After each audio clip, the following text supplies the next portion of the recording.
The Three Musketeers, Part 2, by Alexandre Dumas.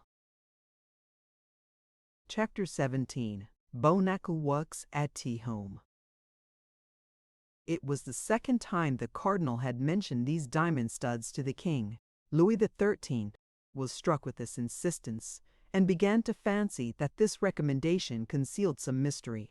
More than once the king had been humiliated by the cardinal, whose police, without having yet attained the perfection of the modern police, were excellent, being better informed than himself, even upon what was going on in his own household.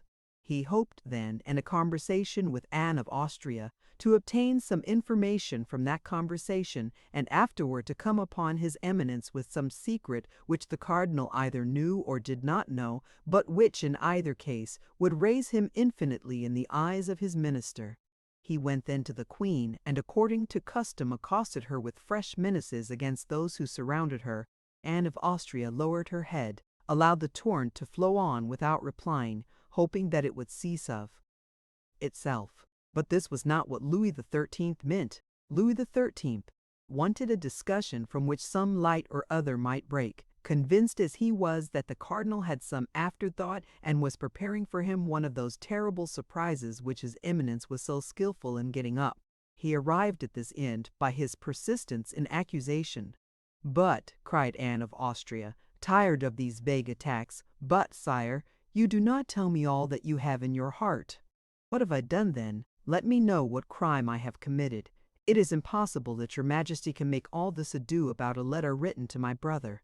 The king, attacked in a manner so direct, did not know what to answer, and he thought that this was the moment for expressing the desire which he was not going to have made until the evening before the fête.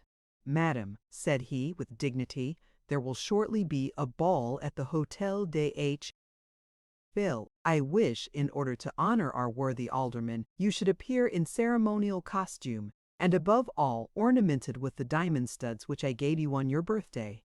That is my answer. The answer was terrible.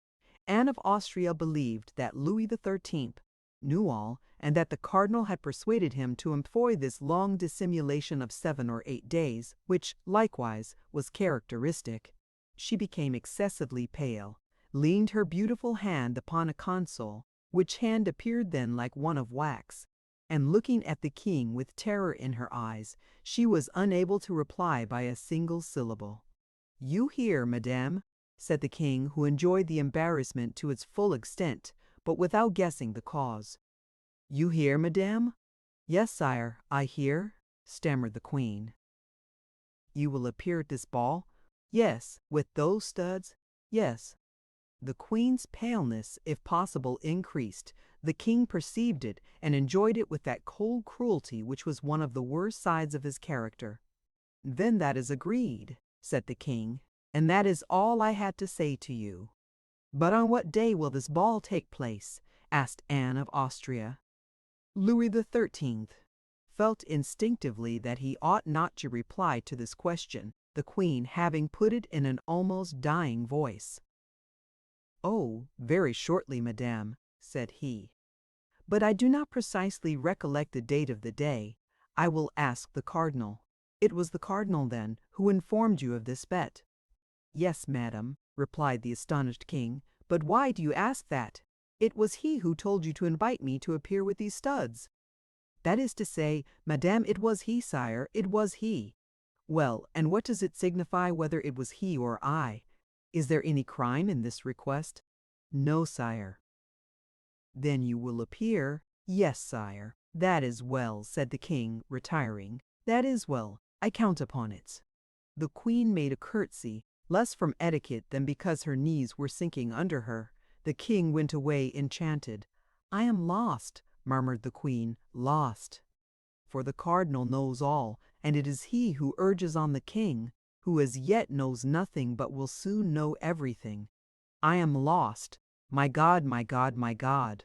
She knelt upon a cushion and prayed, with her head buried between her palpitating arms. In fact, her position was terrible. Buckingham had returned to London. De Chevreuse was at Tours, more closely watched than ever. The queen felt certain, without knowing how to tell which, that one of her women had betrayed her. The Porte could not leave the Louvre. She had not a soul in the world in whom she could confide. Thus, while contemplating the misfortune which threatened her and the abandonment in which she was left, she broke out into sobs and tears. "Can I be of service to your Majesty?" said all at once a voice full of sweetness and pity. The Queen turned sharply round, for there could be no deception in the expression of that voice. It was a friend who spoke thus. In fact, at one of the doors which opened into the Queen's apartment appeared the pretty Me. Bon ciel. She had been engaged in arranging the dresses and linen in a closet when the King entered. She could not get out, and had heard all. The Queen uttered a piercing cry at finding herself surprised, for in her trouble she did not at first recognize the young woman who had been given to her by Laporte. "Oh, fear nothing, madame," said the young woman, clasping her hands and weeping herself at the Queen's sorrows. "I am your Majesty's, body and soul, and however far I may be from you, however inferior may be my position, I believe I have discovered a means of extricating your Majesty from your trouble." "You, oh heaven, you!" cried the Queen. "But look me in the face. I am betrayed on all sides. Can I trust in you?" "Oh, madame!" cried the young woman, falling on her knees. "Upon my soul, I am ready to die for your Majesty." This expression sprang from the very bottom of the heart, and, like the first, there was no mistaking it. "Yes," continued Bonacieux, "yes, there are traitors here, but by the holy name of the Virgin, I swear that no one is more devoted to your Majesty than I am. Those studs which the King speaks of, you gave them to the Duke of Buckingham, did you not? Those studs were enclosed in a little rosewood box which he held under his arm. Am I deceived? Is it not so, madame?" "Oh, my God, murmured the Queen, whose teeth chattered with fright. "Well, those studs," continued Bonacieux, "we must have them back again." "Yes, without doubt, it is necessary," cried the Queen. "But how am I to act? How can it be effected?" "Someone must be sent to the Duke." "But who? In whom can I trust?" "Place confidence in me, madame. Do me that honor, my Queen, and I will find a messenger. But I must write." "Oh yes, that is indispensable. 2 words from the hand of your Majesty and your private seal." "But these 2 words would bring about my condemnation, divorce, exile. Yes, if they fell into infamous hands. But I will answer for these 2 words being delivered to their address. Oh my God, I must then place my life, my honor, my reputation in your hands. Yes, madame, you must, and I will save them all. But how? Tell me at least the means. My husband had been at liberty these 2 or 3 days. I have not yet had time to see him again. He is a worthy, honest man who entertains neither love nor hatred for anybody. He will do anything I wish. He will set out upon receiving an order from me, without knowing what he carries, and he will carry your Majesty's letter, without even knowing it is from your Majesty, to the address which is on it." The Queen took the 2 hands of the young woman with a burst of emotion, gazed at her as if to read her very heart, and, seeing nothing but sincerity in her beautiful eyes, embraced her tenderly. "Do that," cried she, "and you will have saved my life, you will have saved my honor. Do not exaggerate the service I have the happiness to render your Majesty. I have nothing to save for your Majesty, you are only the victim of perfidious plots." That is true, my child," said the Queen. "You are right. Give me then that letter, madame. Time presses." The Queen ran to a little table on which were ink, paper, and pens. She wrote 2 lines, sealed the letter with her private seal, and gave it to Bonacieux.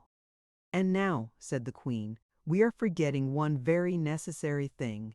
"What is that, madam?" "Money." Bonacieux blushed. "Yes, that is true," said she. "And I will confess to your Majesty that your husband has none. Is that what you would say?" "He has some, but he is very avaricious. That is his fault. Nevertheless, let not your majesty be uneasy, we will find means. And I have none either, said the queen. Those who have read the Memoirs of Man de Motteville will not be astonished at this reply. But wait a minute. Anne of Austria ran to her jewel case. Here, said she, here is a ring of great value, as I have been assured. It came from my brother, the King of Spain. It is mine, and I am at liberty to dispose of it. Take this ring, raise money with it, and let your husband set out. In an hour you shall be obeyed. You see the address, said the queen, speaking so low that Bonacieux could hardly hear what she said. To my Lord Duke of Buckingham, London. The letter shall be given to himself. Generous girl, cried Anne of Austria. Ma! Bonacieux kissed the hands of the queen, concealed the paper in the bosom of her dress, and disappeared with the lightness of a bird. 10 minutes afterward she was at home. As she told the queen, she had not seen her husband since his liberation. She was ignorant of the change that had taken place in him with respect to the cardinal, a change which had since been strengthened by 2 or 3 visits from the Comte de Rochefort, who had become the best friend of Bonacieux, and had persuaded him, without much trouble, that no culpable sentiments had prompted the abduction of his wife, but that it was only a political precaution. She found Bonacieux alone. The poor man was recovering with difficulty the order in his house, in which he had found most of the furniture broken and the closets nearly emptied, justice not being one of the 3 things which King Solomon names as leaving no traces of their passage. As to the servant, she had run away at the moment of her master's arrest. Terror had had such an effect upon the poor girl that she had never ceased walking from Paris till she reached Burgundy, her native place. The worthy mercer had, immediately upon re-entering his house, informed his wife of his happy return, and his wife had replied by congratulating him, and telling him that the first moment she could steal from her duties should be devoted to paying him a visit. This first moment had been delayed 5 days, which, under any other circumstances, might have appeared rather long to Bonacieux. But he had, in the visit he had made to the cardinal, and in the visits Rochefort had made him, ample subjects for reflection, and as everybody knows, nothing makes time pass more quickly than reflection. This was the more so because Bonacieux's reflections were all rose-colored. Rochefort called him his friend, his dear Bonacieux, and never ceased telling him that the cardinal had a great respect for him. The mercer fancied himself already on the high road to honors and fortune. On her side, Bonacieux had also reflected, but it must be admitted, upon something widely different from ambition. In spite of herself, her thoughts constantly reverted to that handsome young man who was so brave and appeared to be so much in love. Married at 18 to Bonacieux, having always lived among her husband's friends, people little capable of inspiring any sentiment whatever in a young woman whose heart was above her position, Bonacieux, per position, Bonacieux had remained insensible to vulgar seductions, but at this period the title of gentleman had great influence with the citizen class, and D'Artagnan was a gentleman. Besides, he wore the uniform of the Guards, which, next to that of the Musketeers, was most admired by the ladies. He was, we repeat, handsome, young, and bold. He spoke of love like a man who did love and was anxious to be loved in return. There was certainly enough in all this to turn a head only 23 years old, and Bonacieux had just attained that happy period of life. The couple, then, although they had not seen each other for 8 days, and during that time serious events had taken place in which both were concerned, accosted each other with a degree of preoccupation. Nevertheless, Bonacieux manifested real joy, and advanced toward his wife with open arms. Madame Bonacieux presented her cheek to him. "Let us talk a little," said she. "How?" said Bonacieux, astonished. "Yes, I have something of the highest importance to tell you." "True," said he, "and I have some questions sufficiently serious to put to you. Describe to me your abduction, I pray you." "Oh, that's of no consequence just now," said Bonacieux. "And what does it concern then my captivity? I heard of it the day it happened, but as you were not guilty of any crime, as you were not guilty of any intrigue, as you, in short, knew nothing that could compromise yourself or anybody else, I attached no more importance to that event than it merited." "You speak very much at your ease, madame," said Bonacieux, hurt at the little interest his wife showed in him. "Do you know that I was plunged during a day and night in a dungeon of the Bastille? Oh, a day and night soon pass away. Let us return to the object that brings me here." "What? That which brings you home to me? Is it not the desire of seeing a husband again from whom you have been separated for a week?" asked the mercer, piqued to the quick. "Yes, that first, and other things afterward." "Speak. It is a thing of the highest interest, and upon which our future fortune perhaps depends." "The complexion of our fortune has changed very much since I saw you, Madame Bonacieux, and I should not be astonished if in the course of a few months it were to excite the envy of many folks. Yes, particularly if you follow the instructions I am about to give you." "Me?" "Yes, you. There is good and holy action to be performed, monsieur, and much money to be gained at the same time." Bonacieux knew that in talking of money to her husband she took him on his weak side. But a man, were he even a mercer, when he had talked for 10 minutes with Cardinal Richelieu, is no longer the same man. "Much money to be gained," said Bonacieux, protruding his lip. "Yes, much." "About how much? 1,000 pistoles, perhaps." "What you demand of me is serious, then." "It is indeed." "What must be done?" "You must go away immediately. I will give you a paper which you must not part with on any account, and which you will deliver into the proper hands." "And whither am I to go?" "To London." "I go to London? Go to? You jest. I have no business in London." "But others wish that you should go there." "But who are those others?" "I warn you that I will never again work in the dark, and that I will know not only to what I expose myself, but for whom I expose myself." "An illustrious person sends you. An illustrious person awaits you. The recompense will exceed your expectations. That is all I promise you. More intrigues." "Nothing but intrigues. Thank you, madame, I am aware of them now. Monsieur Cardinal has enlightened me on that head." "The Cardinal!" cried Bonacieux. "Have you seen the Cardinal?" "He sent for me," answered the mercer, proudly. "And you responded to his bidding, you imprudent man." "Well, I can't say I had much choice of going or not going, for I was taken to him between 2 guards. It is true also, that as I did not then know his Eminence, if I had been able to dispense with the visit I should have been enchanted." "He ill-treated you, then? He threatened you?" "He gave me his hand and called me his friend." "His friend! Do you hear that, madame? I am the friend of the great Cardinal." "Of the great Cardinal?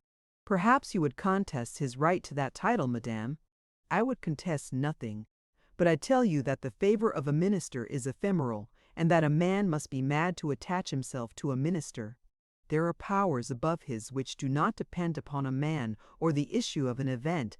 It is to these powers we should rally." "I am sorry for it, madame, but I acknowledge no other power but that of the great man whom I have the honor to serve." "You serve the Cardinal?" "Yes, madame, and as his servant I will not allow you to be concerned in plots against the safety of the state, or to serve the intrigues of a woman who is not French and who has a Spanish heart. Fortunately we have the great Cardinal. His vigilant eye watches over and penetrates to the bottom of the heart." Bonacieux was repeating, word for word, a sentence which he had heard from the Comte de Rochefort, but the poor wife, who had reckoned on her husband, and who, in that hope, had answered for him to the Queen, did not tremble the less, both at the danger into which she had nearly cast herself, and at the helpless state to which she was reduced. Nevertheless, knowing the weakness of her husband, and more particularly his cupidity, she did not despair of bringing him round to her purpose. "Ah, you are a cardinalist, then, monsieur, are you?" cried she, "and you serve the party of those who maltreat your wife and insult your queen?" Private interests are as nothing before the interests of all. I am for those who save the state," said Bonacieux emphatically. "And what do you know about the state you talk of?" said Mie. Bonacieux, shrugging her shoulders, "Be satisfied with being a plain, straightforward citizen, and turn to that side which offers the most advantages." Said Bonacieux, slapping a plump, round bag, which returned of sound a money. "What do you think of this, Madam Preacher? Whence comes that money? You do not guess. From the Cardinal? From him, and from my friend the Comte de Rochefort." "The Comte de Rochefort? Why, it was he who carried me off." "That may be, madame." "And you received silver from that man? Had you not said that that abduction was entirely political?" "Yes, but that abduction had for its object the betrayal of my mistress, to draw from me by torture confessions that might compromise the honor, and perhaps the life, of my august mistress." "Madam," replied Bonacieux, "your august mistress is a perfidious Spaniard, and what the cardinal does is well done." "Monsieur," said the young woman, "I know you to be cowardly, avaricious, and foolish, but I never, till now, believed you infamous." "Madam," said Bonacieux, who had never seen his wife in a passion, and who recoiled before this conjugal anger, "Madam, what do you say?" "I say you are a miserable creature," continued Ma. Bonacieux, who saw she was regaining some little influence over her husband. "You meddle with politics, do you, and still more with cardinalist politics? Why, you sell yourself, body and soul, to the demon, the devil, for money, no, to the cardinal." "It's the same thing," cried the young woman. "Who calls Richelieu calls Satan. Hold your tongue, madam, you may be overheard." "Yes, you are right. I should be ashamed for anyone to know your baseness. But what do you require of me, then? Let us see." "I have told you.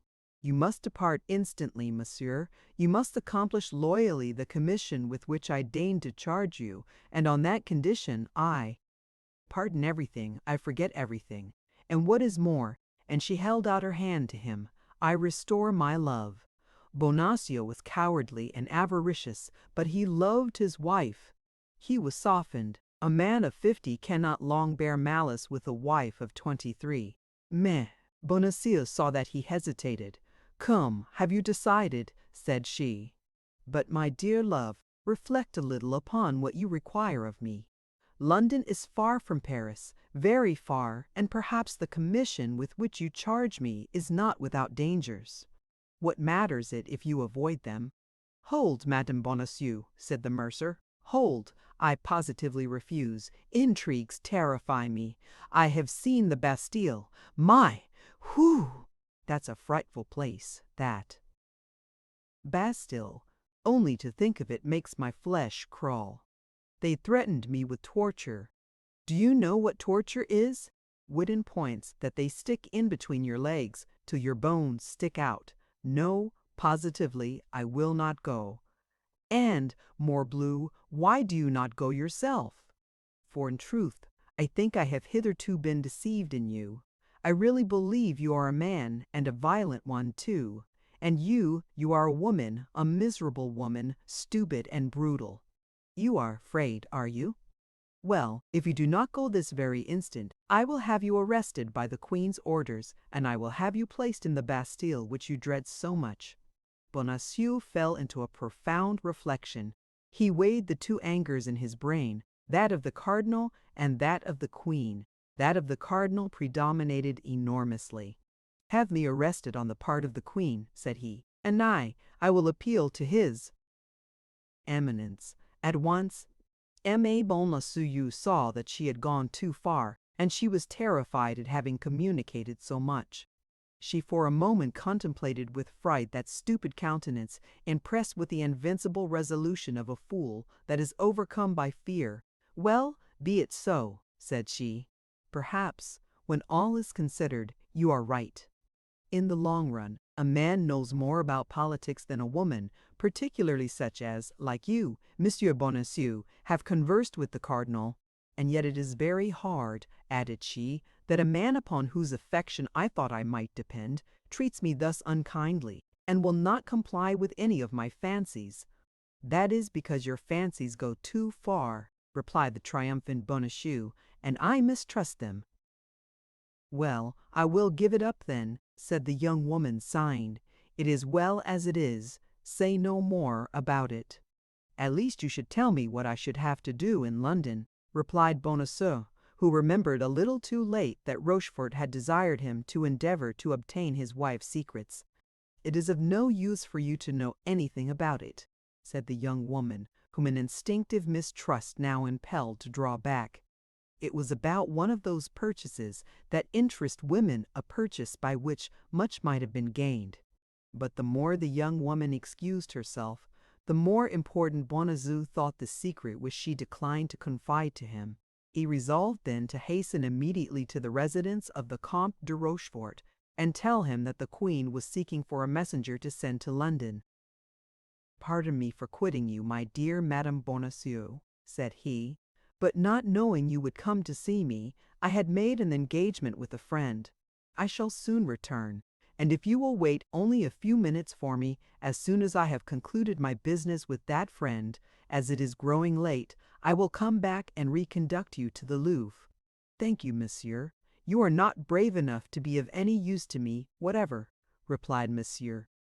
"I shall return very safely to the Louvre all alone." "As you please, Madame Bonacieux," said the ex-mercer. "Shall I see you again soon?" "Next week. I hope my duties will afford me a little liberty, and I will take advantage of it to come and put things in order here, as they must necessarily be much deranged." "Very well. I shall expect you. You are not angry with me?" "Not the least in the world." "Till then, till then." Bonacieux kissed his wife's hand and set off at a quick pace. "Well," said Bonacieux, when her husband had shut the street door and she found herself alone, "that imbecile lacked but one thing, to become a cardinalist. And I, who have answered for him to the Queen, I, who have promised my poor mistress, my God, she will take me for one of those wretches with whom the palace swarms, and who are placed about her as spies. Ah, Monsieur Bonacieux, I never did love you much, but now it is worse than ever. I hate you, and on my word you shall pay for this." At the moment she spoke these words, a rap on the ceiling made her raise her head, and a voice which reached her through the ceiling cried, "Dear Madame Bonacieux, open for me the little door on the alley, and I will come down to you." Chapter 18. Lover and Hugh Husband. "Ah, madame," said D'Artagnan, entering by the door, which the young woman opened for him, "allow me to tell you that you have a bad sort of a husband." "You have, then, overheard our conversation?"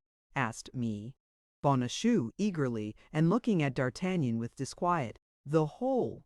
"But how, my God?" "By a mode of proceeding known to myself, and by which I likewise overheard the more animated conversation which he had with the cardinal's police." "And what did you understand by what we said?" "A thousand things. In the first place, that, unfortunately, your husband is a simpleton and a fool. In the next place, you are in trouble, of which I am very glad, as it gives me an opportunity of placing myself at your service, and God knows I am ready to throw myself into the fire for you. Finally, that the Queen wants a brave, intelligent, devoted man to make a journey to London for her. I have at least 2 of the 3 qualities you stand in need of, and here I am." Bonacieux made no reply, but her heart beat with joy, and secret hope shone in her eyes. "And what guarantee will you give me," asked she, "if I consent to confide this message to you?" "My love for you. Speak, command, what is to be done?" My God," murmured the young woman. "Ought I to confide such a secret to you, monsieur? You are almost a boy. I see that you require someone to answer for me." "I admit that would reassure me greatly. Do you know Athos?" "No." "Porthos?" "No." "Porthos?" "No."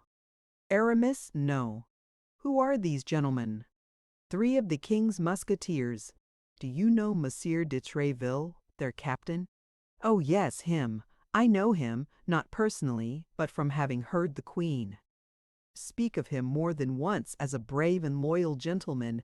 You do not fear lest he should betray you to the cardinal? Oh no, certainly not. Well, reveal your secret to him, and ask him whether, however important, however valuable, however terrible it may be, you may not confide it to me. But this secret is not mine, and I cannot reveal it in this manner. You were about to confide it to Monsieur Bonacieux, said D'Artagnan with chagrin, as one confides a letter to the hollow of a tree, to the wing of a pigeon, to the collar of a dog. And yet, you see plainly that I love you. You say so. I am an honorable man. You say so. I am a gallant fellow. I believe it. I am brave. Oh, I am sure of that. Then put me to the proof. Mano. Bonacieux looked at the young man, restrained for a minute by a last hesitation, but there was such an ardor in his eyes, such persuasion in his voice, that she felt herself constrained to confide in him. Besides, she found herself in circumstances where everything must be risked for the sake of everything. The Queen might be as much injured by too much reticence as by too much confidence, and let us admit it, the involuntary sentiment which she felt for her young protector decided her to speak. "Listen," said she, "I yield to your protestations, I yield to your assurances, but I swear to you, before God who hears us, that if you betray me and my enemies pardon me, I will kill myself, while accusing you of my death. And I swear to you before God, madame," said D'Artagnan, "that if I am taken while accomplishing the orders you give me, I will die sooner than do anything that may compromise anyone." Then the young woman confided in him the terrible secret of which chance had already communicated to him, apart in front of the Saint-Martin. This was their mutual declaration of love. D'Artagnan was radiant with joy and pride. This secret which he possessed, this woman whom he loved, confidence and love made him a giant. "I go," said he. "I go at once." "How you will go?" said Bonacieux. "And your regiment, your captain?" "By my soul, you had made me forget all that, dear Constance." "Yes, you are right. A furlough is needful." "Still another obstacle," murmured Bonacieux sorrowfully. "As to that," cried D'Artagnan, after a moment of reflection, "I shall surmount it, be assured." "How so?" "I will go this very evening to Tréville, whom I will request to ask this favor for me of his brother-in-law, Monsieur de Sarthe. But another thing." "What?" asked D'Artagnan, seeing that Bonacieux hesitated to continue. "You have, perhaps, no money?" "Perhaps is too much," said D'Artagnan, smiling. "Then," replied Bonacieux, opening a cupboard and taking from it the very bag which a half-hour before her husband had caressed so affectionately, "take this bag." "The cardinal's?" cried D'Artagnan, breaking into a loud laugh, he having heard, as may be remembered, thanks to the broken boards, every syllable of the conversation between the mercer and his wife. "The cardinal's," replied Bonacieux. "You see it makes a very respectable appearance." "Pardieu," cried D'Artagnan, "it will be a double amusing affair to save the Queen with the cardinal's money." "You are an amiable and charming young man," said Bonacieux. "Be assured you will not find Her Majesty ungrateful." "Oh, I am already grandly recompensed," cried D'Artagnan. "I love you. You permit me to tell you that I do that is already more happiness than I dare to hope." "Silence," said Bonacieux, starting. "What? Someone is talking in the street. It is the voice of my husband. Yes, I recognize it." D'Artagnan ran to the door and pushed the bolt. "He shall not come in before I am gone," said he. "And when I am gone, you can open to him. But I ought to be gone too. And the disappearance of his money, how am I to justify it if I am here?" "You are right. We must go out." "Go out? How? He will see us if we go out." "Then you must come up into my room." "Ah," said Bonacieux, "you speak that in a tone that frightens me." Bonacieux pronounced these words with tears in her eyes. D'Artagnan saw those tears, and much disturbed, softened, he threw himself at her feet. "With me you will be as safe as in a temple. I give you my word of a gentleman." "Let us go," said she. "I place full confidence in you, my friend." D'Artagnan drew back the bolt with precaution, and both, light as shadows, glided through the interior door into the passage, ascended the stairs as quietly as possible, and entered D'Artagnan's chambers. Once there, for greater security, the young man barricaded the door. They both approached the window, and through a slit in the shutter they saw Bonacieux talking with a man in a cloak.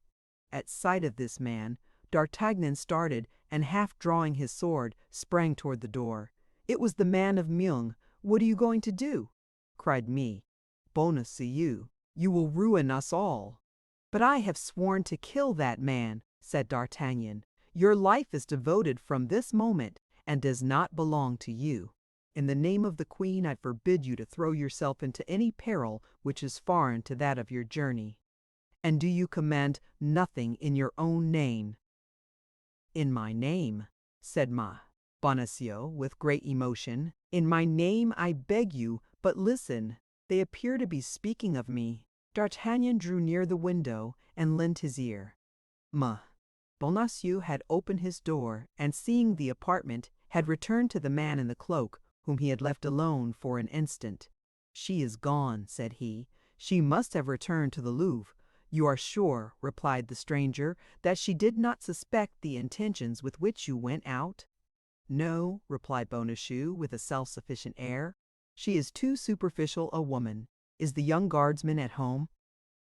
"I do not think he is. As you see, his shutter is closed, and you can see no light shine through the chinks of the shutters. All the same, it is well to be certain." "How so?" "By knocking at his door. Go, I will ask his servant." Bonacieux re-entered the house, passed through the same door that had afforded a passage for the two fugitives, went up to D'Artagnan's door, and knocked. No one answered. Porthos, in order to make a greater display, had that evening borrowed Planchet. As to D'Artagnan, he took care not to give the least sign of existence. The moment the hand of Bonacieux sounded on the door, the two young people felt their hearts bound within them. "There is nobody within," said Bonacieux. "Never mind. Let us return to your apartment. We shall be safer there than in the doorway." "Ah, my God!" whispered Bonacieux. "We shall hear no more."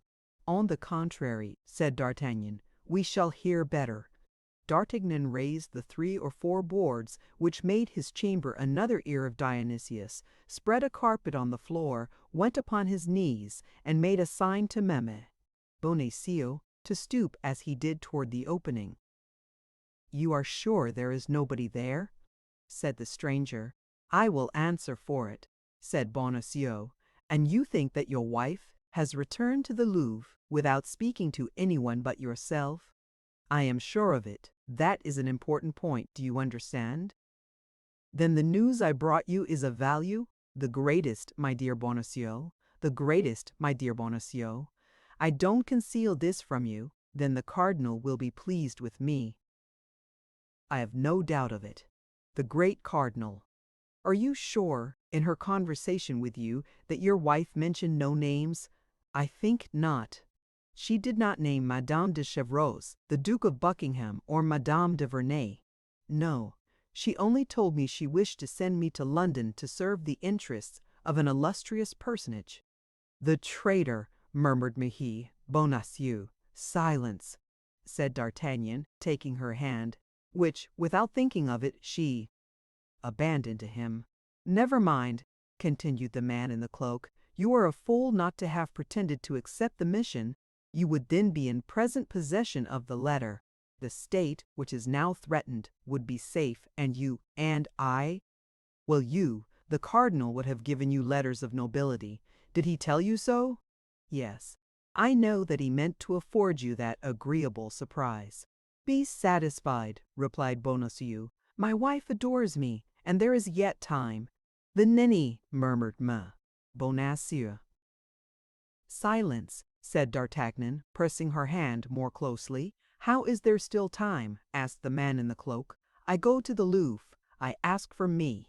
Bonacieux, I say that I have reflected. I renew the affair. I obtain the letter, and I run directly to the cardinal. Well, go quickly. I will return soon to learn the result of your trip. The stranger went out. Infamous, said Mem. Bonacieux, addressing this epithet to her husband. Silence, said D'Artagnan, pressing her hand still more warmly. A terrible howling interrupted these reflections of D'Artagnan and Bonacieux. It was her husband who had discovered the disappearance of the money-bag and was crying, "Thieves!" "Oh my God!" cried Meme. "Bonacieux, he will rouse the whole quarter." Bonacieux called a long time, but as such cries, on account of their frequency, brought nobody in the Rue des Fossoyeurs, and as lately the mercer's house had a bad name, finding that nobody came, he went out continuing to call, his voice being heard fainter and fainter as he went in the direction of the Rue du Bac. "Now he is gone. It is your turn to get out," said me. Bonacieux. "Courage, my friend, but above all, prudence, and think what you owe to the Queen." "To her and to you," cried D'Artagnan. "Be satisfied, beautiful Constance. I shall become worthy of her gratitude, but shall I likewise return worthy of your love?" The young woman only replied by the beautiful glow which mounted to her cheeks. A few seconds afterward D'Artagnan also went out, enveloped in a large cloak which ill concealed the sheath of a long sword. Bonacieux followed him with her eyes. With that long, fond look with which he had turned the angle of the street, she fell on her knees and clasping her hands, "Oh my God!" cried she, "protect the Queen, protect me!" Chapter 19. Plan of Capucine.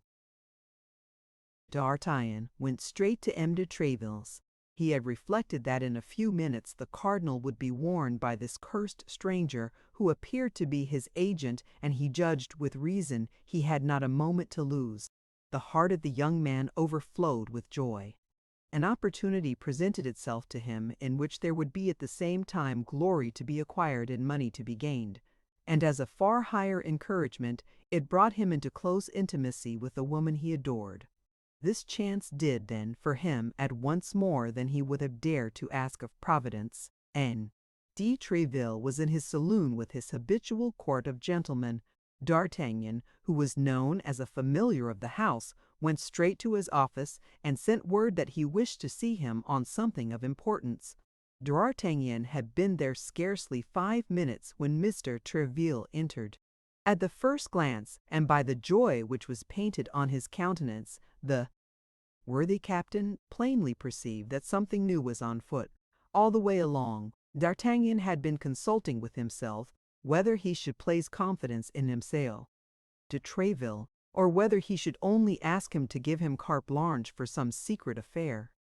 But de Tréville had always been so thoroughly his friend, had always been so devoted to the king and queen, and hated the cardinal so cordially, that the young man resolved to tell him everything. "Did you ask for me, my good friend?" said M. de Tréville. "Yes, monsieur," said D'Artagnan, lowering his voice, "and you will pardon me, I hope, for having disturbed you when you know the importance of my business." "Speak then, I am all attention."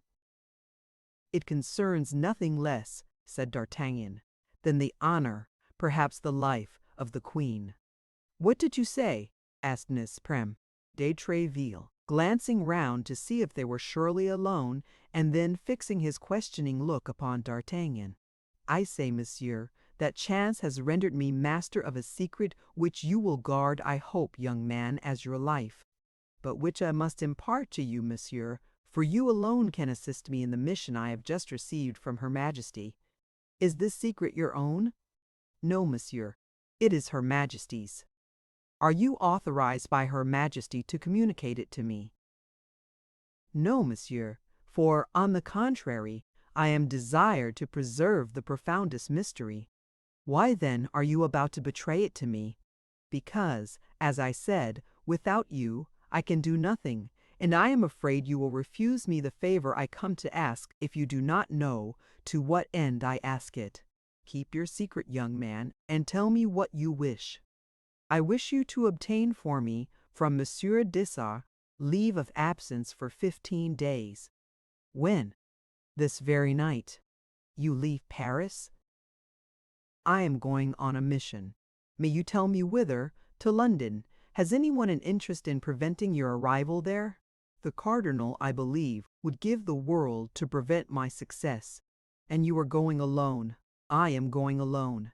In that case you will not get beyond Bondy. I tell you so by the faith of de Treville.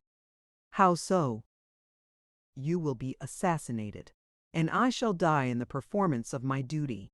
But your mission will not be accomplished. That is true, replied D'Artagnan. Believe me, continued Tréville, in enterprises of this kind, in order that one may arrive, 4 must set out.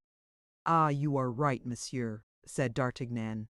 But you know Athos, Porthos, and Aramis, and you know if I can dispose of them, without confiding to them the secret which I am not willing to know. We are sworn, once for all, to implicit confidence and devotedness against all proof. Besides, you can tell them that you have full confidence in me, and they will not be more incredulous than you. I can send to each of them leave of absence for 15 days. That is all to Athos, whose wound still makes him suffer, to go to the waters of Forges, to Porthos and Aramis, to accompany their friend, whom they are not willing to abandon in such a painful condition. Sending their leave of absence will be proof enough that I authorize their journey. Thanks, monsieur. You are 100 times too good. Begone, then, find them instantly, and let all be done tonight. Ha! But first write your request to Dessart. Perhaps you had a spy at your heels, and your visit, if it should ever be known to the cardinal, will thus seem legitimate. D'Artagnan drew up his request, and Amiens, de Treville, on receiving it, assured him that by 2 o'clock in the morning the 4 leaves of absence should be at the respective domiciles of the travelers. Have the goodness to send mine to Athos's residence. I should dread some disagreeable encounter if I were to go home. Be easy. Adieu, and a prosperous voyage. A proposilt, said Ms. de Treville, calling him back. D'Artagnan returned. Have you any money? D'Artagnan tapped the bag he had in his pocket. Enough? asked M. de Treville. 300 pistols. Oh, plenty. That would carry you to the end of the world. Begone, then. D'Artagnan saluted M. de Treville, who held out his hand to him. D'Artagnan pressed it with a respect mixed with gratitude. Since his first arrival at Paris, he had had constant occasion to honor this excellent man, whom he had always found worthy, loyal, and great. His first visit was to Aramis, at whose residence he had not been since the famous evening on which he had followed me. Bonacieux. Still further, he had seldom seen the young musketeer, but every time he had seen him, he had remarked a deep sadness imprinted on his countenance. This evening especially, Aramis was melancholy and thoughtful.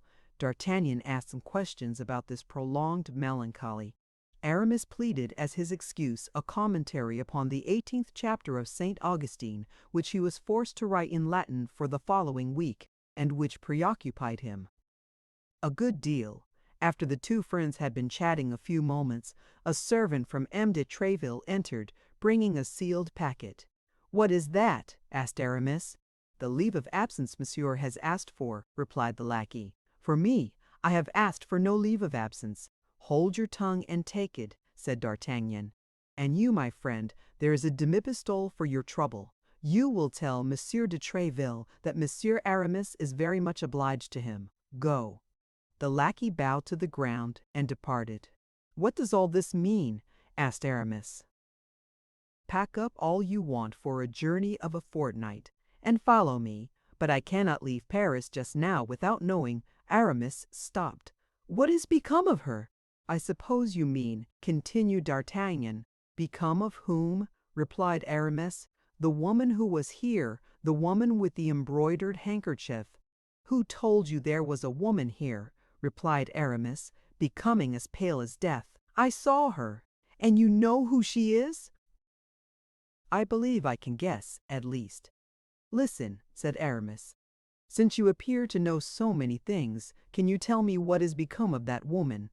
I presume that she has returned to Tours. To Tours? Yes, that may be. You evidently know her. But why did she return to Tours without telling me anything? Because she was in fear of being arrested. Why has she not written to me then? Because she was afraid of compromising you. D'Artagnan, you restore me to life, cried Aramis. I fancied myself despised, betrayed. I was so delighted to see her again. I could not have believed she would risk her liberty for me, and yet for what other cause could she have returned to Paris? For the cause which today takes us to England. And what is this cause? Demanded Aramis. Oh, you'll know it some day, Aramis, but at present I must imitate the discretion of the doctor's niece. Aramis smiled as he remembered the tale he had told his friends on a certain evening. Well then, since she has left Paris, and you are sure of it, D'Artagnan, nothing prevents me, and I am ready to follow you. You say we are going to see Athos now, and if you will come thither, I beg you to make haste, for we have lost much time already. A proposal, inform Bazin. Will Bazin go with us? Asked Aramis. Perhaps so. At all events, it is best that he should follow us to Athos's. Aramis called Bazin, and after having ordered him to join them at Athos's residence, said, Let us go then, at the same time taking his cloak, sword, and 3 pistols, opening uselessly 2 or 3 drawers to see if he could not find stray coin. When well assured this search was superfluous, he followed D'Artagnan, wondering to himself how this young guardsman should know so well who the lady was to whom he had given hospitality, and that he should know better than himself what had become of her. Only as they went out, Aramis placed his hand upon the arm of D'Artagnan, and looking at him earnestly, "You have not spoken of this lady," said he, "to nobody in the world." "Not even to Athos or Porthos. I have not breathed a syllable to them." "Good enough." Tranquil on this important point, Aramis continued his way with D'Artagnan, and both soon arrived at Athos's dwelling. They found him holding his leave of absence in one hand, and Mine de Tréville's note in the other. "Can you explain to me what signify this leave of absence and this letter which I have just received?" said the astonished Athos. "My dear Athos, I wish, as your health absolutely requires it, that you should rest for a fortnight. Go, then, and take the waters of Forges, or any that may be more agreeable to you, and recuperate yourself as quickly as possible. Yours affectionate D. Tréville. Will this leave of absence and that letter mean that you must follow me, Athos? To the waters of Forges, there or elsewhere. In the king's service. Either the king's or the queen's. Are we not their majesties' servants?" At that moment Porthos entered. "Pardieu," said he, "here is a strange thing. Since when, I wonder, in the Musketeers, did they grant men leave of absence without their asking for it?" "Since," said D'Artagnan, "they have friends who ask it for them." Ah, said Porthos, "it appears there's something fresh here." "Yes, we are going," said Aramis. "To what country?" demanded Porthos. "My faith!" "I don't know much about it," said Athos. "Ask the D'Artagnan."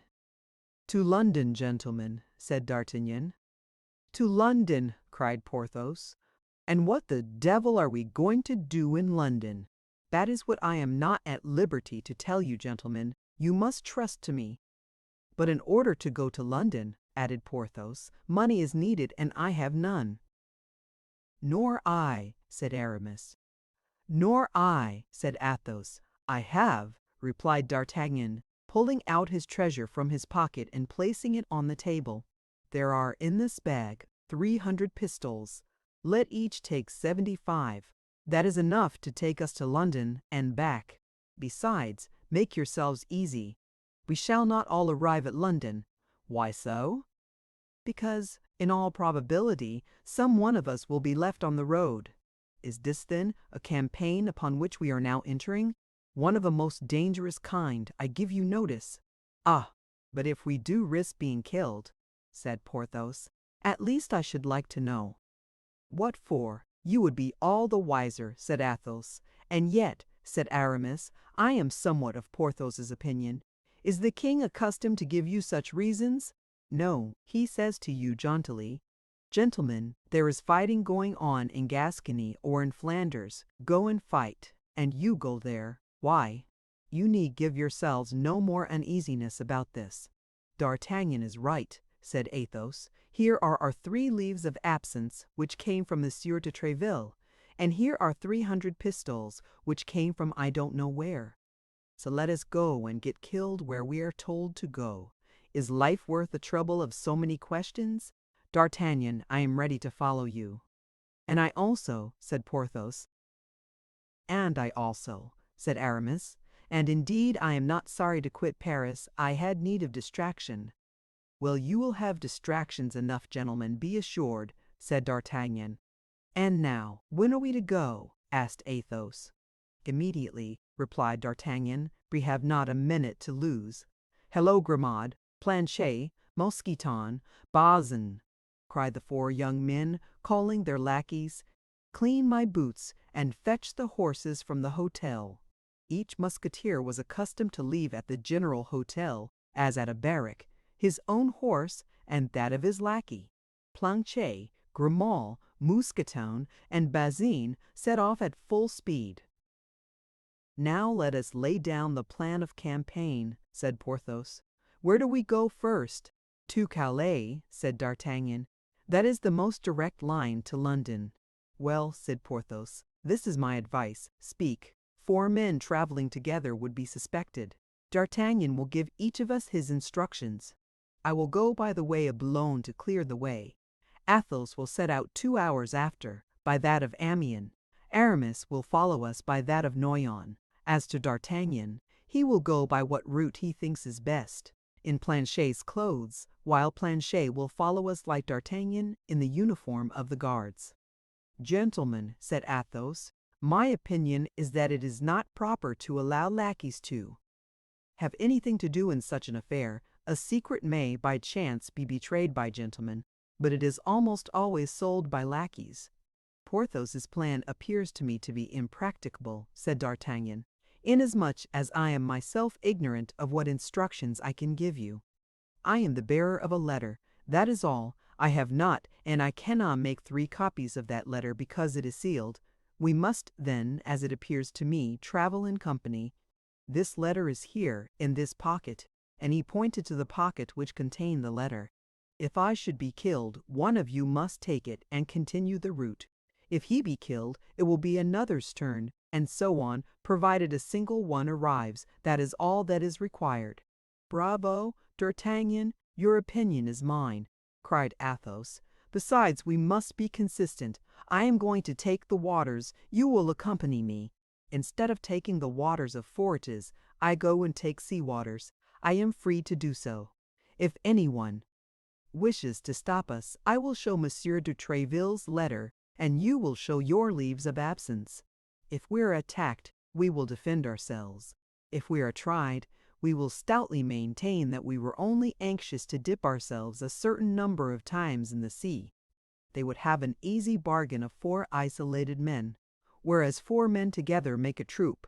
We will arm our 4 lackeys with pistols and musketoons. If they send an army out against us, we will give battle, and the survivor, as D'Artagnan says, will carry the letter.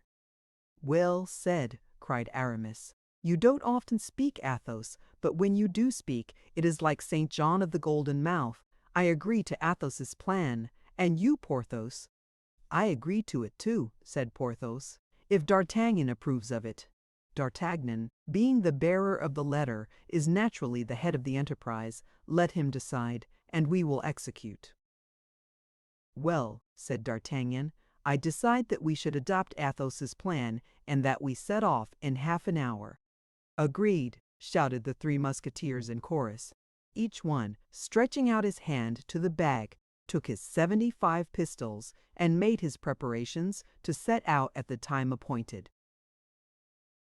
Chapter 20. The Journey. At 2 o'clock in the morning, our 4 adventurers left Paris by the Barrière Saint-Denis, As long as it was dark, they remained silent.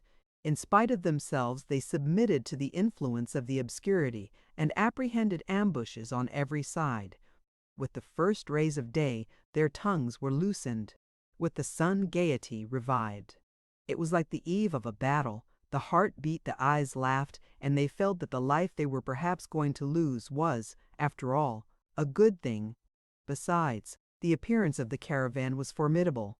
The black horses of the musketeers, their martial carriage, with the regimental step of these noble companions of the soldier, would have betrayed the most strict incognito. The lackeys followed, armed to the teeth. All went well till they arrived at Chantilly, which they reached about 8 o'clock in the morning. They needed breakfast, and alighted at the door of an auberge, recommended by a sign representing St. Martin giving half his cloak to a poor man. They ordered the lackeys not to unsaddle the horses, and to hold themselves in readiness to set off again immediately. They entered the common hall, and placed themselves at table. A gentleman, who had just arrived by the route of Dammartin, was seated at the same table and was breakfasting. He opened the conversation about rain and fine weather. The travelers replied. He drank to their good health, and the travelers returned his politeness. But at the moment Mousqueton came to announce that the horses were ready, and they were arising from table, the stranger proposed to Porthos to drink the health of the cardinal.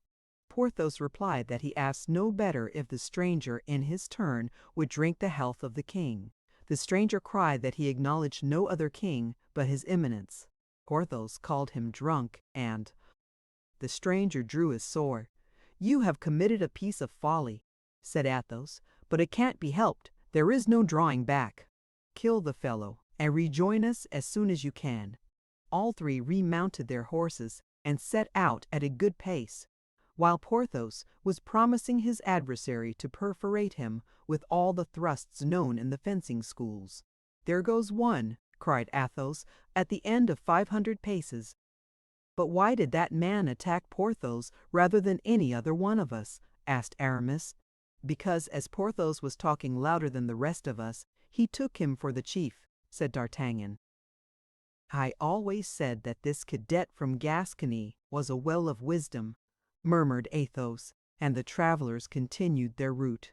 At Beauvais they stopped 2 hours, as well to breathe their horses a little as to wait for Porthos. At the end of 2 hours, as Porthos did not come, not any news of him, they resumed their journey. At a league from Beauvais, where the road was confined between two high banks, they fell in with 8 or 10 men who, taking advantage of the road being unpaved in this spot, appeared to be employed in digging holes and filling up the ruts with mud. Aramis, not liking to soil his boots with this artificial mortar, apostrophized them rather sharply. Athos wished to restrain him, but it was too late. The laborers began to jeer the travelers, and by their insolence disturbed the equanimity even of the cool Athos, who urged on his horse against one of them.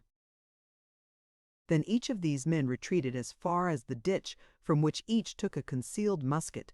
The result was that our 7 travelers were outnumbered in weapons. Aramis received a ball which passed through his shoulder, and Mousqueton another ball which lodged in the fleshy part which prolongs the lower portion of the loins. Therefore Mousqueton alone fell from his horse, not because he was severely wounded, but not being able to see the wound, he judged it to be more serious than it really was. "It was an ambuscade," shouted D'Artagnan. "Don't waste a charge. Forward!" Aramis, wounded as he was, seized the mane of his horse, which carried him on with the others. Mousqueton's horse rejoined them, and galloped by the side of his companions. "That will serve us for a relay," said Athos. "I would rather have had a hat," said D'Artagnan. "Mine was carried away by a ball. By my faith, it is very fortunate that the letter was not in it." "They'll kill poor Porthos when he comes up," said Aramis. "If Porthos were on his legs, he would have rejoined us by this time," said Athos. "My opinion is that on the ground the drunken man was not intoxicated." They continued at their best speed for 2 hours, although the horses were so fatigued that it was to be feared they would soon refuse service. The travelers had chosen crossroads in the hope that they might meet with less interruption, but at Crèvecoeur, Aramis declared he could proceed no farther. In fact, it required all the courage which he concealed beneath his elegant form and polished manners to bear him so far. He grew more pale every minute, and they were obliged to support him on his horse. They lifted him off at the door of a cabaret, left Bazin with him, who besides, in a skirmish was more embarrassing than useful, and set forward again in the hope of sleeping at Amiens. "Morbleu," said Athos, as soon as they were again in motion, reduced to two masters and Grimaud and Planchet. "Morbleu, I won't be their dupe, I will answer for it. I will neither open my mouth nor draw my sword between this and Calais." "I swear by don't waste time in swearing," said D'Artagnan. "Let us gallop, if our horses will consent." And the travelers buried their rowels in their horses' flanks, who thus vigorously stimulated recovered their energies. They arrived at Amiens at midnight, and alighted at the auberge of the Golden Lily. The host had the appearance of as honest a man as any on earth. He received the travelers with his candlestick in one hand and his cotton nightcap in the other. He wished to lodge the two travelers each in a charming chamber, but unfortunately these charming chambers were at the opposite extremities of the hotel. D'Artagnan and Athos refused them. The host replied that he had no other worthy of their excellencies, but the travelers declared they would sleep in the common chamber, each on a mattress, which might be thrown upon the ground. The host insisted, but the travelers were firm, and he was obliged to do as they wished. They had just prepared their beds and barricaded their door within, when someone knocked at the yard shutter. They demanded who was there, and recognizing the voices of their lackeys, opened the shutter. It was indeed Planchet and Grimaud. "Grimaud can take care of the horses," said Planchet, "if you are willing. Gentlemen, I will sleep across your doorway, and you will then be certain that nobody can reach you." "And on what will you sleep?" said D'Artagnan. "Here is my bed," replied Planchet, producing a bundle of straw. "Come then," said D'Artagnan, "you are right. Mine host's face does not please me at all. It is too gracious." "Nor me either," said Athos. Planchet mounted by the window and installed himself across the doorway, while Grimaud went and shut himself up in the stable, undertaking that by 5 o'clock in the morning he and the 4 horses should be ready. The night was quiet enough. Toward 2 o'clock in the morning, somebody endeavored to open the door, but as Planchet awoke in an instant and cried, "Who goes there?" somebody replied that he was mistaken and went away.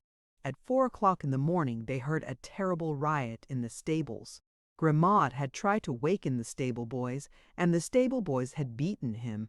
When they opened the window, they saw the poor lad lying senseless, with his head split by a blow with a pitchfork. Planchet went down into the yard and wished to saddle the horses, but the horses were all used up. Mousqueton's horse, which had traveled for 5 or 6 hours without a rider the day before, might have been able to pursue the journey, but by an inconceivable error, the veterinary surgeon, who had been sent for, as it appeared, to bleed one of the host's horses, had bled Mousqueton's. This began to be annoying. All these successive accidents were perhaps the result of chance, but they might be the fruits of a plot. Athos and D'Artagnan went out, while Planchet was sent to inquire if there were not 3 horses for sale in the neighborhood. At the door stood 2 horses, fresh, strong, and fully equipped. These would just have suited them. He asked where their masters were, and was informed that they had passed the night in the inn, and were then settling their bill with the host. Athos went down to pay the reckoning, while D'Artagnan and Planchet stood at the street door. The host was in a lower and back room, to which Athos was requested to go. Athos entered without the least mistrust and took out 2 pistols to pay the bill. The host was alone, seated before his desk, one of the drawers of which was partly open. He took the money which Athos offered to him, and after turning it over and over in his hands, suddenly cried out that it was bad, and that he would have him and his companions arrested as forgers. "You blackguard!" cried Athos, going toward him. "I'll cut your ears off." At the same instant 4 men armed to the teeth entered by side doors and rushed upon Athos. "I am taken," shouted Athos with all the power of his lungs. "Go on, D'Artagnan, spur, spur!" And he fired 2 pistols. D'Artagnan and Planchet did not require twice bidding. They unfastened the 2 horses that were waiting at the door, leaped upon them, buried their spurs in their sides, and set off at full gallop. "Do you know what has become of Athos?" asked D'Artagnan of Planchet as they galloped on. "Ah, monsieur," said Planchet, "I saw one fall at each of his 2 shots, and he appeared to me, through the glass door, to be fighting with his sword with the cit de maid." "Others. Brave Athos," murmured D'Artagnan. "And to think that we are compelled to leave him. Maybe the same fate awaits us 2 paces hence. Forward, Planchet, forward! You are a brave fellow." "As I told you, monsieur," replied Planchet, "Picards are found out by being used. Besides, I am here in my own country, and that excites me." And both, with free use of the spur, arrived at Saint Omer without drawing bit. At Saint Omer they breathed their horses with the bridles passed under their arms, for fear of accident, and ate a morsel from their hands on the stones of the street after they departed again. At 100 paces from the gates of Calais, D'Artagnan's horse gave out, and could not by any means be made to get up again, the blood flowing from his eyes. And his nose. There still remained Planchet's horse, but he stopped short, and could not be made to move a step. Fortunately, as we have said, they were within 100 paces of the city. They left their 2 nags upon the high road, and ran toward the quay. Planchet called his master's attention to a gentleman who had just arrived with his lackey, and only preceded them by about 50 paces. They made all speed to come up to this gentleman, who appeared to be in great haste. His boots were covered with dust, and he inquired if he could not instantly cross over to England. "Nothing would be more easy," said the captain of a vessel ready to set sail, "but this morning came an order to let no one leave without express permission from the cardinal." "I have that permission," said the gentleman, drawing the paper from his pocket. "Here it is." "Have it examined by the governor of the port," said the shipmaster, "and give me the preference. Where shall I find the governor?" "At his country house." "And that is situated?" "At a quarter of a league from the city." "Look, you may see it from here at the foot of that little hill, that slated roof." "Very well," said the gentleman. And, with his lackey, he took the road to the governor's country house. D'Artagnan and Planchet followed the gentleman at a distance of 500 paces. Once outside the city, D'Artagnan overtook the gentleman as he was. Entering a little wood. "Monsieur, you appear to be in great haste." "No one can be more so, monsieur." "I am sorry for that," said D'Artagnan, "for as I am in great haste likewise, I wish to beg you to render me a service." "What?" "To let me sail first."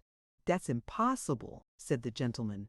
"I have traveled 60 leagues in 40 hours, and by tomorrow at midday I must be in London. I have performed that same distance in 40 hours, and by 10 o'clock in the morning I must be in London." "Very sorry, monsieur, but I was here first and will not sail second." "I am sorry too, monsieur, but I arrived second and must sail first." "The king's service," said the gentleman. "My own service," said D'Artagnan. "But this is a needless quarrel you seek with me, as it seems to me. Parbleu! What do you desire it to be? What do you want? Would you like to know? Certainly.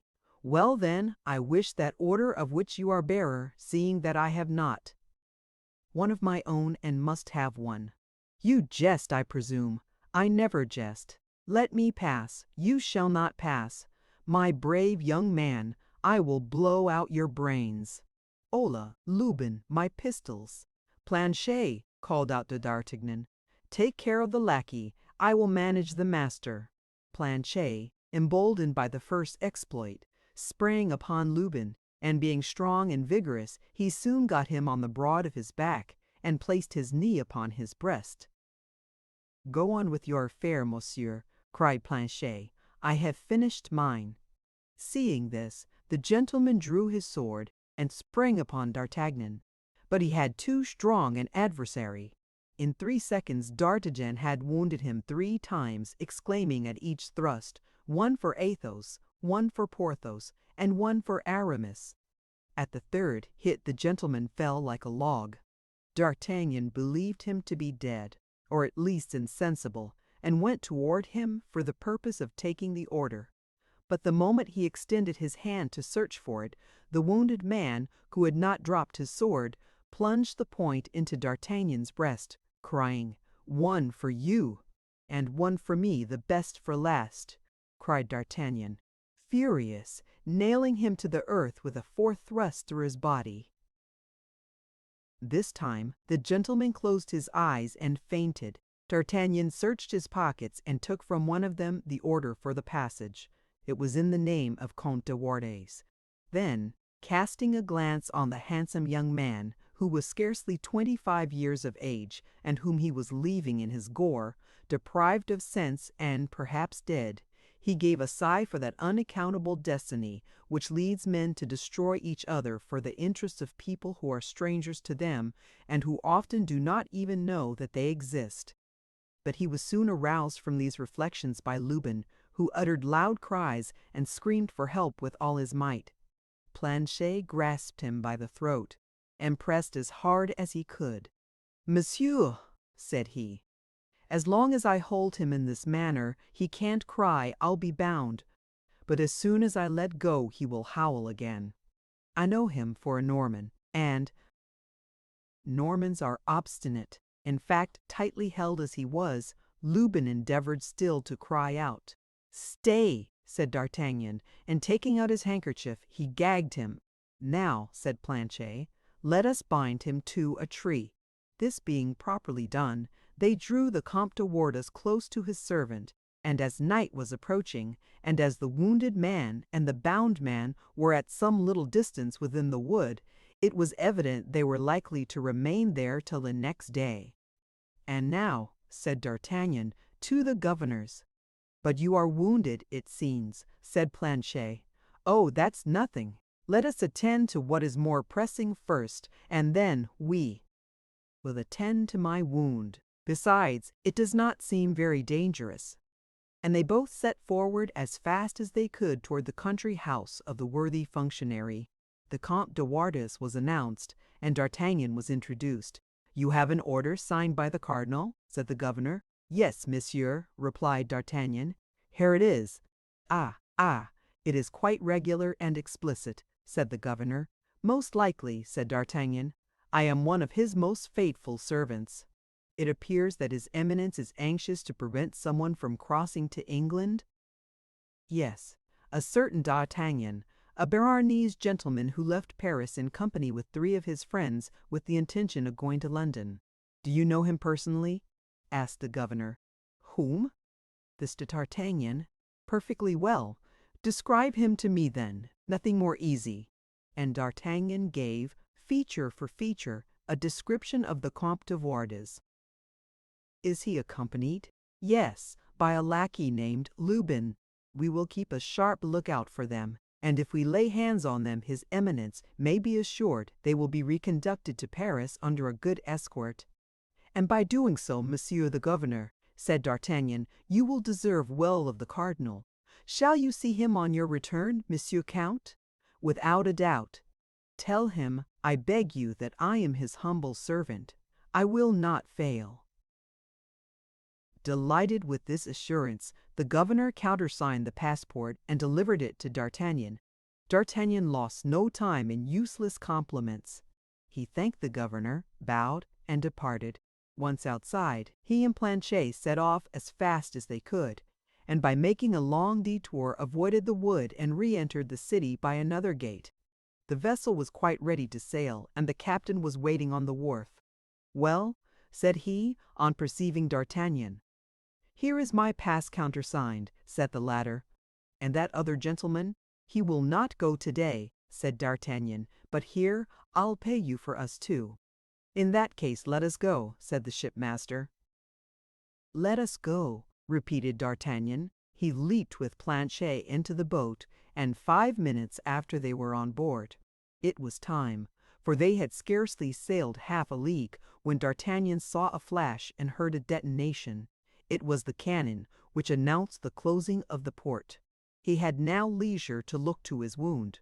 Fortunately, as D'Artagnan had thought, it was not dangerous. The point of the sword had touched a rib and glanced along the bone. Still further, his shirt had stuck to the wound, and he had lost only a few drops of blood. D'Artagnan was worn out with fatigue. A mattress was laid upon the deck for him. He threw himself upon it and fell asleep. On the morrow, at break of day, they were still 3 or 4 leagues from the coast of England. The breeze had been so light all night, they had made but little progress. At 10 o'clock the vessel cast anchor in the harbor of Dover, and at 10:30 D'Artagnan placed his foot on English land, crying, "Here I am, at last!" But that was not all. They must get to London. In England the post was well served. D'Artagnan and Planchet took each a post-horse, and a postilion rode before them. In a few hours they were in the capital. D'Artagnan did not know London. He did not know a word of English, but he wrote the name of Buckingham on a piece of paper, and everyone pointed out to him the way to the Duke's hotel. The Duke was at Windsor hunting with the King.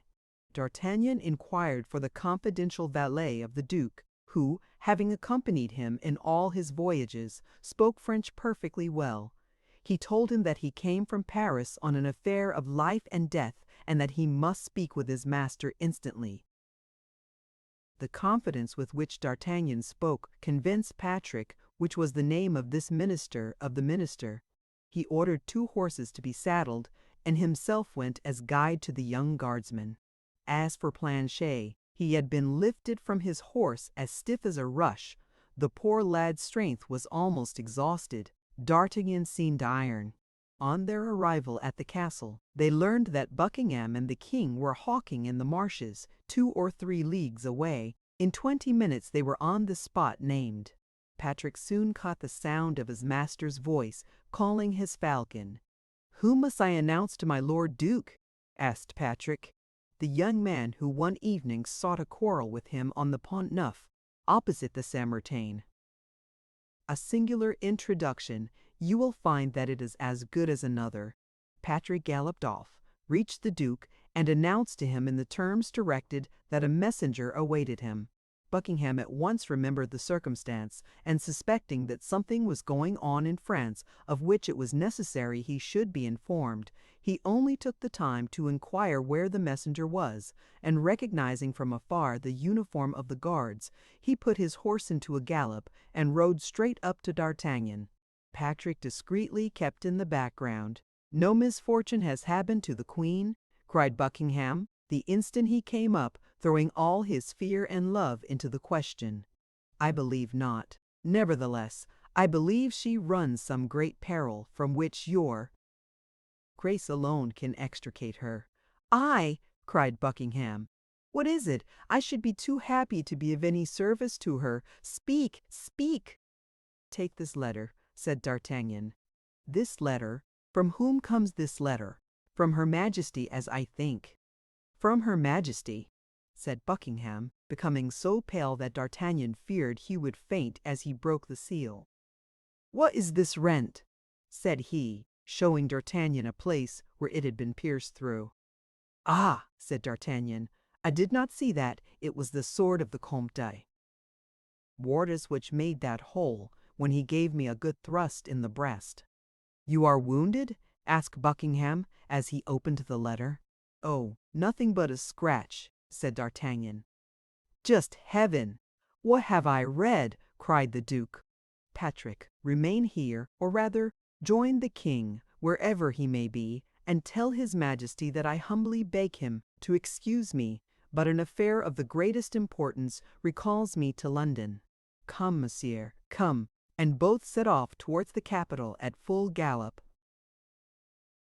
Chapter 21. The Countess de Winter. As they rode along, the Duke endeavored to draw from D'Artagnan not all that had happened, but what D'Artagnan himself knew.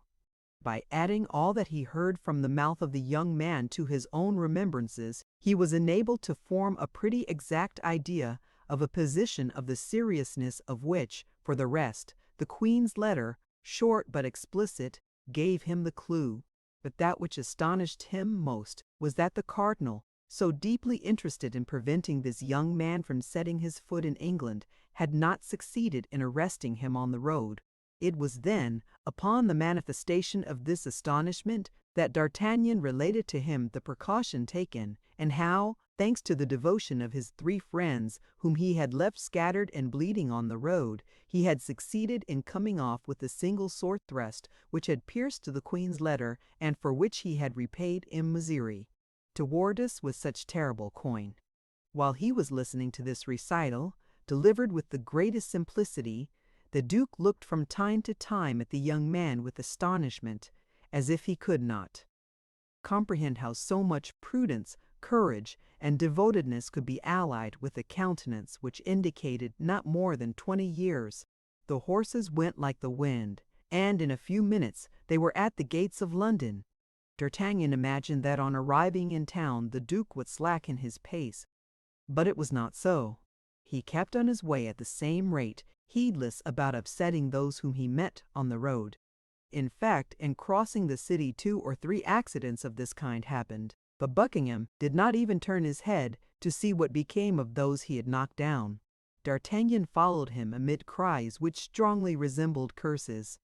On entering the court of his hotel, Buckingham sprang from his horse, and without thinking what became of the animal, threw the bridle on his neck and sprang toward the vestibule.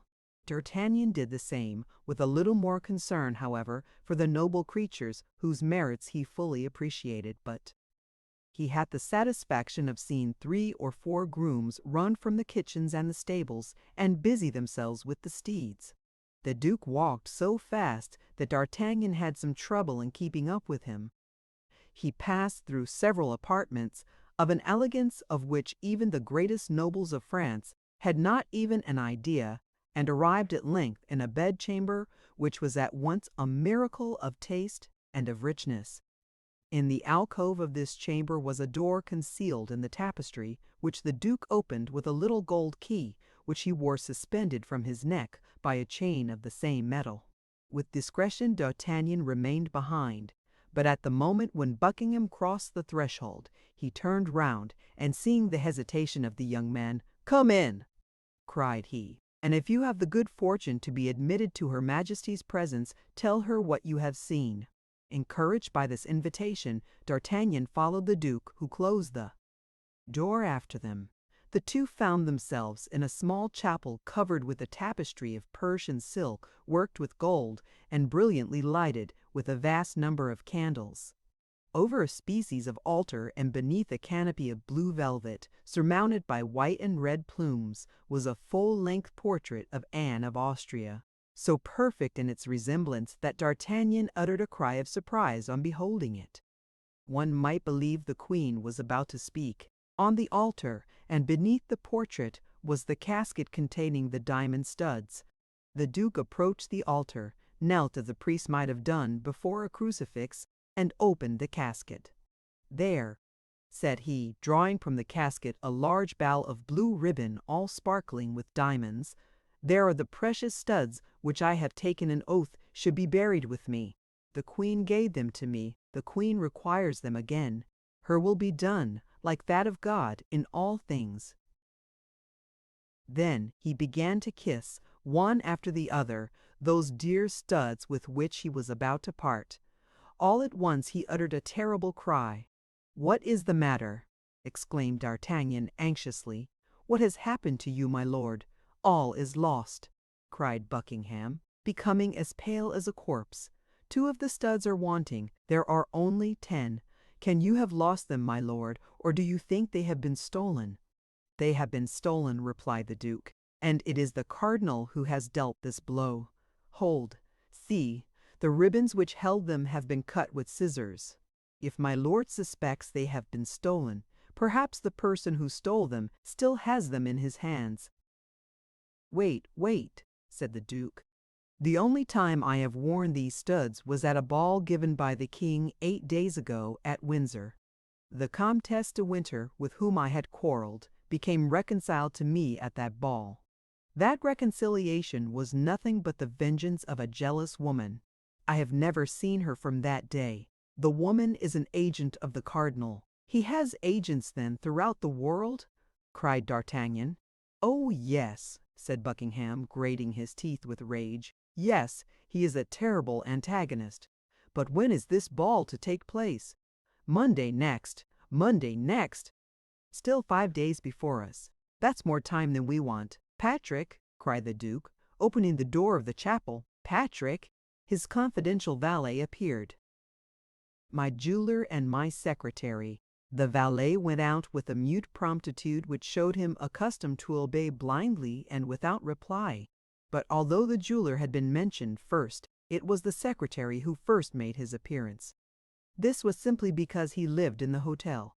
He found Buckingham seated at a table in his bedchamber, writing orders with his own hand. Mr.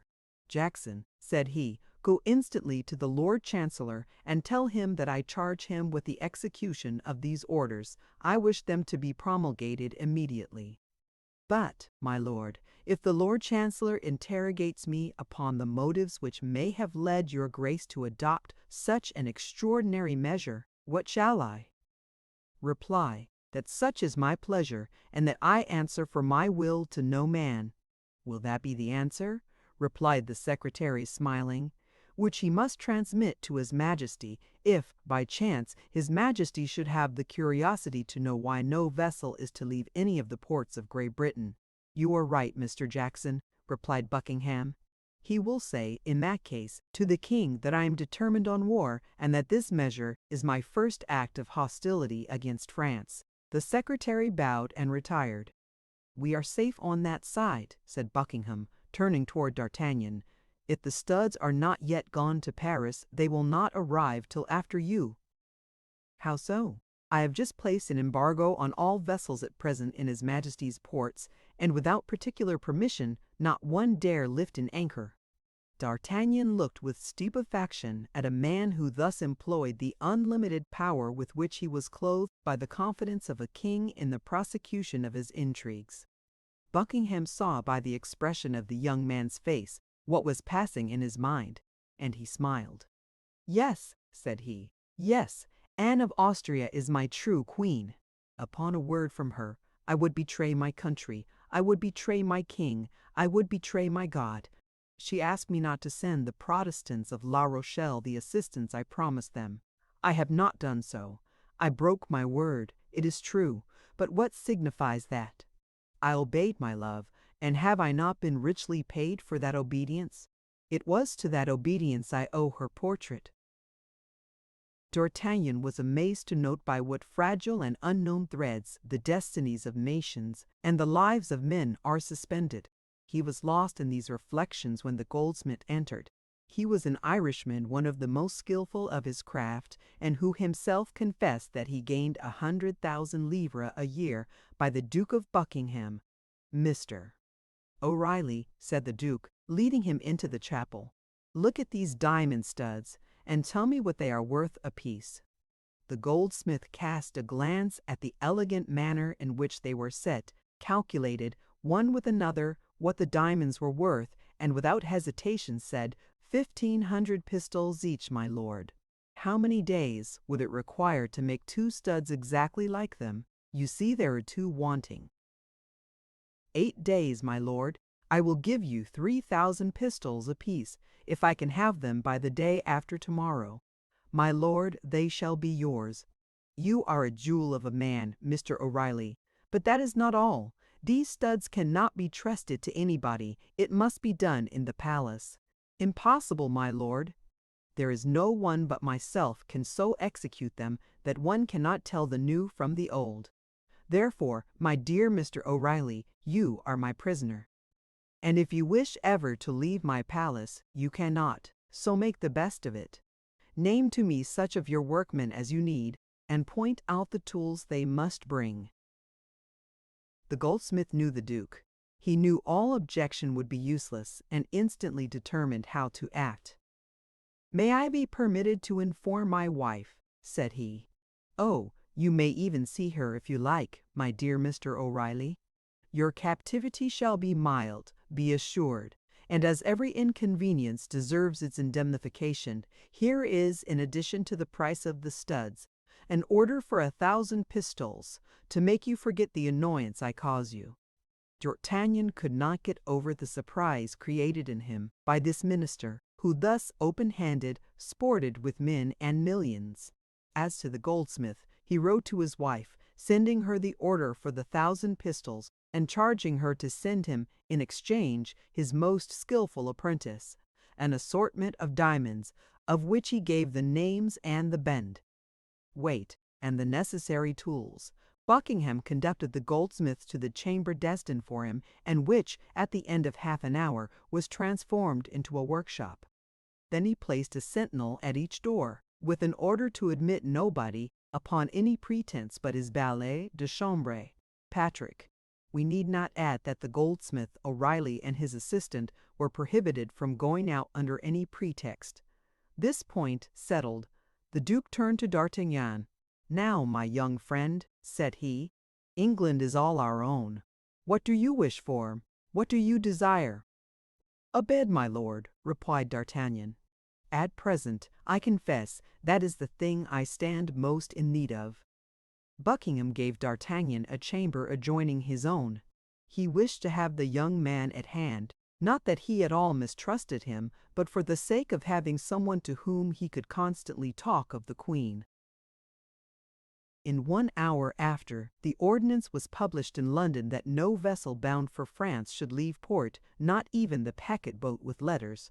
In the eyes of everybody this was a declaration of war between the two kingdoms. On the day after the morrow, by 11 o'clock, the 2 diamond studs were finished, and they were so completely imitated, so perfectly alike, that Buckingham could not tell the new ones from the old ones, and experts in such matters would have been deceived as he was. He immediately called D'Artagnan. "Here," said he to him, "are the diamond studs that you came to bring, and be my witness that I have done all that human power could do." "Be satisfied, my lord, I will tell all that I have seen." "But does your grace mean to give me the studs without the casket?" "The casket would encumber you. Besides, the casket is the more precious from being all that is left to me. You will say that I keep it." "I will perform your commission, word for word, my lord." "And now," resumed Buckingham, looking earnestly at the young man, "how shall I ever acquit myself of the debt I owe you?" D'Artagnan blushed up to the whites of his eyes. He saw that the Duke was searching for a means of making him accept something, and the idea that the blood of his friends and himself was about to be paid for with English gold was strangely repugnant to him. "Let us understand each other, my lord," replied D'Artagnan, "and let us make things clear beforehand in order that there may be no mistake. I am in the service of the King and Queen of France, and form part of the company of Monsieur de Sar, who, as well as his brother-in-law, Monsieur de Tréville, is particularly attached to their majesties. What I have done, then, has been for the Queen, and not at all for your grace. And still further, it is very probable I should not have done anything of this, if it had not been to make myself agreeable to someone who is my lady, as the Queen is yours." "Yes," said the Duke, smiling, "and I even believe that I know that other person." "It is, my lord, I have not named her," interrupted the young man warmly. "That is true," said the Duke, "and it is to this person I am bound to discharge my debt of gratitude." "You have said, my lord. For truly at this moment when there is question of war I confess to you that I see nothing in your grace but an Englishman, and consequently an enemy whom I should have much greater pleasure in meeting on the field of battle than in the park at Windsor or the Louvre, all which, however, will not prevent me from executing to the very point my commission, or from laying down my life, if there be need of it, to accomplish it. But I repeat it to your grace, without your having personally, on that account, more to thank me for in this second interview than for what I did for you in the first. We say Proud as a Scotsman, murmured the Duke of Buckingham. And we say, proud as a Gascon, replied D'Artagnan. The Gascons are the Scots of France. D'Artagnan bowed to the Duke and was retiring. Well, are you going away in that manner? Where and how? That's true. Fogad, these Frenchmen have no consideration. I had forgotten that England was an island, and that you were the king of it. Go to the riverside, ask for the brig Sund, and give this letter to the captain. He will convey you to a little port, where certainly you are not expected, and which is ordinarily only frequented by fishermen. The name of that port? St. Valery. But listen, when you have arrived there, you will go to a mean tavern, without a name, and without a sign, a mere fisherman's hut. You cannot be mistaken. There is but one. Afterward, you will ask for the host and will repeat to him the word forward, which means, in French, in avant. It is the password. He will give you a horse all saddled and will point out to you the road you ought to take. You will find, in the same way, 4 relays on your route.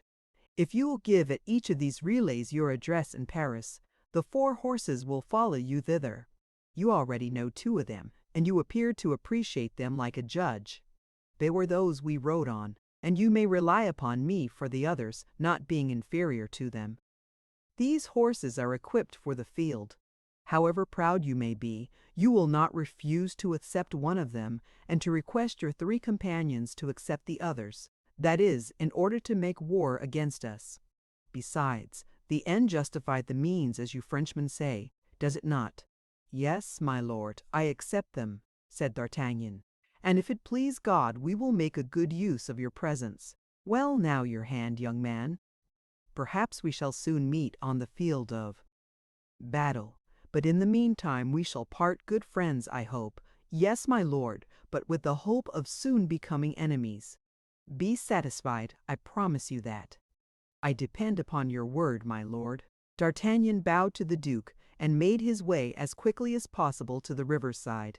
Opposite the Tower of London, he found the vessel that had been named to him, delivered his letter to the captain, who, after having it examined by the governor of the port, made immediate preparations to sail. 50 vessels were waiting to set out. Passing alongside one of them, D'Artagnan fancied he perceived on board it the woman of Meung the same, whom the unknown gentleman had called Milady, and whom D'Artagnan had thought so handsome. But thanks to the current of the stream and a fair wind, his vessel passed so quickly that he had little more than a glimpse of her. The next day, about 9 o'clock in the morning, he landed at St. Valery.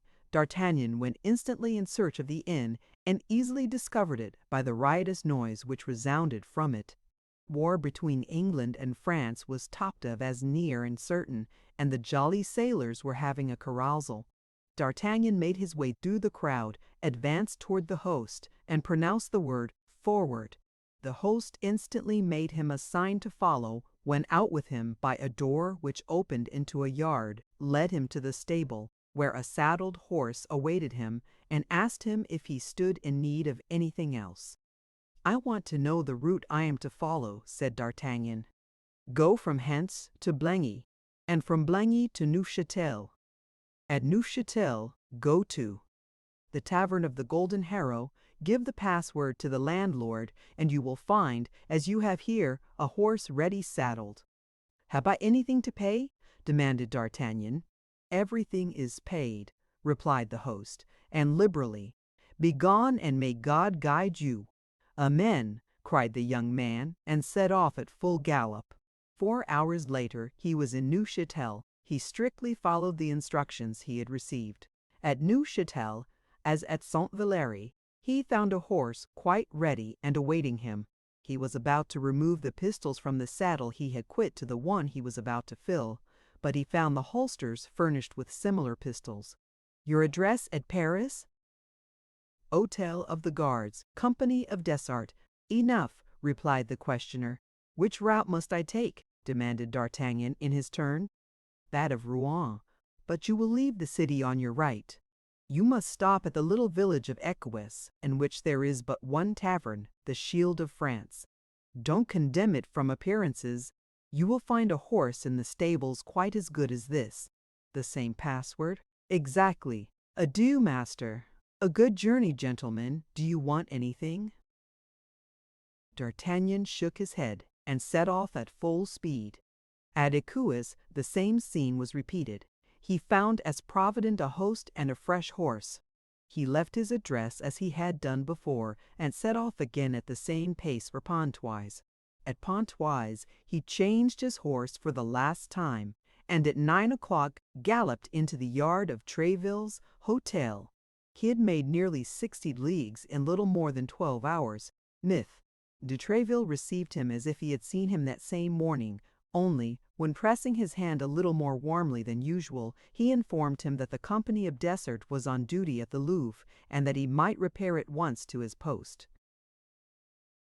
Chapter 22. The Ballad of Aulay Merlazin. On the morrow, nothing was talked of in Paris but the ball which the aldermen of the city were to give to the king and queen, and in which their majesties were to dance the famous La Merlazin, the favorite ballet of the king. 8 days had been occupied in preparations at the Hôtel de Ville for this important evening. The city carpenters had erected scaffolds upon which the invited ladies were to be placed. The city grocer had ornamented the chambers with 200 flambeaux of white wax, a piece of luxury unheard of at that period, and 20 violins were ordered, and the price for them fixed at double the usual rate, upon condition, said the report, that they should be played all night. At 10 o'clock in the morning the Sieur de la Coste, ensign in the King's Guards, followed by 2 officers and several archers of that body, came to the city registrar, named Clement, and demanded of him all the keys of the rooms and offices of the hotel. These keys were given up to him instantly. Each of them had a ticket attached to it, by which it might be recognized, and from that moment the Sieur de la Coste was charged with the care of all the doors and all the avenues. At 11 o'clock came in his turn Du Hallier, captain of the guards, bringing with him 50 archers, who were distributed immediately through the Hôtel de Ville at the doors assigned them. At 3 o'clock came 2 companies of the guards, one French, the other Swiss. The company of French guards was composed of half of M. du Hallier's men and half of M. Brie, Dessart's men. At 6 in the evening the guests began to come.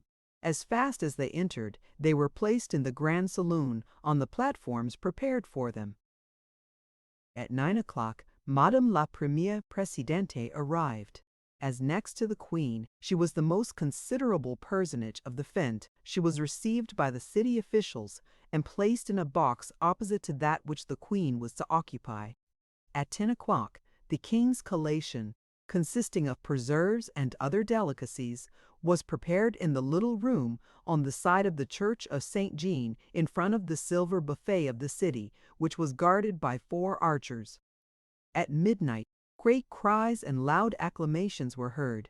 It was the king who was passing through the streets which led from the Louvre to the Hôtel de Ville, and which were all illuminated with colored lanterns.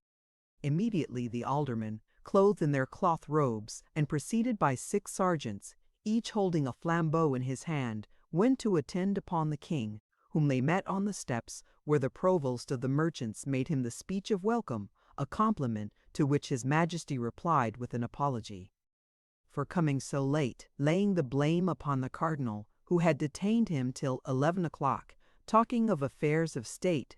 His majesty, in full dress, was accompanied by His Royal Highness M.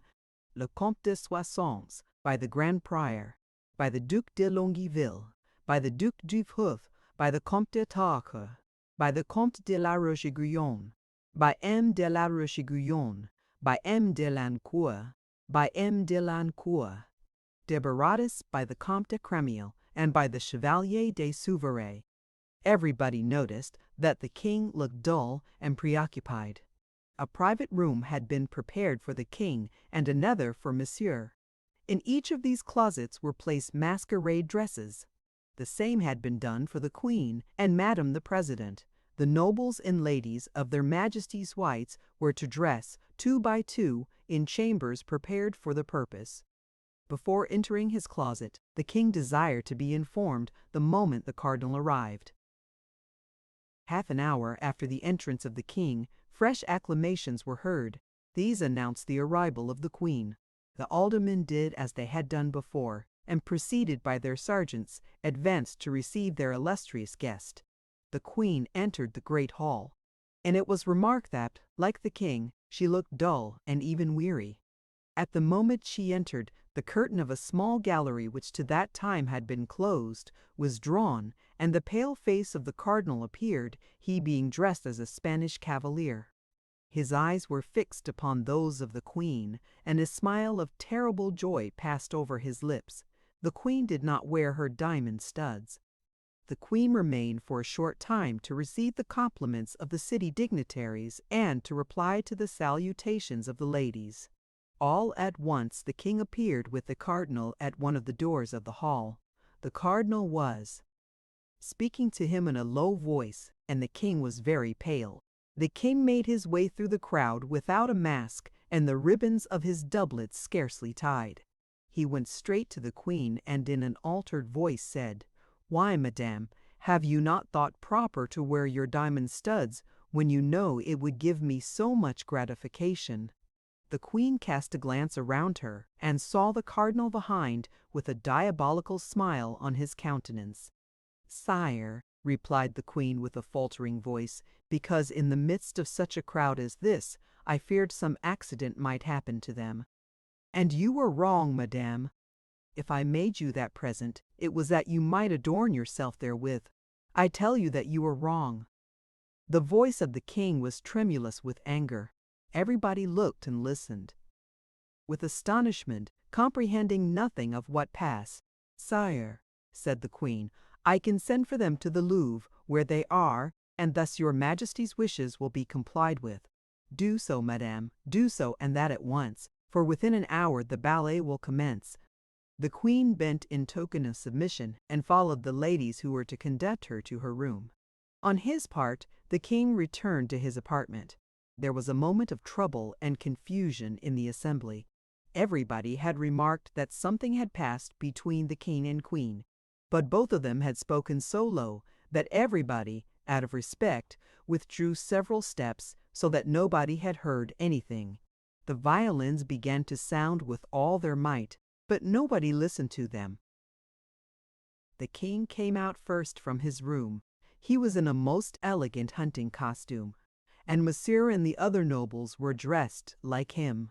This was the costume that best became the king. So dressed, he really appeared the first gentleman of his kingdom.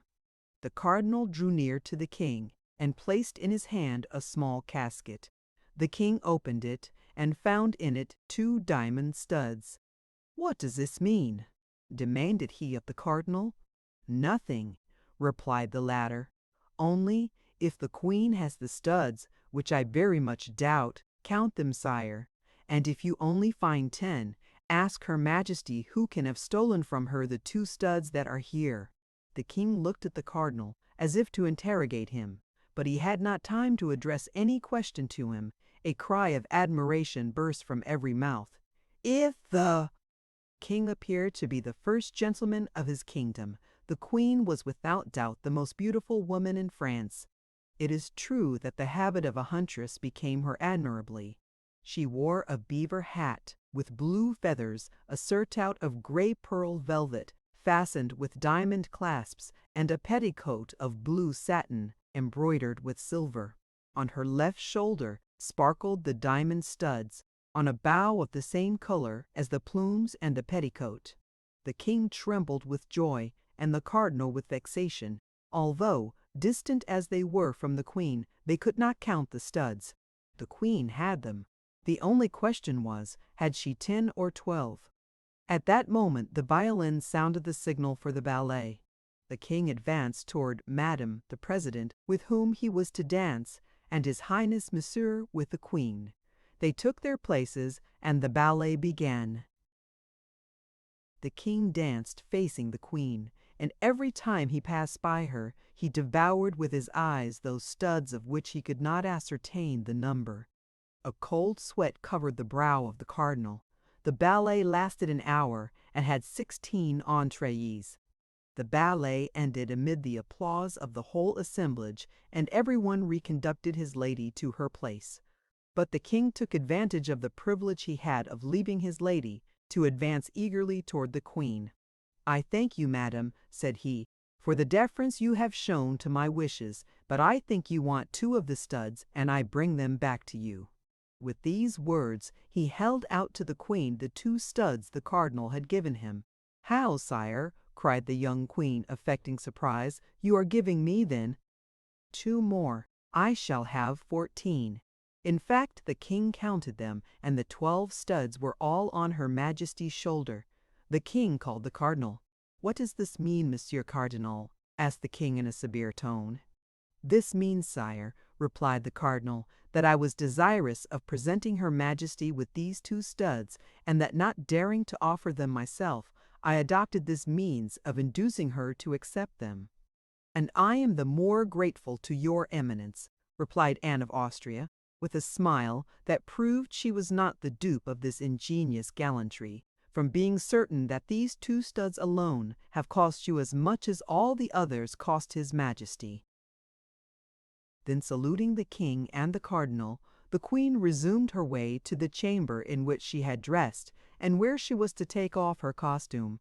The attention which we have been obliged to give during the commencement of the chapter to the illustrious personages we have introduced into it has diverted us for an instant from him to whom Anne of Austria owed the extraordinary triumph she had obtained over the cardinal, and who, confounded, unknown, lost in the crowd gathered at one of the doors, looked on at this scene, comprehensible only to 4 persons: the king, the queen, his eminence, and himself.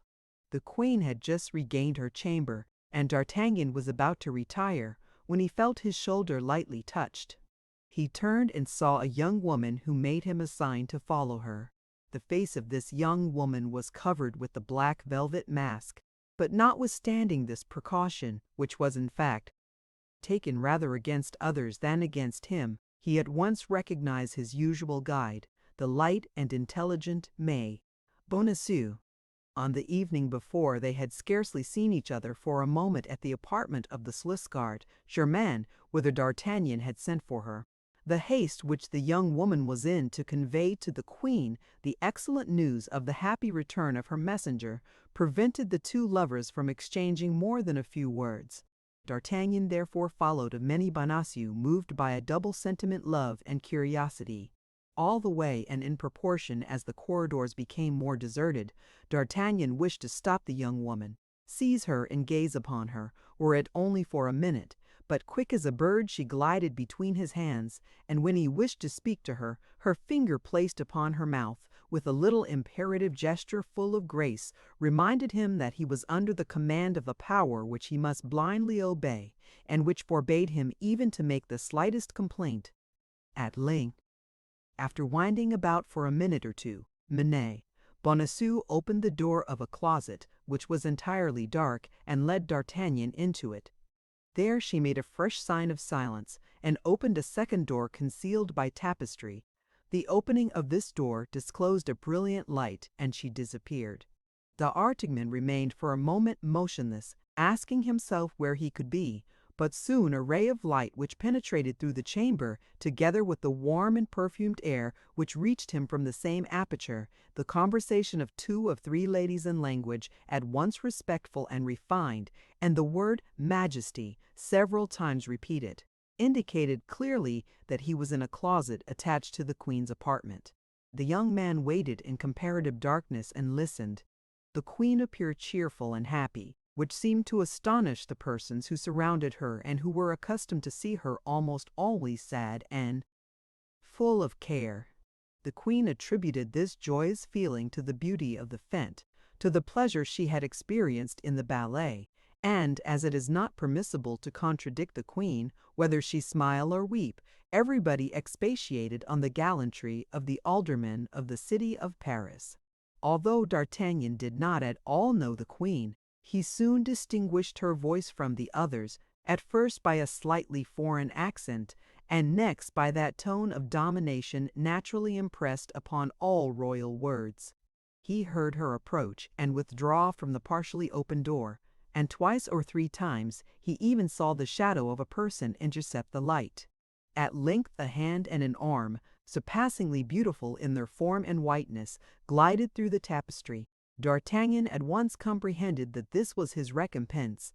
He cast himself on his knees, seized the hand, and touched it respectfully with his lips. Then the hand was withdrawn, leaving in his an object, which he perceived to be a ring. The door immediately closed, and D'Artagnan found himself again in complete obscurity. D'Artagnan placed the ring on his finger and again waited. It was evident that all was not yet over.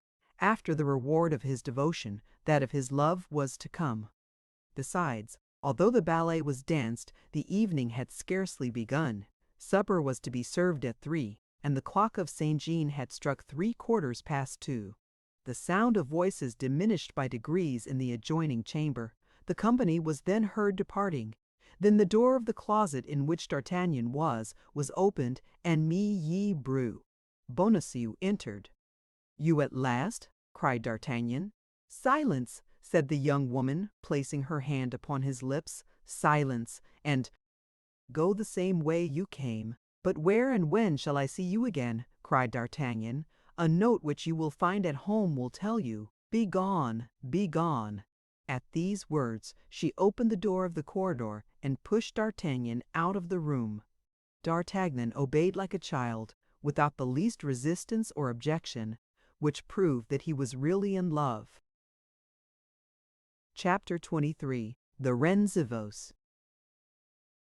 D'Artagnan ran home immediately, and although it was 3 o'clock in the morning and he had some of the worst quarters of Paris to traverse, he met with no misadventure. Everyone knows that drunkards and lovers have a protecting deity.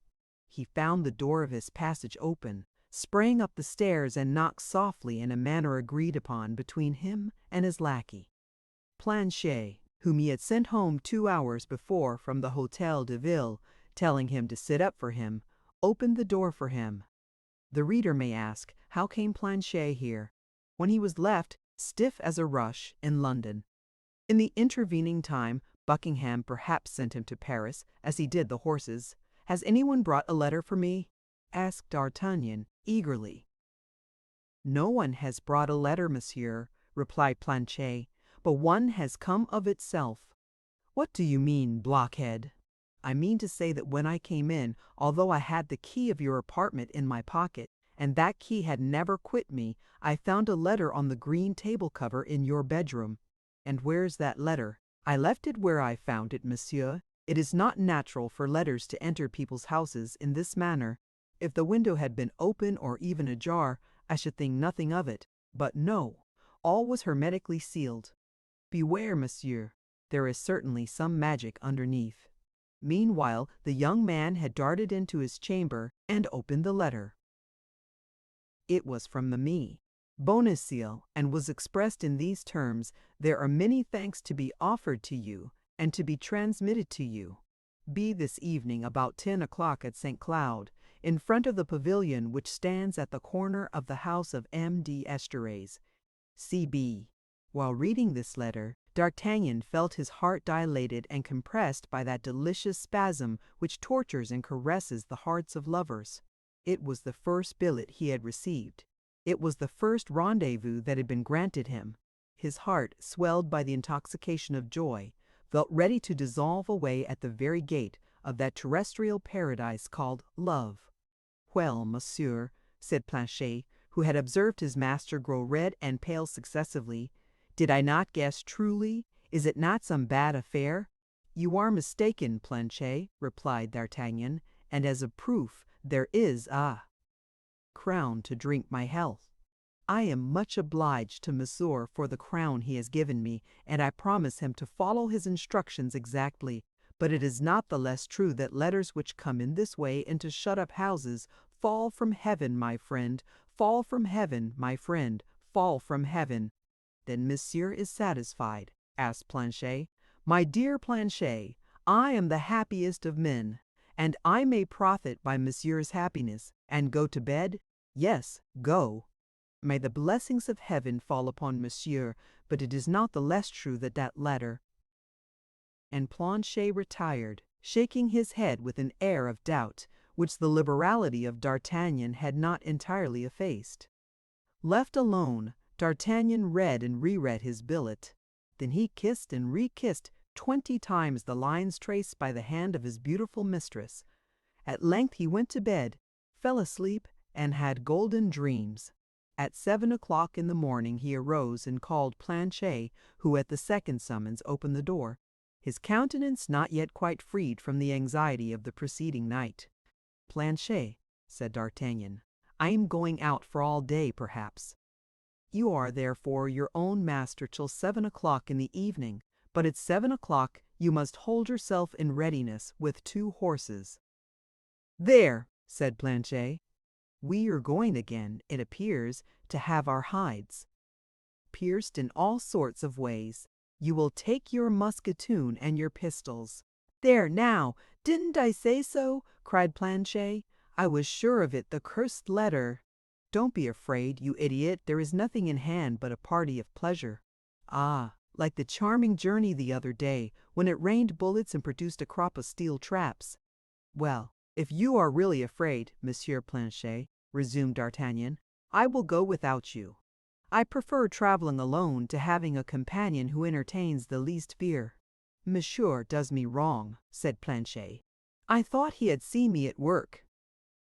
"Yes, but I thought perhaps you had worn out all your courage the first time. Monsieur shall see that upon occasion I have some left. Only I beg Monsieur not to be too prodigal of it if he wishes it to last long. Do you believe you have still a certain amount of it to expend this evening?" "I hope so, Monsieur." "Well, then, I count on you. At the appointed hour I shall be ready. Only I believed that Monsieur had but 1 horse in the guard stables. Perhaps there is but 1 at this moment, but by this evening there will be 4. It appears that our journey was a remounting journey, then." "Exactly so," said D'Artagnan, and nodding to Planchet, he went out. Aimé Bonacieux was at his door. D'Artagnan's intention was to go out without speaking to the worthy mercer, but the latter made so polite and friendly a salutation that his tenant felt obliged, not only to stop, but to enter into conversation with him. Besides, how is it possible to avoid a little condescension toward a husband whose pretty wife has appointed a meeting with you that same evening at St. Cloud, opposite D'Estrées' pavilion? D'Artagnan approached him with the most amiable air he could assume. The conversation naturally fell upon the incarceration of the poor man. Monsieur Bonacieux, who was ignorant that D'Artagnan had overheard his conversation with the stranger of Mincang, related to his young tenant the persecutions of that monster, Enstrol de la Famous, whom he never ceased to designate, during his account, by the title of the Cardinal's executioner, and expatiated at great length upon the Bastille, the bolts, the wickets, the dungeons, the gratings, the instruments of torture. D'Artagnan listened to him with exemplary complaisance, and when he had finished said, "And Madame Bonacieux, do you know who carried her off? For I do not forget that I owe to that unpleasant circumstance the good fortune of having made your acquaintance." "Ah," said Bonacieux, "they took good care not to tell me that, and my wife, on her part, has sworn to me by all that's sacred that she does not know. But you," continued Bonacieux, in a tone of perfect good fellowship, "what has become of you all these days? I have not seen you nor your friends, and I don't think you could gather all that dust that I saw Planchet brush off your boots yesterday from the pavement of Paris." "You are right, my dear Monsieur Bonacieux. My friends and I have been on a little journey." "Far from here?" "Oh, Lord, no! About 40 leagues only. We went to take Monsieur Athos to the waters of Forges, where my friends still remain." "And you have returned, have you not?" replied Monsieur Bonacieux, giving to his countenance a most sly air. "A handsome young fellow like you does not obtain long leaves of absence from his mistress, and we were impatiently waited for at Paris, were we not?" "My faith," said the young man, laughing, "I confess it, and so much more the readily, my dear Bonacieux, as I see there is no concealing anything from you. Yes, I was expected, and very impatiently, I acknowledge." A slight shade passed over the brow of Bonacieux, but so slight that D'Artagnan did not perceive it. "And we are going to be recompensed for our diligence?" continued the mercer, with a trifling alteration in his voice, so trifling, indeed, that D'Artagnan did not perceive it any more than he had the momentary shade, which, an instant before, had darkened the countenance of the worthy man. "Ah, may you be a true prophet," said D'Artagnan, laughing. "No. What I say," replied Bonacieux, "is only that I may know whether I am delaying you." "Why that question, my dear host?" asked D'Artagnan. "Do you intend to sit up for me?" "No. But since my arrest in the robbery that was committed in my house, I am alarmed every time I hear a door open, particularly in the night. What the deuce can you expect? I am no swordsman." "Well, don't be alarmed if I return at 1, 2, or 3 o'clock in the morning. Indeed, do not be alarmed if I do not come at all." This time Bonacieux became so pale that D'Artagnan could not help perceiving it, and asked him what was the matter. "Nothing," replied Bonacieux. "Nothing. Since my misfortunes I have been subject to faintnesses which seize me all at once, and I have just felt a cold shiver. Pay no attention to it, you have nothing to occupy yourself with but being happy. Then I have full occupation, for I am so. Not yet, wait a little. This evening, you said. Well, this evening will come, thank God, and perhaps you look for it with as much impatience as I do. Perhaps this evening Madame Bonacieux will visit the conjugal domicile." "Madame Bonacieux is not at liberty this evening," replied the husband seriously. "She is detained at the Louvre this evening by her duties." "So much the worse for you, my dear host, so much the worse. When I am happy I wish all the world to be so, but it appears that is not possible." The young man departed, laughing at the joke which he thought he alone could comprehend. "Amuse yourself well," replied Bonacieux in a sepulchral tone. But D'Artagnan was too far off to hear him, and if he had heard him in the disposition of mind he then enjoyed, he certainly would not have remarked it. He took his way toward the hotel of Nem de Tréville. His visit of the day before, it is to be remembered, had been very short and very little explicative. He found Tréville in a joyful mood. He had thought the king and queen charming at the ball. It is true the cardinal had been particularly ill-tempered. He had retired at 1 o'clock under the pretense of being indisposed. As to their majesties, they did not return to the Louvre till 6 o'clock in the morning. "Now," said Tréville, lowering his voice and looking into every corner of the apartment to see if they were alone, "now let us talk about yourself, my young friend, for it is evident that your happy return has something to do with the joy of the king, the triumph of the queen, and the humiliation of his eminence. You must look out for yourself." "What have I to fear?" replied D'Artagnan. "As long as I shall have the luck to enjoy the favor of their majesties." "Everything, believe me. The cardinal is not the man to forget a mystification until he has settled account with the mystifier, and the mystifier appears to me to have the air of being a certain young Gascon of my acquaintance. Do you believe that the cardinal is as well posted as yourself, and knows that I have been to London?" "The devil! You have been to London! Was it from London you brought that beautiful diamond that glitters on your finger? Beware, my dear D'Artagnan. A present from an enemy is not a good thing. Are there not some Latin verses upon that subject? Stop." "Yes, doubtless," replied D'Artagnan, who had never been able to cram the first rudiments of that language into his head, and who had by his ignorance driven his master to despair. "Yes, doubtless there is one." "There certainly is one," said Mee de Tréville, who had a tincture of literature, "and Monsieur de Benserade was quoting it to me the other day. Stop a minute. Ah, this is it, timeo Danaos et dona ferentes, which means, beware of the enemy who makes you presents." "This diamond does not come from an enemy, monsieur," replied D'Artagnan. "It comes from the queen." "From the queen! Oh, oh!" said M. de Tréville.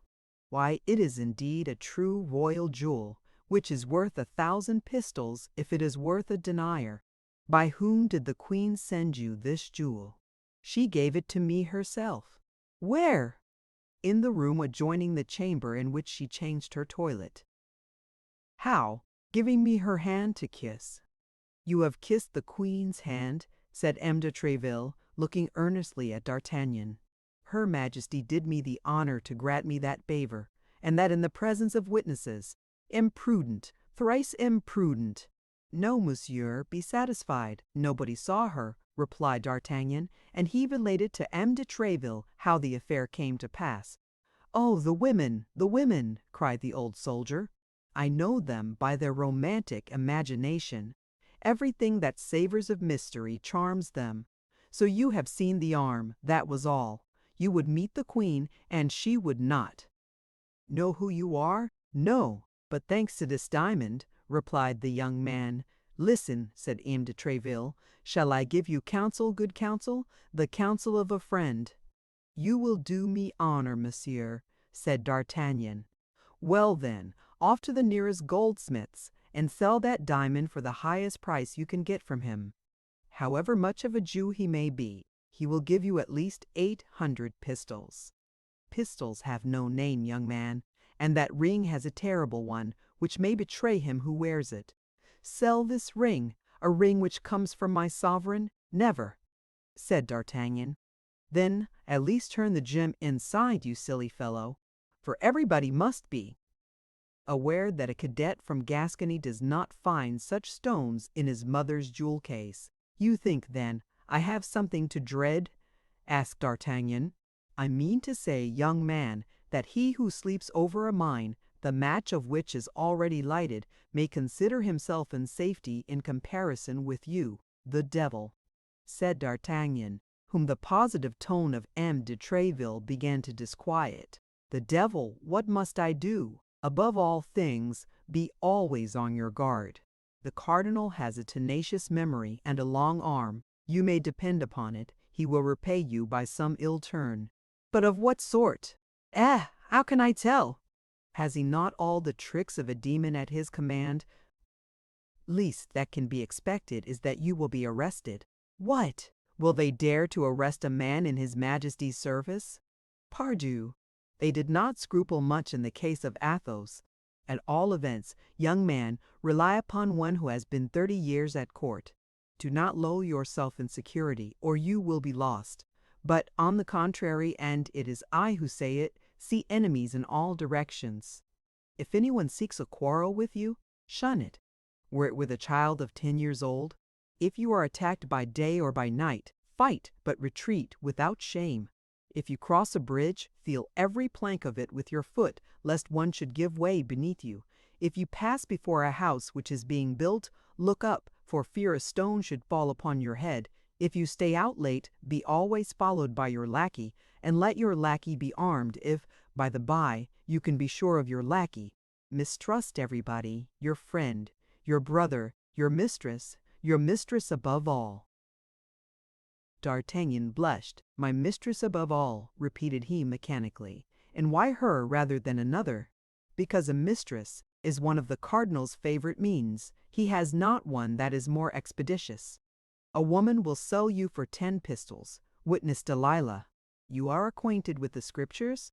D'Artagnan thought of the appointment Ney Bonacieux had made with him for that very evening, but we are bound to say, to the credit of our hero, that the bad opinion entertained by M. de Tréville of women in general did not inspire him with the least suspicion of his pretty hostess. But, à propos, resumed M.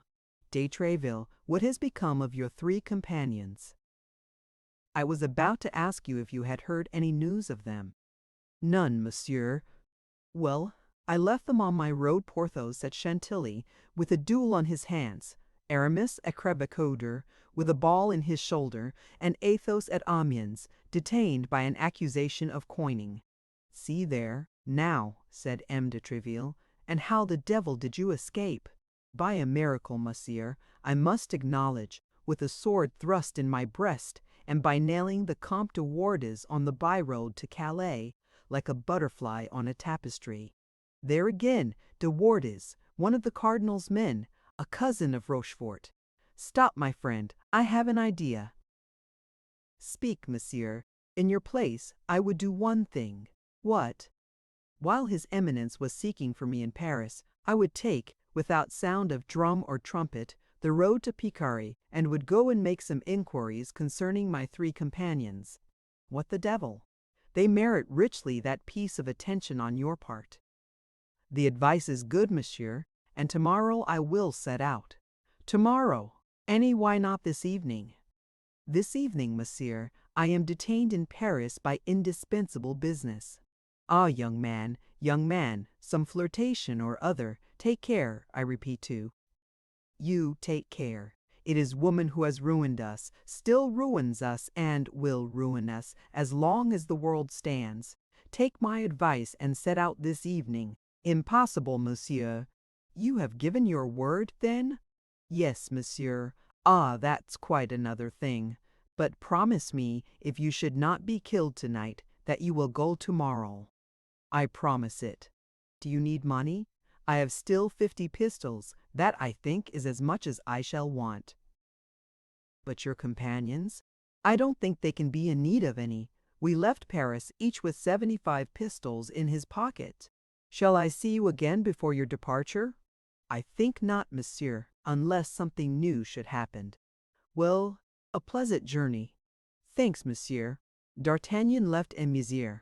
De Tréville, touched more than ever by his paternal solicitude for his musketeers. He called successively at the abodes of Athos, Porthos, and Aramis. Neither of them had returned. Their lackeys likewise were absent, and nothing had been heard of either the one or the other. He would have inquired after them of their mistresses, but he was neither acquainted with Porthos's nor Aramis's. And as to Athos, he had none. As he passed the Hôtel des Gardes, he took a glance into the stables. 3 of the 4 horses had already arrived. Planchet, all astonishment, was busy grooming them, and had already finished 2. "Ah, monsieur," said Planchet on perceiving D'Artagnan, "how glad I am to see you." "Why so, Planchet?" asked the young man. "Do you place confidence in our landlord, Monsieur Bonacieux?" "I, not the least in the world." "Oh, you do quite right, monsieur. But why this question? Because, while you were talking with him, I watched you without listening to you, and, monsieur, his countenance changed color 2 or 3 times. Bah! Preoccupied as monsieur was with the letter he had received, he did not observe that, but I, whom the strange fashion in which that letter came into the house had placed on my guard, I did not lose a movement of his features." "And you found it traitorous, monsieur, indeed."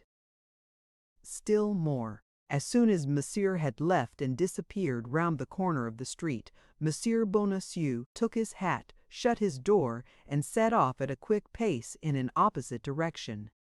"It seems you are right, Planchet. All this appears to be a little mysterious, and be assured that we will not pay him our rent until the matter shall be categorically explained to us. Monsieur jests, but monsieur will see. What would you have, Planchet? What must come is written. Monsieur does not then renounce his excursion for this evening." "Quite the contrary, Planchet. The more ill will I have toward Monsieur Bonacieux, the more punctual I shall be in keeping the appointment made by that letter, which makes you so uneasy." "Then that is monsieur's determination.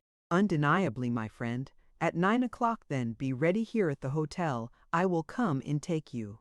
Planchet, seeing there was no longer any hope of making his master renounce his project, heaved a profound sigh, and set to work to groom the 3rd horse. As to D'Artagnan, being at bottom a prudent youth, instead of returning home, went and dined with the Gascon priest, who, at the time of the distress of the 4 friends, had given them a breakfast of chocolate. Chapter 24. The Pavilion.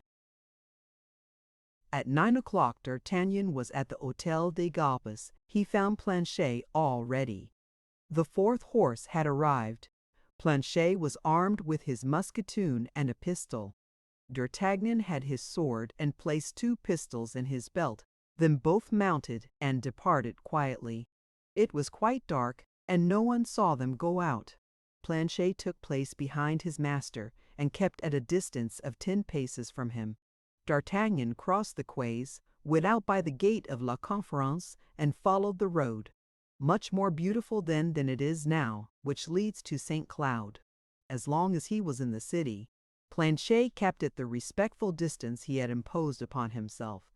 But as soon as the road began to be more lonely and dark, he drew softly nearer, so that when they entered the Bois de Boulogne, he found himself riding quite naturally side by side with his master.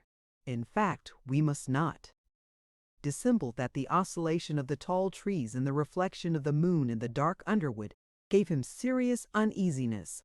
D'Artagnan could not help perceiving that something more than usual was passing in the mind of his lackey, and said, "Well, Monsieur Planchet, what is the matter with us now? Don't you think, monsieur, that woods are like churches?" "How so, Planchet?" "Because we dare not speak aloud in one or the other." "But why did you not dare to speak aloud, Planchet?" "Because you are afraid." "Afraid of being heard?" "Yes, monsieur." "Afraid of being heard? Why, there is nothing improper in our conversation, my dear Planchet, and no one could find fault with it." "Ah, monsieur," replied Planchet, recurring to his besetting idea, "that Monsieur Bonacieux has something vicious in his eyebrows, and something very unpleasant in the play of his lips." "What the devil makes you think of Bonacieux?" "Monsieur, we think of what we can, and not of what we will." "Because you are a coward, Planchet." "Monsieur, we must not confound prudence with cowardice. Prudence is a virtue, and you are very virtuous, are you not, Planchet?" "Monsieur, is not that the barrel of a musket which glitters yonder? Had we not better lower our heads?" "In truth," murmured D'Artagnan, to whom M. de Tréville's recommendation recurred, "this animal will end by making me afraid." And he put his horse into a trot. Planchet followed the movements of his master, as if he had been his shadow, and was soon trotting by his side. "Are we going to continue this pace all night?" asked Planchet. "No, you are at your journey's end." "How, monsieur? And you?" "I am going a few steps farther, and monsieur leaves me here alone. You are afraid, Planchet?" "No, I only beg leave to observe to monsieur that the night will be very cold, that chills bring on rheumatism, and that a lackey who has the rheumatism makes but a poor servant, particularly to a master as active as monsieur." "Well, if you are cold, Planchet, you can go into one of those cabarets that you see yonder, and be in waiting for me at the door by 6 o'clock in the morning. Monsieur, I have eaten and drunk respectfully the crown you gave me this morning, so that I have not a sou left in case I should be cold. Here's half a pistole. Tomorrow morning." D'Artagnan sprang from his horse, threw the bridle to Planchet, and departed at a quick pace, folding his cloak around him. "Good Lord, how cold I am!" cried Planchet as soon as he had lost sight of his master, and in such haste was he to warm himself that he went straight to a house, set out with all the attributes of a suburban tavern, and knocked at the door. In the meantime D'Artagnan, who had plunged into a bypath, continued his route and reached St. Cloud, but instead of following the main street, he turned behind the chateau, reached a sort of retired lane, and found himself soon in front of the pavilion named. It was situated in a very private spot. A high wall, at the angle of which was the pavilion, ran along one side of this lane, and on the other was a little garden connected with a poor cottage which was protected by a hedge from passers-by. He gained the place appointed, and as no signal had been given him by which to announce his presence, he waited. Not the least noise was to be heard. It might be imagined that he was 100 miles from the capital. D'Artagnan leaned against the hedge, after having cast a glance behind it. Beyond that hedge, that garden, and that cottage, a dark mist enveloped with its folds that immensity where Paris slept, a vast void from which glittered a few luminous points, the funeral stars of that hell. But for D'Artagnan all aspects were clothed happily, all ideas wore a smile, all shades were diaphanous. The appointed hour was about to strike. In fact, at the end of a few minutes the belfry of St. Cloud let fall slowly 10 strokes from its sonorous jaws.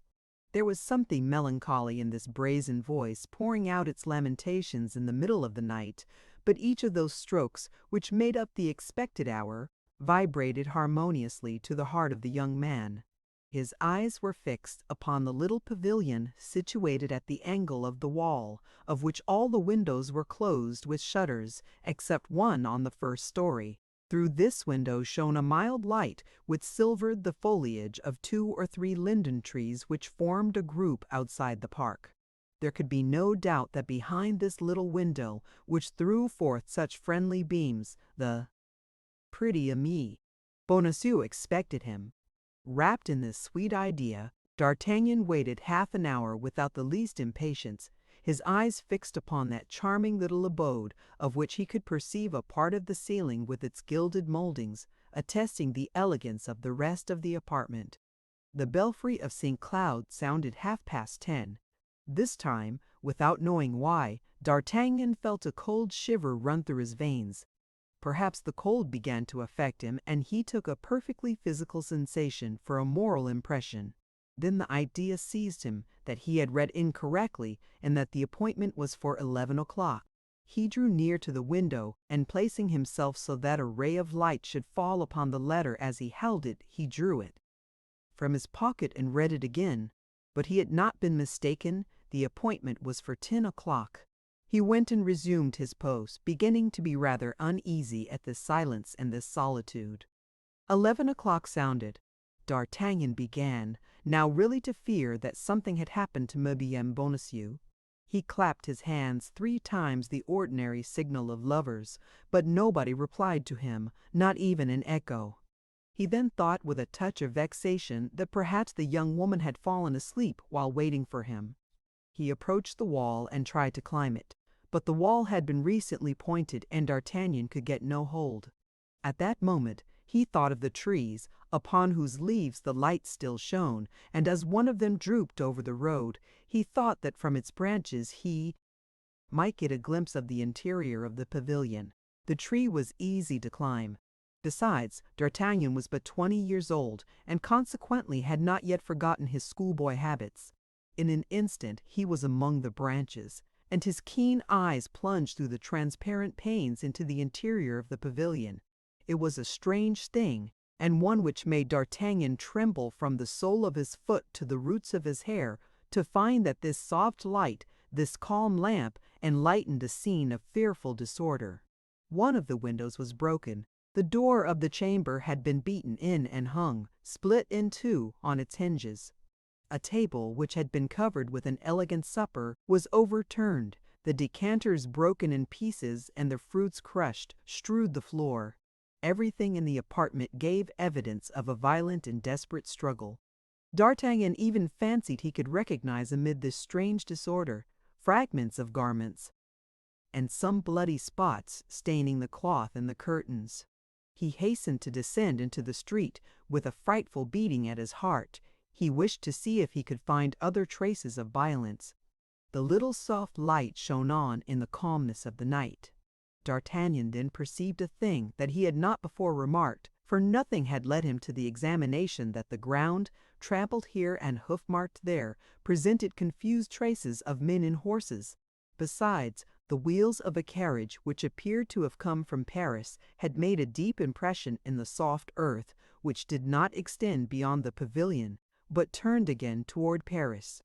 At length D'Artagnan, in pursuing his researches, found near the wall a woman's torn glove. This glove, wherever it had not touched the muddy ground, was of a reproachable odor. It was one of those perfumed gloves that lovers like to snatch from a pretty hand.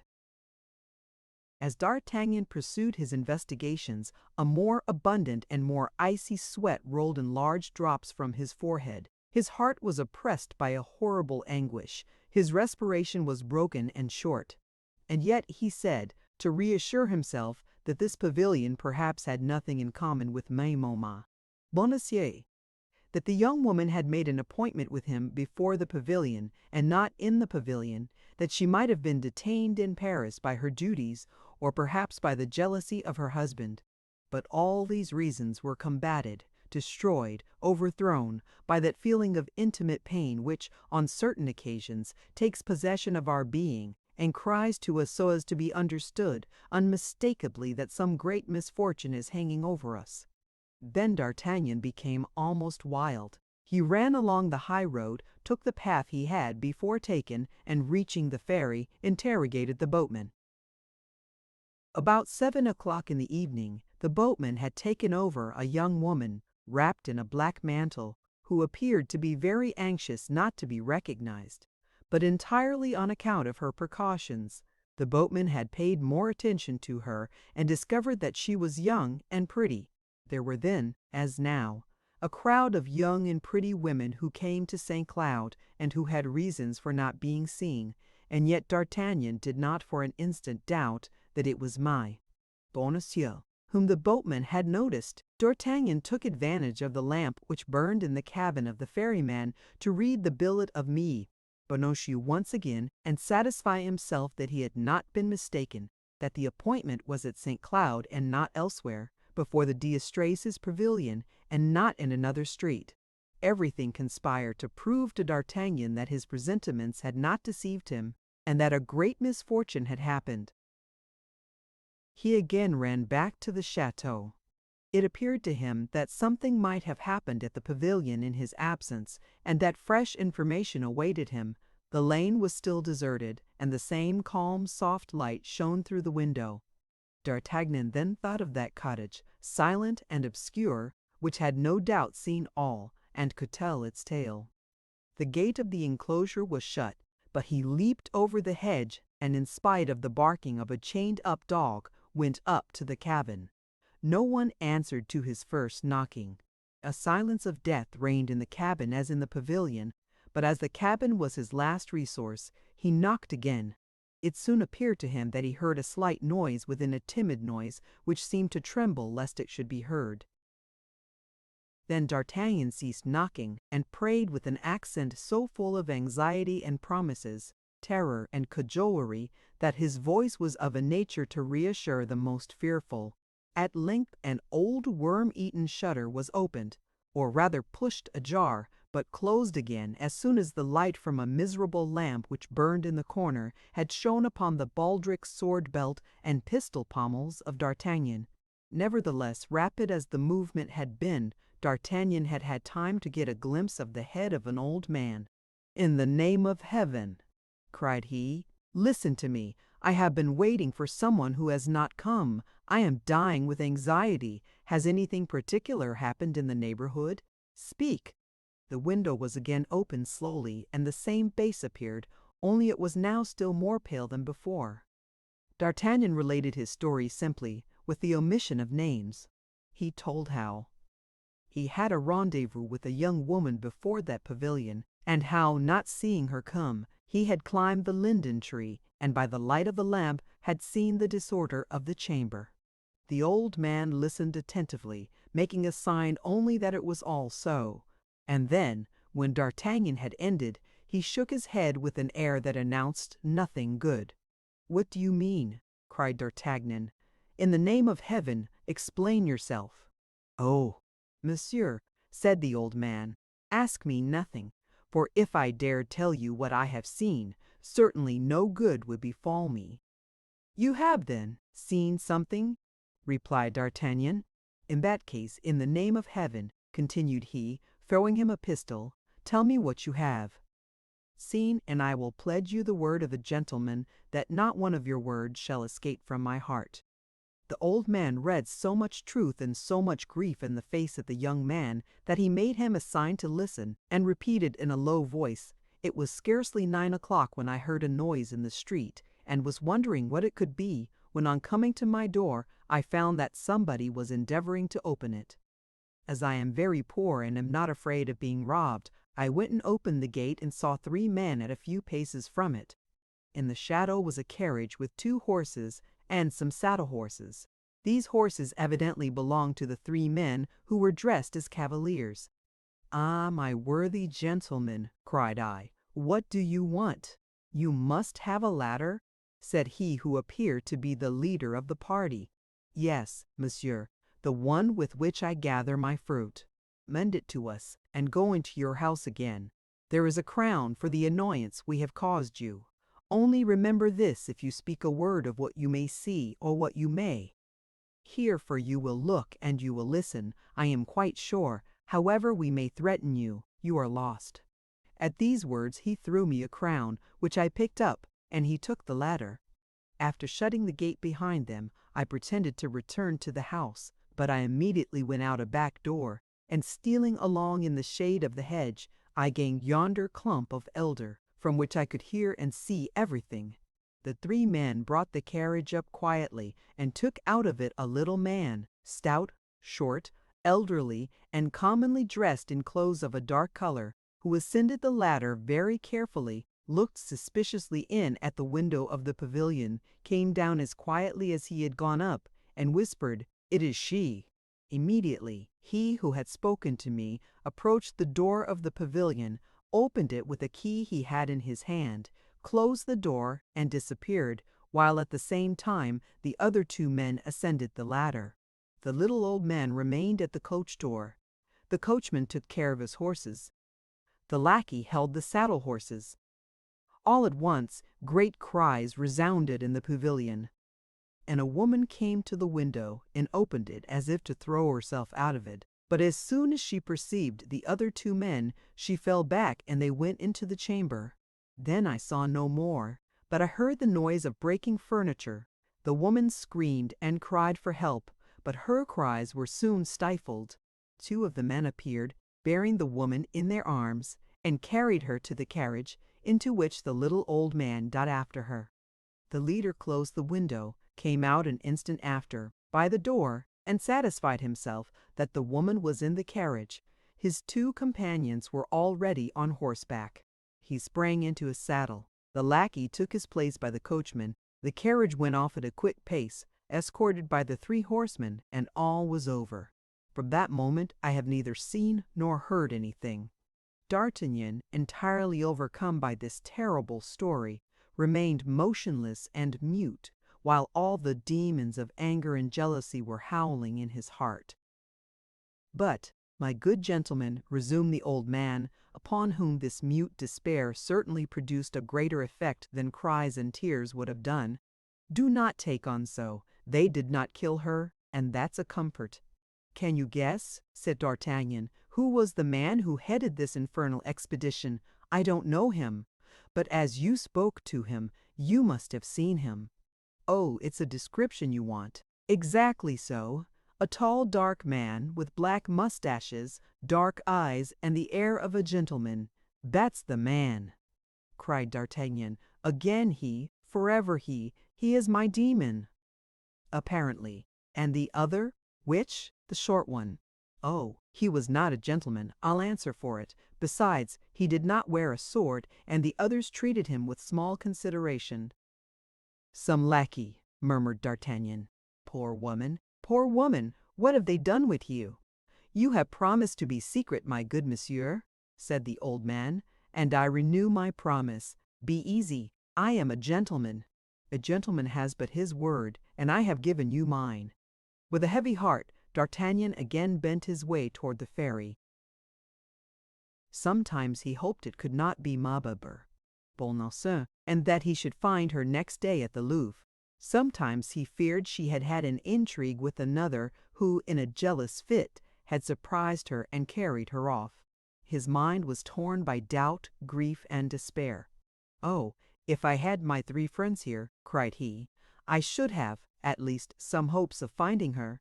But who knows what has become of them?" It was past midnight. The next thing was to find Planchet. D'Artagnan went successively into all the cabarets in which there was a light, but could not find Planchet in any of them. At the sixth he began to reflect that the search was rather dubious. D'Artagnan had appointed 6 o'clock in the morning for his lackey, and wherever he might be, he was right.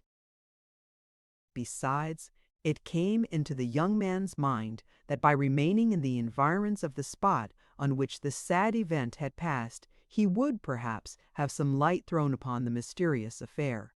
At the sixth cabaret, then, as we said, D'Artagnan stopped, asked for a bottle of wine of the best quality, and placing himself in the darkest corner of the room, determined thus to wait till daylight. But this time again his hopes were disappointed, and although he listened with all his ears, he heard nothing. Amid the oaths, coarse jokes, and abuse which passed between the laborers, servants, and carters who comprised the honorable society of which he formed a part, which could put him a least track of her who came from him, he was compelled then, after having swallowed the contents of his bottle, to pass the time as well as to evade suspicion, to fall into the easiest position in his corner and to sleep, whether well or ill. D'Artagnan, be it remembered, was only 20 years old, and at that age sleep has its imprescriptible rights, which it imperiously insists upon, even with the saddest hearts. Towards 6 o'clock D'Artagnan awoke with that uncomfortable feeling which generally accompanies the break of day after a bad night. He was not long in making his toilet. He examined himself to see if advantage had been taken of his sleep, and having found his diamond ring on his finger, his purse in his pocket, and his pistols in his belt, he rose, paid for his bottle, and went out to try if he could have any better luck in his search after his lackey than he had had the night before. The first thing he perceived through the damp grey mist was honest Planchet, who, with the 2 horses in hand, awaited him at the door of a little blind cabaret, before which D'Artagnan had passed without even a suspicion of its existence. Chapter 25. Porthos. Instead of returning directly home, D'Artagnan alighted at the door of M. de Tréville and ran quickly up the stairs. This time he had decided to relate all that had passed. De Tréville would doubtless give him good advice as to the whole affair. Besides, as M. de Tréville saw the Queen almost daily, he might be able to draw from Her Majesty some intelligence of the poor young woman, whom they were doubtless making pay very dearly for her devotedness to her mistress. M. de Tréville listened to the young man's account with a seriousness which proved that he saw something else in this adventure besides a love affair. When D'Artagnan had finished, he said, all this savours of his Eminence a league off." "But what is to be done?" said D'Artagnan. "Nothing, absolutely nothing at present, but quitting Paris, as I told you, as soon as possible. I will see the Queen. I will relate to her the details of the disappearance of this poor woman, of which she is no doubt ignorant. These details will guide her on her part, and on your return I shall perhaps have some good news to tell you. Rely on me." D'Artagnan knew that, although a Gascon, M. de Tréville was not in the habit of making promises, and that when by chance he did promise, he more than kept his word. He bowed to him, then, full of gratitude for the past and for the future, and the worthy captain, who on his side felt a lively interest in this young man, so brave and so resolute, pressed his hand kindly, wishing him a pleasant journey. Determined to put the advice of M. de Tréville in practice instantly, D'Artagnan directed his course toward the Rue des Fossoyeurs, in order to superintend the packing of his valise. On approaching the house, he perceived M. Bonacieux in morning costume standing at his threshold. All that the prudent Planchet had said to him the preceding evening about the sinister character of the old man recurred to the mind of D'Artagnan, who looked at him with more attention than he had done before. In fact, in addition to that yellow, sickly paleness which indicates the insinuation of the bile in the blood, and which might, besides, be accidental, D'Artagnan remarked something perfidiously significant in the play of the wrinkled features of his countenance. A rogue does not laugh in the same way that an honest man does. A hypocrite does not shed the tears of a man of good faith. All falsehood is a mask, and however well made the mask may be, with a little attention we may always succeed in distinguishing it from the true face. It appeared, then, to D'Artagnan that M. Bonacieux wore a mask, and likewise that that mask was most disagreeable to look upon.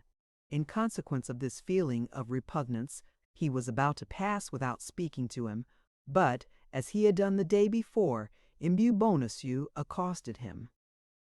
"Well, young man," said he, "we appear to pass rather gay nights. 7 o'clock in the morning. Pesta! You seem to reverse ordinary customs and come home at the hour when other people are going out. No one can reproach you for anything of the kind, Monsieur Bonacieux, said the young man. You are a model for regular people. It is true that when a man possesses a young and pretty wife, he has no need to seek happiness elsewhere. Happiness comes to meet him, does it not, Monsieur Bonacieux? Bonacieux became as pale as death and grinned a ghastly smile. Ah, ah, said Bonacieux, you are a jocular companion. But where the devil were you gadding last night, my young master? It does not appear to be very clean in the crossroads. D'Artagnan glanced down at his boots, all covered with mud, but that same glance fell upon the shoes and stockings of the mercer, and it might have been said they had been dipped in the same mud heap. Both were stained with splashes of mud of the same appearance. Then a sudden idea crossed the mind of D'Artagnan. That little stout man, short and elderly, that sort of lackey, dressed in dark clothes, treated without ceremony by the men wearing swords who composed the escort, was Bonacieux himself. The husband had presided at the abduction of his wife. A terrible inclination seized D'Artagnan to grasp the mercer by the throat and strangle him, but, as we have said, he was a very prudent youth, and he restrained himself. However, the revolution which appeared upon his countenance was so visible that Bonacieux was terrified at it, and he endeavored to draw back a step or two. But as he was standing before the half of the door which was shut, the obstacle compelled him to keep his place. "Ah, but you are joking, my worthy man," said D'Artagnan. "It appears to me that if my boots need a sponge, your stockings and shoes stand in equal need of a brush. May you not have been philandering a little also, Monsieur Bonacieux? Oh, the devil! That's unpardonable in a man of your age, and who besides has such a pretty wife as yours." "Oh, Lord! No," said Bonacieux. "But yesterday I went to Saint Mandé to make some inquiries after a servant, as I cannot possibly do without one, and the roads were so bad that I brought back all this mud which I have not yet had time to remove." The place named by Bonacieux as that which had been the object of his journey was a fresh proof in support of the suspicions D'Artagnan had conceived. Bonacieux had named Mandé because Mandé was in an exactly opposite direction from St. Cloud. This probability afforded him his first consolation. If Bonacieux knew where his wife was, one might, by extreme means, force the mercer to open his teeth and let his secret escape. The question, then, was how to change this probability into a certainty. "Pardon, my dear Monsieur Bonacieux, if I don't stand upon ceremony," said D'Artagnan, "but nothing makes one so thirsty as want of sleep. I am parched with thirst. Allow me to take a glass of water in your apartment. You know that is never refused among neighbors."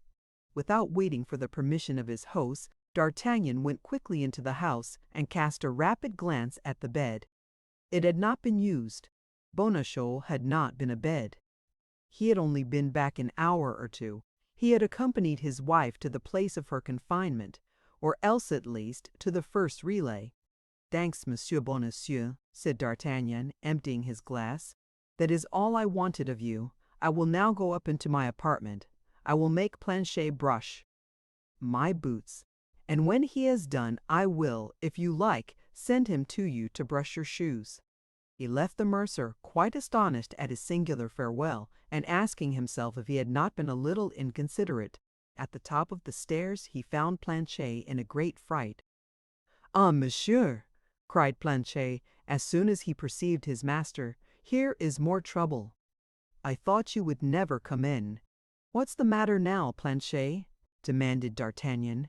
"Oh! I give you 100, I give you 1,000 times to guess, monsieur, the visit I received in your absence." "When?" "About half an hour ago, while you were at Monsieur de Tréville's."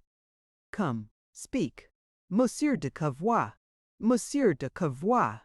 "In person." "The captain of the Cardinal's guards?" "Himself." "Did he come to arrest me?" "I have no doubt that he did, monsieur, for all his wheedling manner. Was he so sweet, then?" "Indeed, he was all honey, monsieur, indeed." He came, he said, on the part of his Eminence, who wished you well, and to beg you to follow him to the Palais Royal. It was called the Palais Cardinal, before Richelieu gave it to the king. What did you answer him? That the thing was impossible, seeing that you were not at home, as he could see. Well, what did he say then? That you must not fail to call upon him in the course of the day, and then he added in a low voice, "Tell your master that his Eminence is very well disposed toward him, and that his fortune perhaps depends upon this interview." "The snare is rather maladroit for the cardinal," replied the young man, smiling. "Oh, I saw the snare, and I answered you would be quite in despair on your return." "Where has he gone?" asked Monsieur de Cavois. "To Troyes in Champagne," I answered. "And when did he set out?" "Yesterday evening." "Planchet, my friend," interrupted D'Artagnan, "you are really a precious fellow." "You will understand, monsieur, I thought there would be still time, if you wish, to see Monsieur de Cavois to contradict me by saying you were not yet gone. The falsehood would then lie at my door, and as I am not a gentleman, I may be allowed to lie. Be of good heart, Planchet, you shall preserve your reputation as a veracious man." In a quarter of an hour we set off. "That's the advice I was about to give, monsieur. And where are we going, may I ask, without being too curious?" "Pardieu, in the opposite direction to that which you said I was gone. Besides, are you not as anxious to learn news of Grimaud, Mousqueton, and Bazin as I am to know what has become of Athos, Porthos, and Aramis?"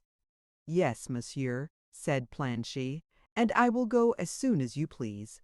Indeed, I think provincial air will suit us much better just now than the air of Paris. So then, pack up our luggage, Planchet, and let us be off. On my part, I will go out with my hands in my pockets, that nothing may be suspected. You may join me at the Hôtel des Gardes. By the way, Planchet, I think you are right with respect to our host, and that he is decidedly a frightfully low wretch." "Ah, monsieur, you may take my word when I tell you anything. I am a physiognomist, I assure you." D'Artagnan went out first, as had been agreed upon. Then, in order that he might have nothing to reproach himself with, he directed his steps, for the last time, toward the residences of his three friends. No news had been received of them. Only a letter, all perfumed and of an elegant writing in small characters, had come for Aramis. D'Artagnan took charge of it. 10 minutes afterward, Planchet joined him at the stables of the Hôtel des Gardes. D'Artagnan, in order that there might be no time lost, had saddled his horse himself. "That's well," said he to Planchet, when the latter added the portmanteau to the equipment, now saddled the other 3 horses. "Do you think then, monsieur, that we shall travel faster with 2 horses apiece?" said Planchet with his shrewd air. "No, monsieur Jester," replied D'Artagnan. "But with our 4 horses we may bring back our 3 friends if we should have the good fortune to find them living." "Which is a great chance," replied Planchet, "but we must not despair of the mercy of God." "Amen," said D'Artagnan, getting into his saddle.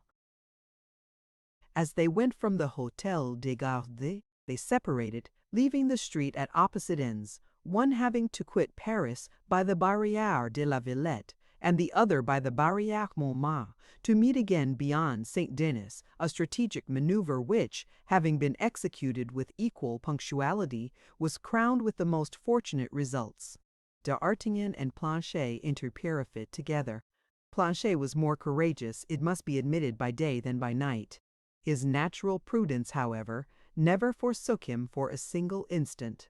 He had forgotten not one of the incidents of the first journey, and he looked upon everybody he met on the road as an enemy.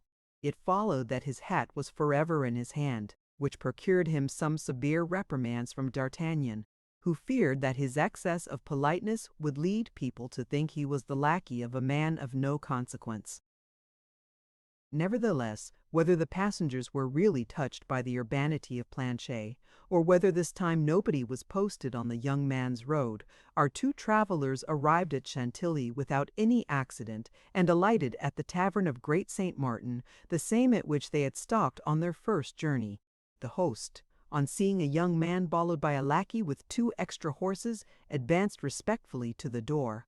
Now, as they had already traveled 11 leagues, D'Artagnan thought it time to stop, whether Porthos were or were not in the inn.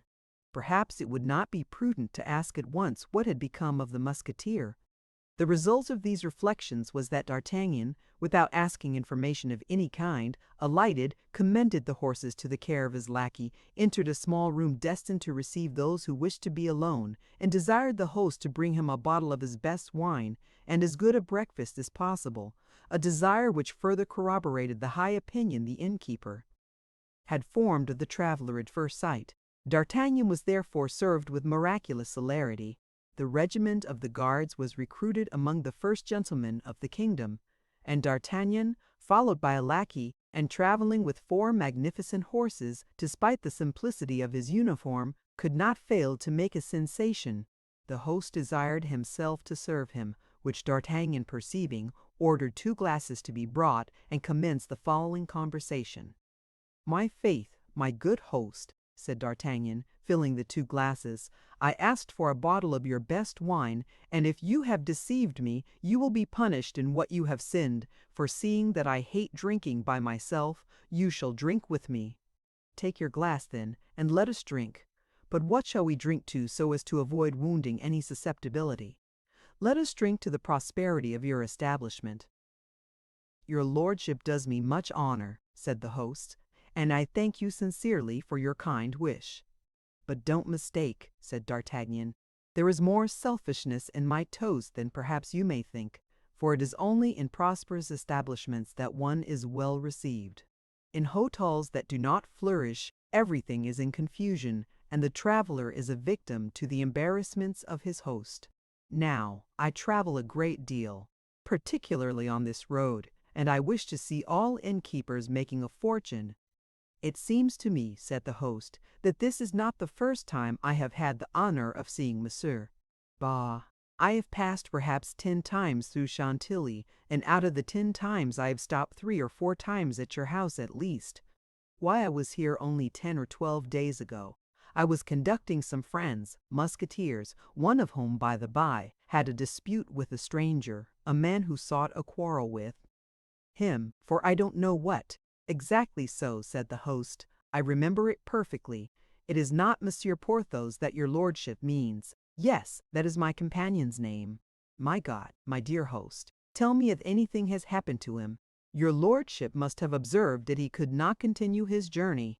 "Why, to be sure, he promised to rejoin us, and we have seen nothing of him. He has done us the honor to remain here." "What, he had done you the honor to remain here?" "Yes, monsieur, in this house, and we are even a little uneasy." "On what account?" "Of certain expenses he has contracted." "Well, but whatever expenses he may have incurred, I am sure he is in a condition to pay them." "Ah, monsieur, you infuse genuine balm into my blood. We have made considerable advances, and this very morning the surgeon declared that if Monsieur Porthos did not pay him, he should look to me, as it was I who had sent for him." "Porthos is wounded, then?" "I cannot tell you, monsieur." "What? You cannot tell me? Surely you ought to be able to tell me better than any other person. Gas, but in our situation we must not say all we know, particularly as we have been warned that our ears should answer for our tongues." "Well, can I see Porthos?" "Certainly, monsieur. Take the stairs on your right, go up the first flight and knock at number 1. Only warn him that it is you." "Why should I do that?" "Because, monsieur, some mischief might happen to you." "Of what kind? In the name of wonder." "Monsieur Porthos may imagine you belong to the house, and in a fit of passion might run his sword through you, or blow out your brains." "What have you done to him, then?" "We have asked him for money." "The devil! Ah, I can understand that. It is a demand that Porthos takes very ill when he is not in funds, but I know he must be so at present." "We thought so too, monsieur. As our house is carried on very regularly, and we make out our bills every week, at the end of 8 days we presented our account, but it appeared we had chosen an unlucky moment, for at the first word on the subject he sent us to all the devils." It is true he had been playing the day before. Playing the day before. And with whom? Lord, who can say, monsieur? With some gentleman who was travelling this way, to whom he proposed a game of lansquenet. That's it then, and the foolish fellow lost all he had, even to his horse, monsieur, for when the gentleman was about to set out, we perceived that his lackey was saddling Monsieur Porthos's horse as well as his master's. When we observed this to him, he told us all to trouble ourselves about our own business, as this horse belonged to him. We also informed Monsieur Porthos of what was going on, but he told us we were scoundrels to doubt a gentleman's word, and that as he had said the horse was his, it must be so. That's Porthos all over, murmured D'Artagnan. Then, continued the host, I replied that as from the moment we seemed not likely to come to a good understanding with respect to payment, I hoped that he would have at least the kindness to grant the favor of his custom to my brother host of the Golden Eagle. But Monsieur Porthos replied that, my house being the best, he should remain where he was. This reply was too flattering to allow me to insist on his departure. That is the every moment expected his mistress, who was one of the greatest ladies in the court. I might ideal in court with and over-operating. Nevertheless, in its prime name, it was also very mean for the such a pressure incursion in. Nevertheless, a belag in all of the pro fort might headed is of a book. Since that time, monsieur, nobody entered his chamber but his servant. What? Mousqueton is here then? Oh yes, monsieur. 5 days after your departure, he came back, and in a very bad condition too. It appears that he had met with disagreeableness, likewise, on his journey. Unfortunately, he is more nimble than his master, so that for the sake of his master he puts us all under his feet, and as he thinks we might refuse what he asked for, he takes all he wants without asking at all. The fact is, said D'Artagnan, I have always observed a great degree of intelligence and devotedness in Mousqueton. That is possible, monsieur, but suppose I should happen to be brought in contact, even 4 times a year, with such intelligence and devotedness, why I should be a ruined man. No, for Porthos will pay you. Said the host in a doubtful tone. The favorite of a great lady will not be allowed to be inconvenienced for such a paltry sum as he owes you. If I durst say what I believe on that head, what you believe, I ought rather to say what I know, what you know, and even what I am sure of. And of what are you so sure? I would say that I know this great lady. You? Yes, I. And how do you know her?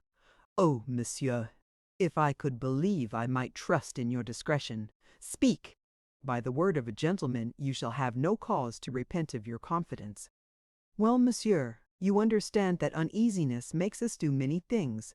What have you done? Oh, nothing which was not right in the character of a creditor. Well, Monsieur Porthos gave us a note for his duchess, ordering us to put it in the post. This was before his servant came. As he could not leave his chamber, it was necessary to charge us with this commission. And then, instead of putting the letter in the post, which is never safe, I took advantage of the journey of one of my lads to Paris, and ordered him to convey the letter to this duchess himself. This was fulfilling the intentions of Monsieur Porthos, who had desired us to be so careful of this letter, was it not? Nearly so. Well, monsieur, do you know who this great lady is? No, I have heard Porthos speak of her, that's all. Do you know who this pretended duchess is? I repeat to you, I don't know her. Why, she is the old wife of a procurator of the Châtelet, monsieur, named Madame Coquenard, who, although she is at least 50, still gives herself jealous airs. It struck me as very odd that a princess should live in the Rue aux Setters, Alsop-Dernie.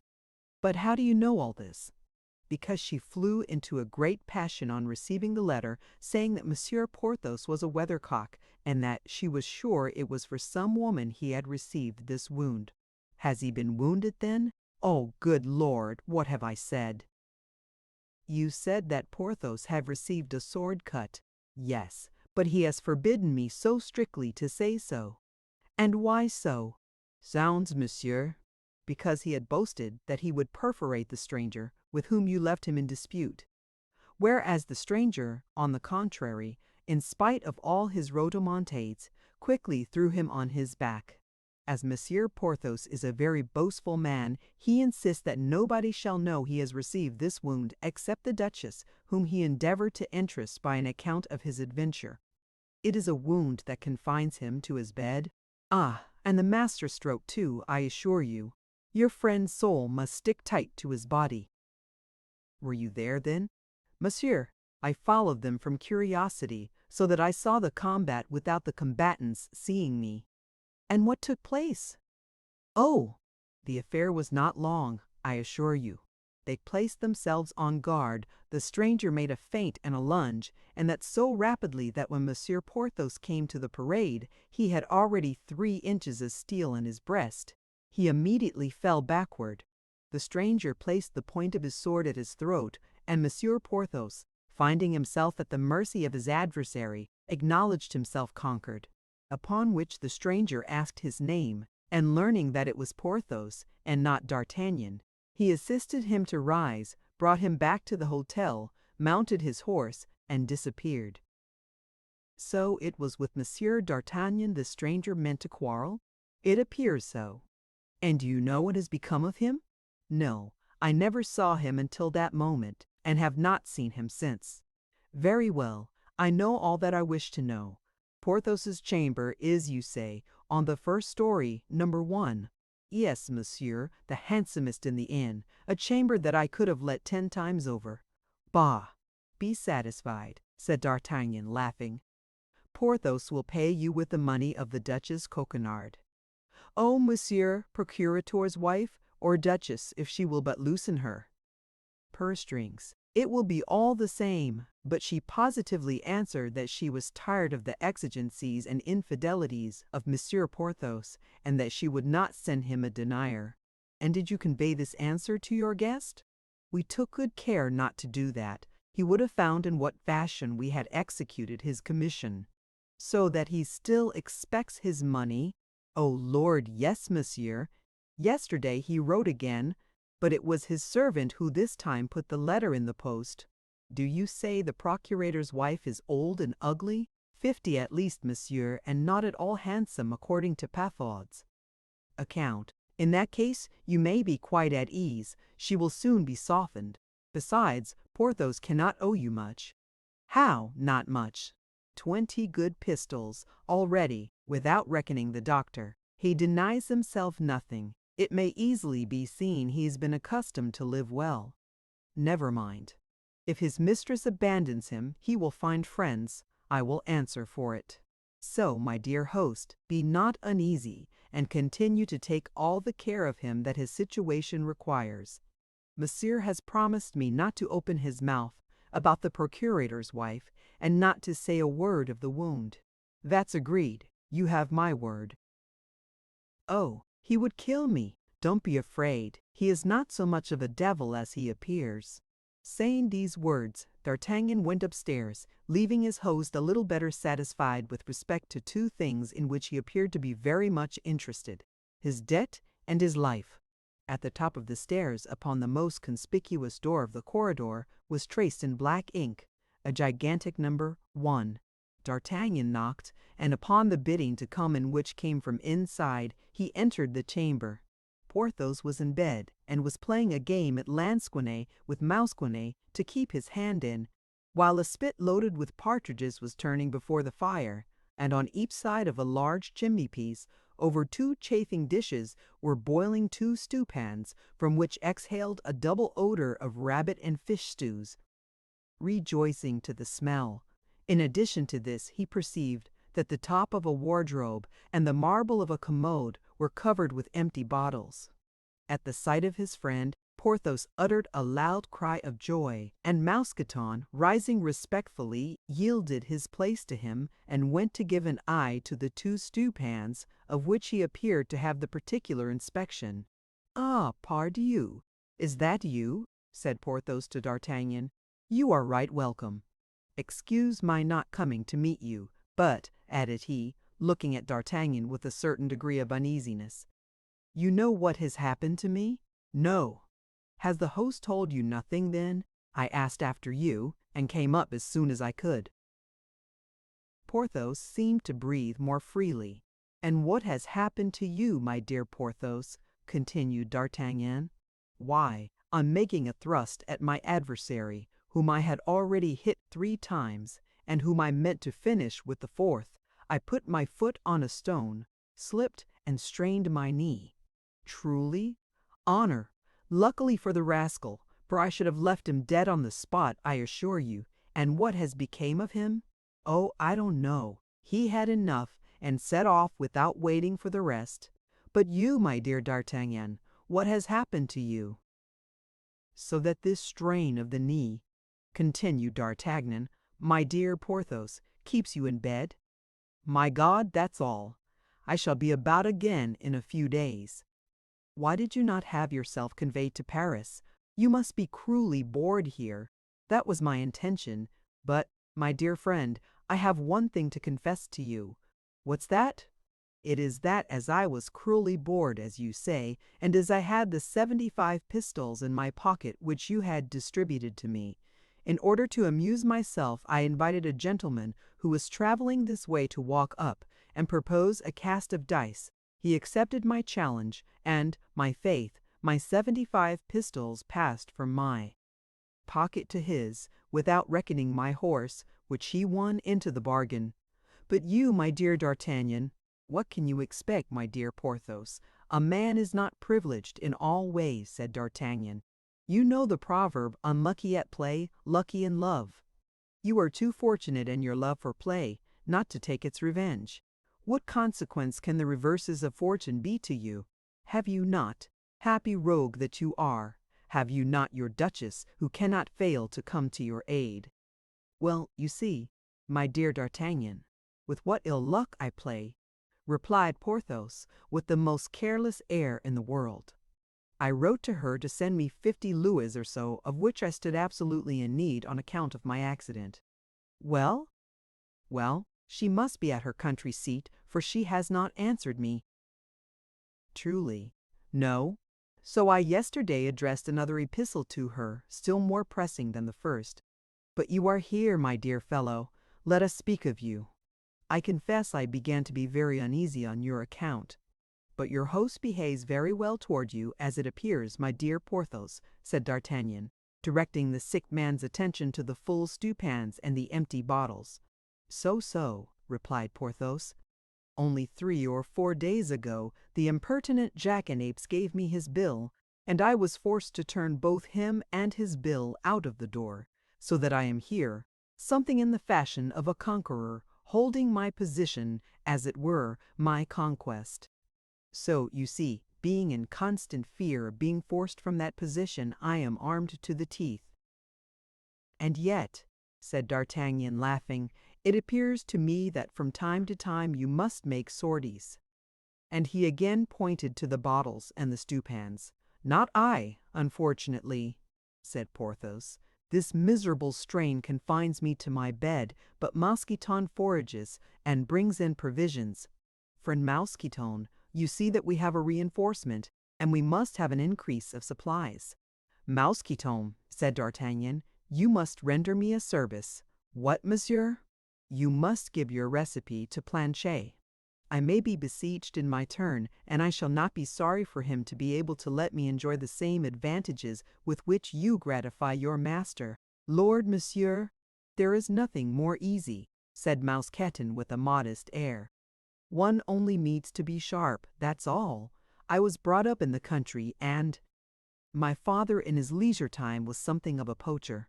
And what did he do the rest of his time? Monsieur, he carried on a trade which I have always thought satisfactory, which, as it was a time of war between the Catholics and the Huguenots, and as he saw the Catholics exterminate the Huguenots, and the Huguenots exterminate the Catholics, all in the name of religion, he adopted a mixed belief which permitted him to be sometimes Catholic, sometimes a Huguenot. Now he was accustomed to walk with his fowling piece on his shoulder behind the hedges which border the roads, and when he saw a Catholic coming alone, the Protestant religion immediately prevailed in his mind. He lowered his gun in the direction of the traveler, Then, when he was within 10 paces of him, he commenced a conversation which almost always ended by the traveler's abandoning his purse to save his life. It goes without saying that when he saw a Huguenot coming, he felt himself filled with such ardent Catholic zeal that he could not understand how, a quarter of an hour before, he had been able to have any doubts upon the superiority of our holy religion. For my part, monsieur, I am Catholic, my father, faithful to his principles, having made my elder brother a Huguenot. And what was the end of this worthy man? Asked D'Artagnan. Oh, of the most unfortunate kind, monsieur. One day he was surprised in a lonely road between a Huguenot and a Catholic, with both of whom he had before had business, and who both knew him again, so they united against him and hanged him on a tree. Then they came and boasted of their fine exploit in the cabaret of the next village, where my brother and I were drinking. "And what did you do?" said D'Artagnan. "We let them tell their story out," replied Mousqueton. Then, as in leaving the cabaret they took different directions, my brother went and hid himself on the road of the Catholic, and I on that of the Huguenot. 2 hours after, all was over. We had done the business of both, admiring the foresight of our poor father, who had taken the precaution to bring each of us up in a different religion. Well, I must allow, as you say, your father was a very intelligent fellow, and you say in his leisure moments the worthy man was a poacher? Yes, monsieur. And it was he who taught me to lay a snare and ground a line.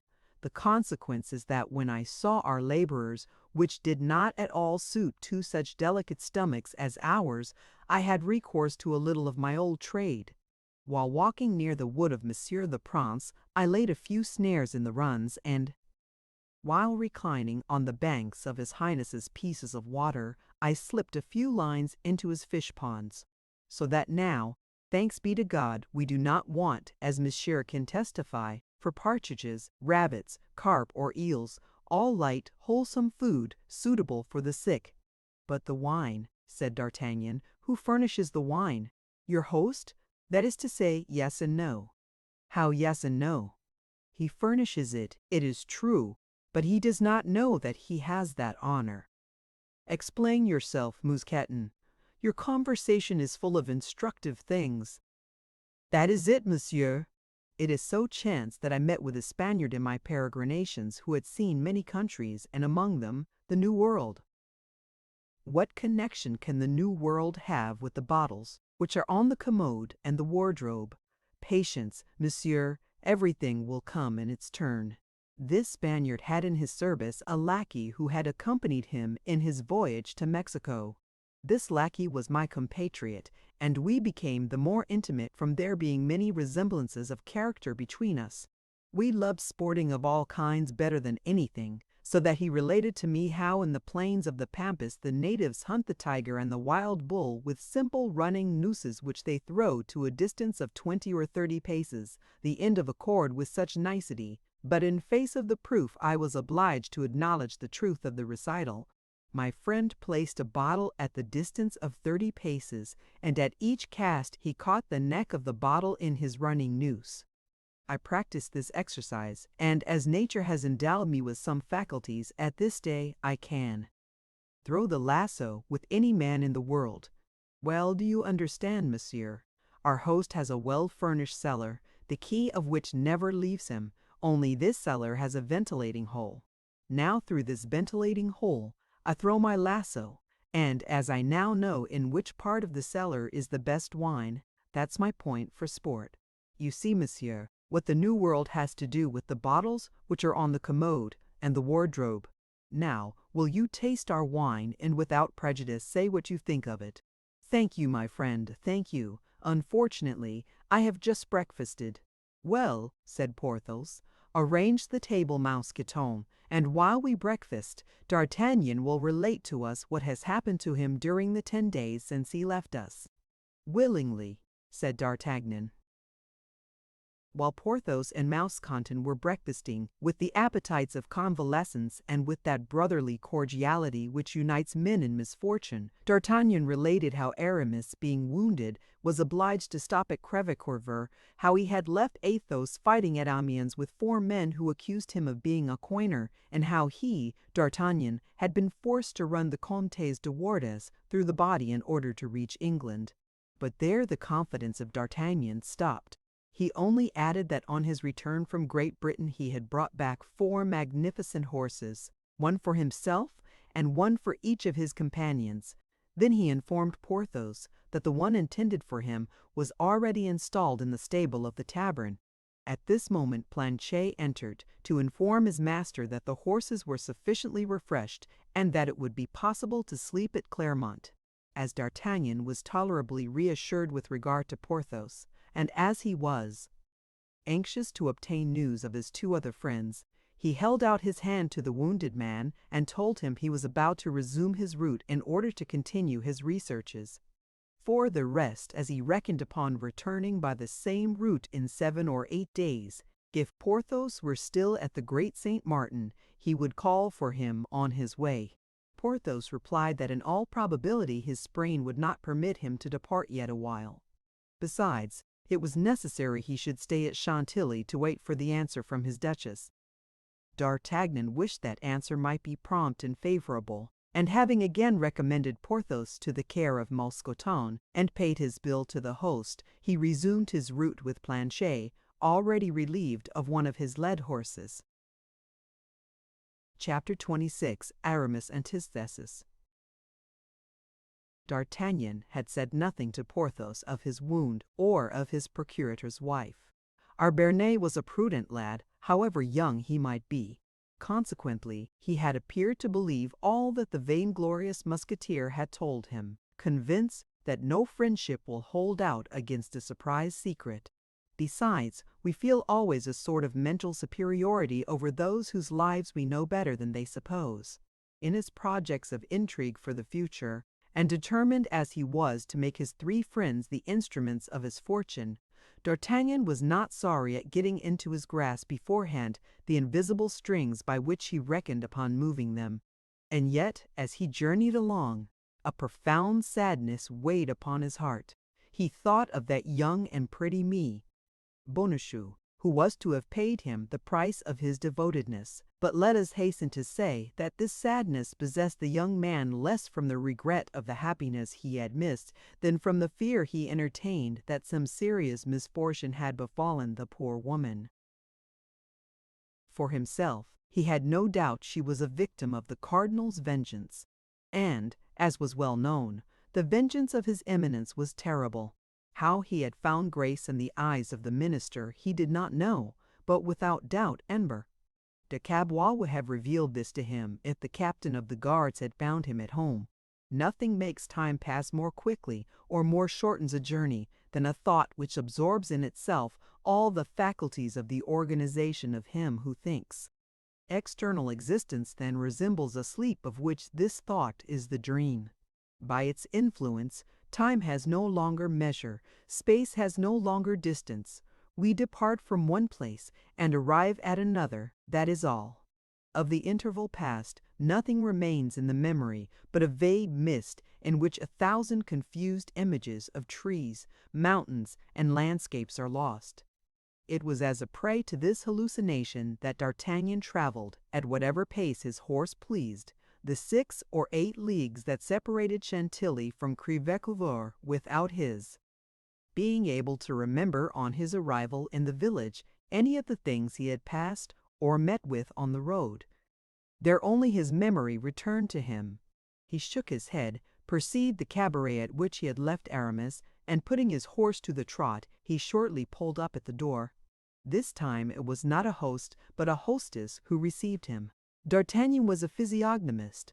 His eye took in at a glance the plump, cheerful countenance of the mistress of the place, and he at once perceived there was no occasion for dissembling with her or of fearing anything from one blessed with such a joyous physiognomy. "My good dame," asked D'Artagnan, Can you tell me what has become of one of my friends, whom we were obliged to leave here about a dozen days ago? A handsome young man, 23 or 24 years old, mild, amiable, and well made. That is he wounded in the shoulder. Just so. Well, monsieur, he is still here. Ah, pardieu, my dear dame, said D'Artagnan, springing from his horse and throwing the bridle to Planchet. You restore me to life. Where is this dear Aramis? Let me embrace him. I am in a hurry to see him again. Pardon, monsieur, but I doubt whether he can see you at this moment. Why so? Has he a lady with him? Jesus!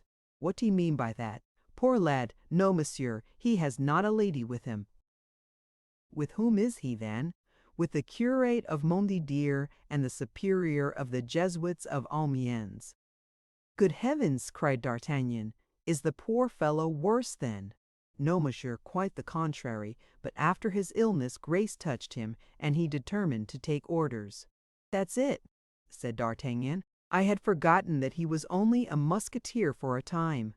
Monsieur still insists upon seeing him? More than ever. Well, monsieur has only to take the right-hand staircase in the courtyard and knock at number 5 on the second floor. D'Artagnan walked quickly in the direction indicated and found one of those exterior staircases that are still to be seen in the yards of our old-fashioned taverns. But there was no getting at the place of sojourn of the future abbé. The defiles of the chamber of Aramis were as well guarded as the gardens of Armida. Begin was stationed in the corridor and barred his passage with the more intrepidity that, after many years of trial, Bazin found himself near a result of which he had ever been ambitious.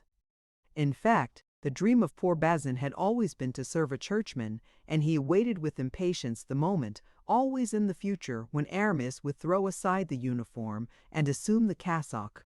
The daily renewed promise of the young man that the moment would not long be delayed had alone kept him in the service of a musketeer, a service in which, he said, his soul was in constant jeopardy. Bazin was then at the height of joy. In all probability, this time his master would not retract. The union of physical pain with moral uneasiness had produced the effect so long desired. Aramis, suffering at once in body and mind, had at length fixed his eyes and his thoughts upon religion, and he had considered as a warning from heaven the double accident which had happened to him, that is to say, the sudden disappearance of his mistress and the wound in his shoulder. It may be easily understood that in the present disposition of his master, nothing could be more disagreeable to Bazin than the arrival of D'Artagnan, which might cast his master back again into that vortex of mundane affairs which had so long carried him away. He resolved, then, to defend the door bravely, and as, betrayed by the mistress of the inn, he could not say that Aramis was absent, he endeavored to prove to the newcomer that it would be the height of indiscretion to disturb his master in his pious conference, which had commenced with the morning and would not, as Bazin said, terminate before night. But D'Artagnan took very little heed of the eloquent discourse of Bazin, and as he had no desire to support a polemic discussion with his friend's valet, he simply moved him out of the way with one hand and with the other turned the handle of the door of number 5. The door opened, and D'Artagnan went into the chamber. Aramis, in a black gown, his head enveloped in a sort of round flat cap, not much unlike a calotte, was seated before an oblong table covered with rolls of paper and enormous volumes in folio. At his right hand was placed the superior of the Jesuits, and on his left the curate of Montdidier. The curtains were half drawn and only admitted the mysterious light calculated for beatific reveries. All the mundane objects that generally strike the eye on entering the room of a young man, particularly when that young man is a musketeer, had disappeared as if by enchantment, and for fear, no doubt, that the sight of them might bring his master back to ideas of this world, Bazin had laid his hands upon sword, pistols, plumed hat, and embroideries and laces of all kinds and sorts. In their stead D'Artagnan thought he perceived in an obscure corner a disciplined cord. suspended from a nail in the wall. At the noise made by D'Artagnan in entering, Aramis lifted up his head and beheld his friend. But to the great astonishment of the young man, the sight of him did not produce much effect upon the Musketeer, so completely was his mind detached from the things of this world. "Good day, dear D'Artagnan," said Aramis. "Believe me, I am glad to see you." "So am I delighted to see you," said D'Artagnan, "although I am not yet sure that it is Aramis I am speaking to." "To himself, my friend, to himself. But what makes you doubt it?" "I was afraid I had made a mistake in the chamber, and that I had found my way into the apartment of some churchman. Then another error seized me on seeing you in company with these gentlemen. I was afraid you were dangerously ill." The two men in black, who guessed D'Artagnan's meaning, darted at him a glance which might have been thought threatening, but D'Artagnan took no heed of it. "I disturb you, perhaps, my dear Aramis," continued D'Artagnan, "for by what I see, I am led to believe that you are confessing to these gentlemen." Aramis colored imperceptibly. "You disturb me? Oh, quite the contrary, dear friend, I swear, and as a proof of what I say, permit me to declare I am rejoiced to see you safe and sound." "Ah, he'll come round," thought D'Artagnan. "That's not bad. This gentleman, who is my friend, has just escaped from a serious danger," continued Aramis with unction, pointing to D'Artagnan with his hand and addressing the two ecclesiastics. "Praise God, monsieur," replied they, bowing together. "I have not failed to do so, your reverences," replied the young man, returning their salutation. "You arrive in good time, dear D'Artagnan," said Aramis, "and by taking part in our discussion may assist us with your intelligence. Monsieur the Principal of Amiens, Monsieur the Curate of Montdidier, and I are arguing certain theological questions in which we have been much interested. I shall be delighted to have your opinion." "The opinion of a swordsman can have very little weight," replied D'Artagnan, who began to be uneasy at the turn things were taking, "and you had better be satisfied, believe me, with the knowledge of these gentlemen." The two men in black bowed in their turn. "On the contrary," replied Aramis, "your opinion will be very valuable. The question is this: Monsieur the Principal thinks that my thesis ought to be dogmatic and didactic."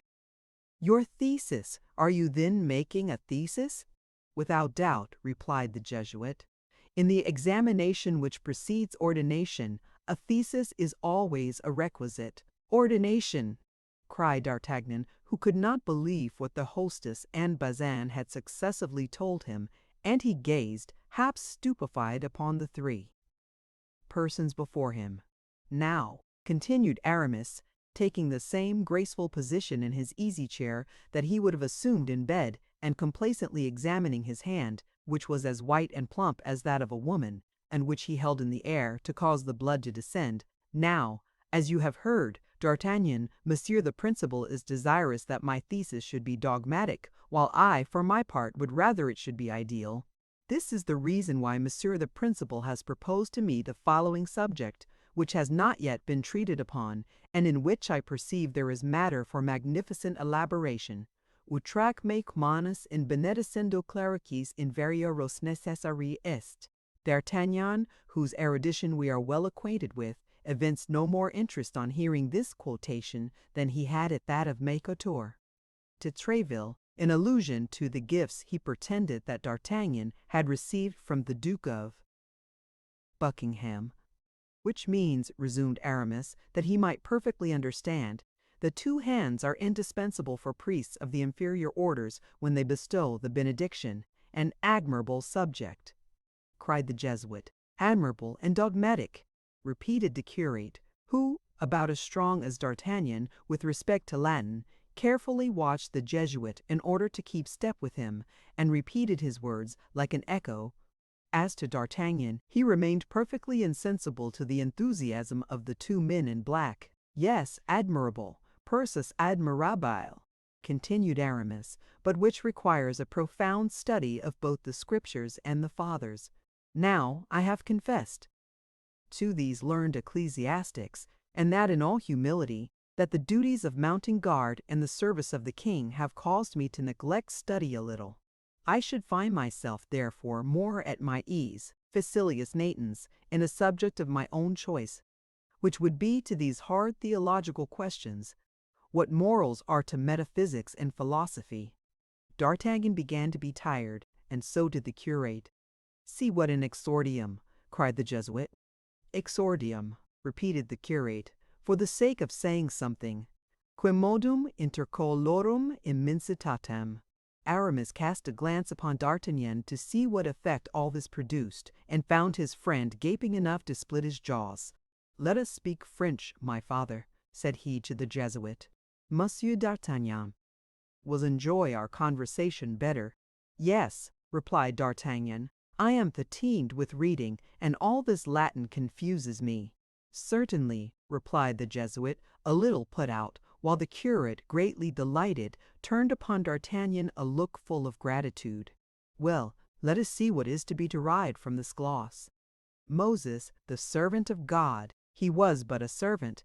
Pleased to understand Moses, blessed with the hands, he held out both his arms while the Hebrews beat their enemies, and then he blessed them with his two hands. Besides, what does the gospel say? Imponite manus, and not manum, place the hands, not the hand." "Place the hands," repeated the curate with a gesture. "Saint Peter, on the contrary, of whom the popes are the successors," continued the Jesuit. "Portigigitos present the fingers. Are you there now?" "Certes," replied Aramis in a pleased tone, "but the thing is subtle." "The fingers," resumed the Jesuit, "Saint Peter blessed with the fingers. The Pope therefore blesses with the fingers. And with how many fingers does he bless? With 3 fingers, to be sure, one for the Father, one for the Son, and one for the Holy Ghost. All cross themselves." D'Artagnan thought it was proper to follow this example. The Pope is the successor of Saint Peter, and represents the 3 divine powers. The rest are dines inferiores of the ecclesiastical hierarchy, bless in the name of the holy archangels and angels. The most humble clerks, such as our deacons and sacristans, bless with holy water sprinklers, which resemble an infinite number of blessing fingers. There is the subject simplified. Argumentum omni denudatum ornamento. "I could make of that subject 2 volumes the size of this," continued the Jesuit, and in his enthusiasm he struck a St. Chrysostom in folio, which made the table bend beneath its weight. D'Artagnan trembled. "Certes," said Aramis, "I do justice to the beauties of this thesis, but at the same time I perceive it would be overwhelming for me. I had chosen this text. Tell me, dear D'Artagnan, if it is not to your taste, non inutile est desiderium in oblatione, that is, a little regret is not unsuitable in an offering to the Lord." "Stop there," cried the Jesuit, "for that thesis touches closely upon heresy. There is a proposition almost like it in the Augustinus of the heresiarch Jansenius, whose book will sooner or later be burned by the hands of the executioner. Take care, my young friend. You are inclining toward false doctrines, my young friend. You will be lost. You will be lost," said the curate, shaking his head sorrowfully. "You approach that famous point of free will, which is a mortal rock. You face the insinuations of the Pelagians and the semi-Pelagians." "But, my reverend," replied Aramis, a little amazed by the shower of arguments that poured upon his head. "How will you prove," continued the Jesuit, without allowing him time to speak, "that we ought to regret the world when we offer ourselves to God? Listen to this dilemma. God is God, and the world is the devil. To regret the world is to regret the devil. That is my conclusion." "And that is mine also," said the curate. "But, for heaven's sake," resumed Aramis. "Desiderus diabolum, unhappy man," cried the Jesuit, "he regrets the devil." "Ah, my young friend," added the curate, groaning, "do not regret the devil, I implore you." D'Artagnan felt himself bewildered. It seemed to him as though he were in a madhouse, and was becoming as mad as those he saw. He was, however, forced to hold his tongue from not comprehending half the language they employed. "But listen to me, then," resumed Aramis with politeness mingled with a little impatience. "I do not say I regret. No, I will never pronounce that sentence, which would not be orthodox. The Jesuit raised his hands toward heaven, and the curate did the same. No, but pray grant me that it is acting with an ill grace to offer to the Lord only that with we are perfectly disgusted. Don't you think so, D'Artagnan? I think so indeed, cried he. The Jesuit and the curate quite started from their chairs. This is the point of departure. It is a syllogism. The world is not wanting in attractions. I quit the world, then I make a sacrifice. Now, the Scripture says positively, make a sacrifice unto the Lord. That is true, said his antagonists. And then, said Aramis, pinching his ear to make it red, as he rubbed his hands to make them white, and then I made a certain rondeau upon it last year, which I showed to Monsieur Voltaire, and that great man paid me 1,000 compliments. A rondeau, said the Jesuit disdainfully. A rondeau, said the curate mechanically. Repeat it, cried D'Artagnan. It will make a little change. Not so, for it is religious, replied Aramis. It is theology in verse. The devil, said D'Artagnan. Here it is, said Aramis, with a little look of diffidence, which, however, was not exempt from a shade of hypocrisy. Vous, oui pleurez passé ple de jamais, et qui traînez de jour infortunis, tous vos malheurs se verront tamés. Quan adios au vos frijoles, romes cuevler. You who weep for pleasures fled, while dragging on a life of care, all your woes will melt in air. If to God your tears are shed, you who weep. D'Artagnan and the curate appeared pleased. The Jesuit persisted in his opinion. Beware of a profane taste in your theological style. What says Augustine on this subject? Sever sit clericorum verbo. Yes, let the sermon be clear, said the curate. Now, hastily interrupted the Jesuit on seeing that his acolyte was going astray. Now your thesis would please the ladies. It would have the success of one of Monsieur Patrou's pleadings. Please God, cried Aramis, transported. There it is, cried the Jesuit. The world still speaks within you in a loud voice, altissima voice. You follow the world, my young friend, and I tremble lest grace prove not efficacious. Be satisfied, my reverend father, I can answer for myself. Mundane presumption. I know myself, father, my resolution is irrevocable. Then you persist in continuing that thesis? I feel myself called upon to treat that and no other. I will see about the continuation of it, and tomorrow I hope you will be satisfied with the corrections I shall have made in consequence of your advice. Work slowly, said the curate. We leave you in an excellent tone of mind. Yes, the ground is all sown, said the Jesuit, and we have not to fear that one portion of the seed may have fallen upon stone, another upon the highway, or that the birds of heaven have eaten the rest. Aves comederunt illam. Plague stifle you and your Latin, said D'Artagnan, who began to feel all his patience exhausted. Farewell, my son, said the curate. Till tomorrow. Till tomorrow, rash youth, said the Jesuit. You promise to become one of the lights of the church. Heaven grant that this light prove not a devouring fire. D'Artagnan, who for an hour past had been gnawing his nails with impatience, was beginning to attack the quick. The two men in black rose, bowed to Aramis and D'Artagnan, and advanced toward the door. Bazin, who had been standing listening to all this controversy with a pious jubilation, sprang toward them, took the breviary of the curate and the missal of the Jesuit, and walked respectfully before them to clear their way. Aramis conducted them to the foot of the stairs, and then immediately came up again to D'Artagnan, whose senses were still in a state of confusion. When left alone, the two friends at first kept an embarrassed silence. It, however, became necessary for one of them to break it first, and as D'Artagnan appeared determined to leave that honor to his companion, Aramis said, "You see that I am returned to my fundamental ideas. Yes, efficacious grace has touched you, as that gentleman said just now. Oh, these plans of retreat have been formed for a long time. You have often heard me speak of them, have you not, my friend? Yes, but I confess I always thought you jested. with such things? Oh, D'Artagnan!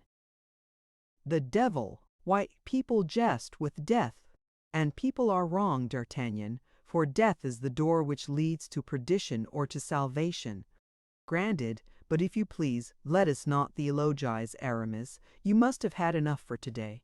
As for me, I have almost forgotten the little Latin I have ever known.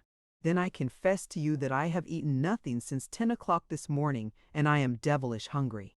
We will dine directly, my friend. Only you must please to remember that this is Friday. Now, on such a day I can neither eat flesh nor see it eaten. If you can be satisfied with my dinner, it consists of cooked tetragones and fruits. What do you mean by tetragones? Asked D'Artagnan uneasily. I mean spinach, replied Aramis, but on your account I will add some eggs. And that is a serious infraction of the rule, for eggs are meat, since they engender chickens. This feast is not very succulent, but never mind, I will put up with it for the sake of remaining with you. I am grateful to you for the sacrifice, said Aramis, but if your body be not greatly benefited by it, be assured your soul will.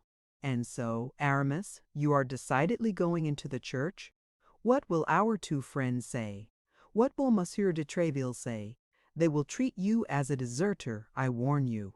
I do not enter the church, I re-enter it. I deserted the church for the world, for you know that I forced myself when I became a musketeer. I know nothing about it. You don't know I quit the seminary? Not at all. This is my story, then. Besides, the scriptures say, confess yourselves to one another, and I confess to you, D'Artagnan, and I give you absolution beforehand. You see, I am a good sort of a man. Do not jest about holy things, my friend. Go on, then, I listen. I had been at the seminary from 9 years old. In 3 days I should have been 20. I was about to become an abbé, and all was arranged. One evening I went, according to custom, to a house which I frequented with much pleasure. When one is young, what can be expected? One is weak. An officer who saw me, with a jealous eye, reading the lives of the saints to the mistress of the house, entered suddenly and without being announced. That evening I had translated an episode of Judith, and had just communicated my verses to the lady, who gave me all sorts of compliments, and leaning on my shoulder, was reading them a second time with me. Her pose, which I must admit was rather free, wounded this officer. He said nothing, but when I went out he followed and quickly came up with me. Monsieur the Abbé, said he, do you like blows with a cane? I cannot say, monsieur, answered I. No one has ever dared to give me any. Well, listen to me then, Monsieur the Abbé. If you venture again into the house in which I have met you this evening, I will dare it myself. I really think I must have been frightened.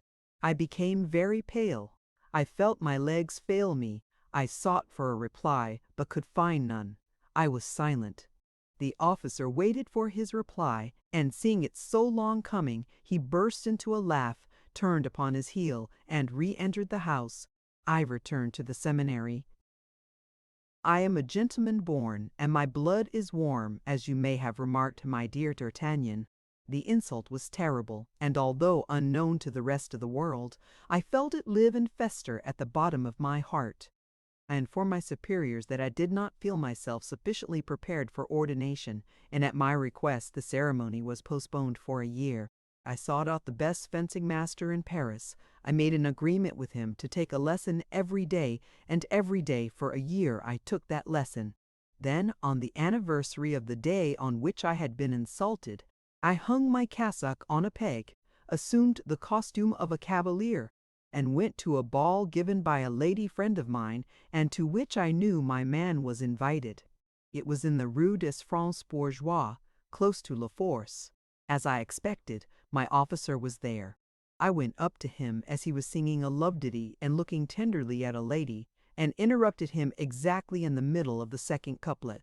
Monsieur, said I, does it still displease you that I should frequent a certain house of La Rue Payenne? And would you still cane me if I took it into my head to disobey you?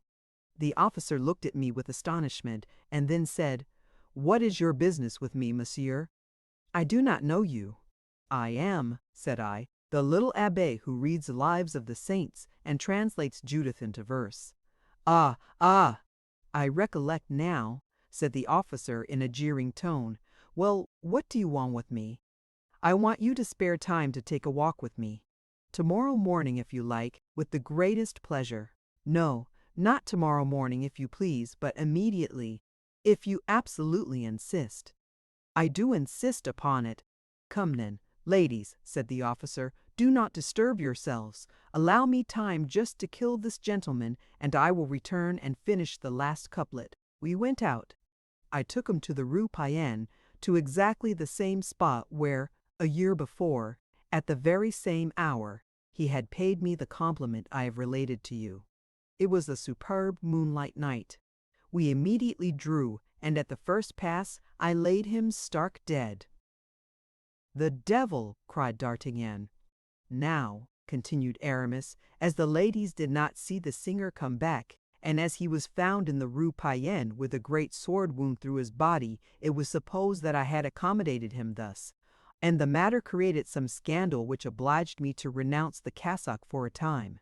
Athos, whose acquaintance I made about that period, and Porthos, who had in addition to my lessons taught me some effective tricks of fence, prevailed upon me to solicit the uniform of a musketeer.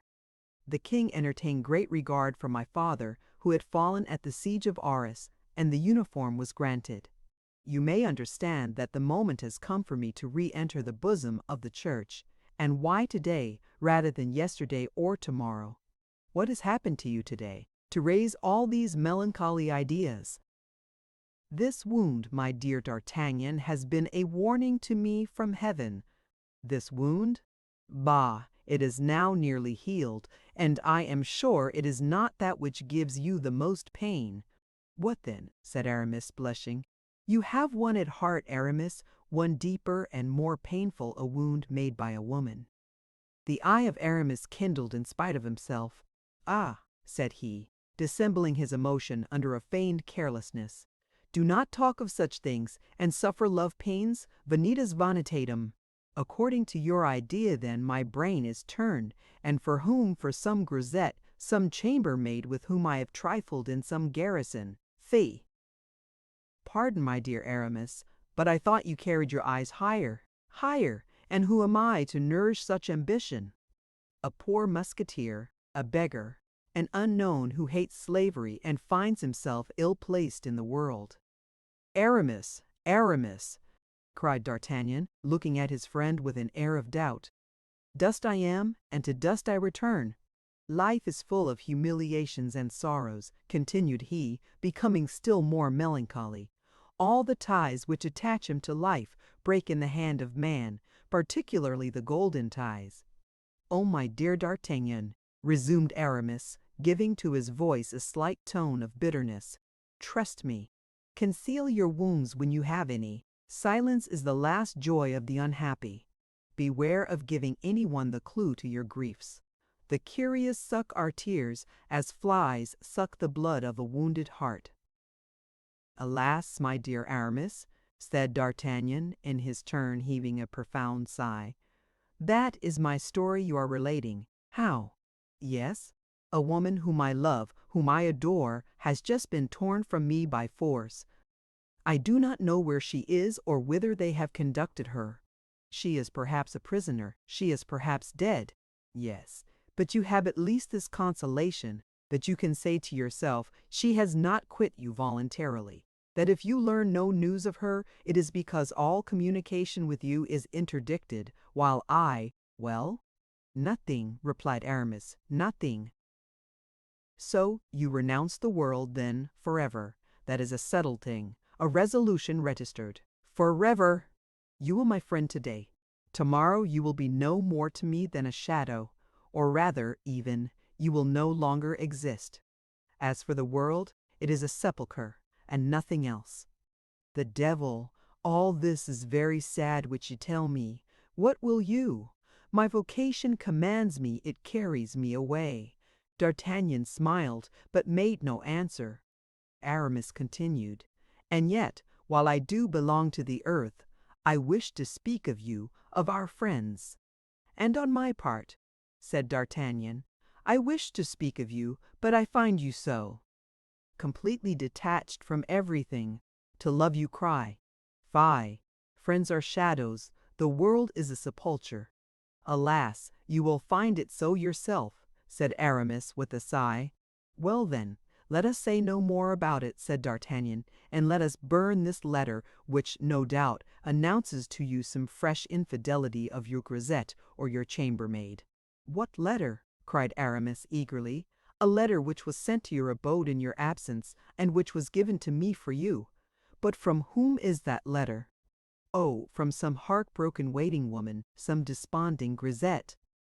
"From Madame de Chevreuse's chambermaid, perhaps, who was obliged to return to Tours with her mistress, and who, in order to appear smart and attractive, stole some perfumed paper, and sealed her letter with the Duchess's coronet." "What do you say? Hold, I must have lost it," said the young man maliciously, pretending to search for it. "But fortunately the world is a sepulchre. The men, and consequently the women, are but shadows, and love is a sentiment to which you cry, Fie, fie." "They D'Artagnan, D'Artagnan," cried Aramis, "you are killing me." "Well, here it is at last," said D'Artagnan as he drew the letter from his pocket. Aramis made a bound, seized the letter, read it or rather devoured it, his countenance radiant. "This same waiting maid seems to have an agreeable style," said the messenger carelessly. "Thanks, D'Artagnan, thanks!" cried Aramis, almost in a state of delirium. "She was forced to return to Tours. She is not faithless. She still loves me. Come, my friend, come, let me embrace you. Happiness almost stifles me." The two friends began to dance around the venerable Saint Chrysostom, kicking about famously the sheets of the thesis which had fallen on the floor. At that moment Bazin entered with the spinach and the omelette. "Be off, you wretch!" cried Aramis, throwing his skull-cap in his face. "Return whence you came. Take back those horrible vegetables, and that poor kickshaw. Order a larded hare, a fat capon, mutton leg dressed with garlic, and 4 bottles of old Burgundy." Bazin, who looked at his master, without comprehending the cause of this change, in a melancholy manner, allowed the omelette to slip into the spinach, and the spinach onto the floor. "Now this is the moment to consecrate your existence to the King of Kings," said D'Artagnan. "If you persist in offering him a civility, non inutile desiderium oblicione. Go to the devil with your Latin. Let us drink, my dear D'Artagnan, morbleu! Let us drink while the wine is fresh. Let us drink heartily, and while we do so, tell me a little of what is going on in the world yonder." Chapter 27. The Wife of the House. "We have now to search for Athos," said D'Artagnan to the vivacious Aramis, when he had informed him of all that had passed since their departure from the capital, and an excellent dinner had made one of them forget his thesis and the other his fatigue. "Do you think, then, that any harm can have happened to him?" asked Aramis. "Athos is so cool, so brave, and handles his sword so skillfully." "No doubt. Nobody has a higher opinion of the courage and skill of Athos than I have, but I like better to hear my sword clang against lances than against staves. I fear lest Athos should have been beaten down by serving men. Those fellows strike hard, and don't leave off in a hurry. This is why I wish to set out again as soon as possible." "I will try to accompany you," said Aramis, "though I scarcely feel in a condition to mount on horseback. Yesterday I undertook to employ that cord which you see hanging against the wall, but pain prevented my continuing the pious exercise. That's the first time I ever heard of anybody trying to cure gunshot wounds with cat-o'-nine tails, but you were ill, and illness renders the head weak, therefore you may be excused. When do you mean to set out?" "Tomorrow at daybreak. Sleep as soundly as you can tonight, and tomorrow, if you can, we will take our departure together." "Till tomorrow, then," said Aramis, "for iron-nerved as you are, you must need repose." The next morning, when D'Artagnan entered Aramis's chamber, he found him at the window. "What are you looking at?" asked D'Artagnan. "My faith!" I am admiring 3 magnificent horses which the stable boys are leading about. It would be a pleasure worthy of a prince to travel upon such horses. Well, my dear Aramis, you may enjoy that pleasure, for one of those 3 horses is yours. Ah, bah! Whichever of the 3 you like, I have no preference. And the rich caparison, is that mine too? Without doubt, you laugh, D'Artagnan. No, I have left off laughing, now that you speak French. What, those rich holsters, that velvet housing, that saddle studded with silver, are they all for me? For you and nobody else, as the horse which paws the ground is mine, and the other horse, which is caracoling, belongs to Athos. Peste, they are 3 superb animals. I am glad they please you. Why, it must have been the king who made you such a present. Certainly it was not the cardinal. But don't trouble yourself whence they come. Think only that one of the 3 is your property. I choose that which the red-headed boy is leading. It is yours. Good heaven! That is enough to drive away all my pains. I could mount him with 30 balls in my body, on my soul handsome stirrups. Hola, Bazin, come here this minute. Bazin appeared on the threshold, dull and spiritless. That last order is useless, interrupted D'Artagnan. There are loaded pistols in your holsters. Bazin sighed. Come, Monsieur Bazin, make yourself easy, said D'Artagnan. People of all conditions gain the kingdom of heaven. Monsieur was already such a good theologian, said Bazin, almost weeping. He might have become a bishop, and perhaps a cardinal. Well, but my poor Bazin, reflect a little. Of what use is it to be a churchman, pray? You do not avoid going to war by that means. You see, the cardinal is about to make the next campaign, helm on head and partisan in hand. And Monsieur de Nogaret de La Valette, what do you say of him? He is a cardinal likewise. Ask his lackey how often he has had to prepare lint of him. Alas, sighed Bazin. I know it, monsieur. Everything is turned topsy-turvy in the world nowadays. While this dialogue was going on, the 2 young men and the poor lackey descended. Hold my stirrup, Bazin, cried Aramis, and Aramis sprang into the saddle with his usual grace and agility, but after a few vaults and curves of the noble animal, his rider felt his pains come on so insupportably that he turned pale and became unsteady in his seat.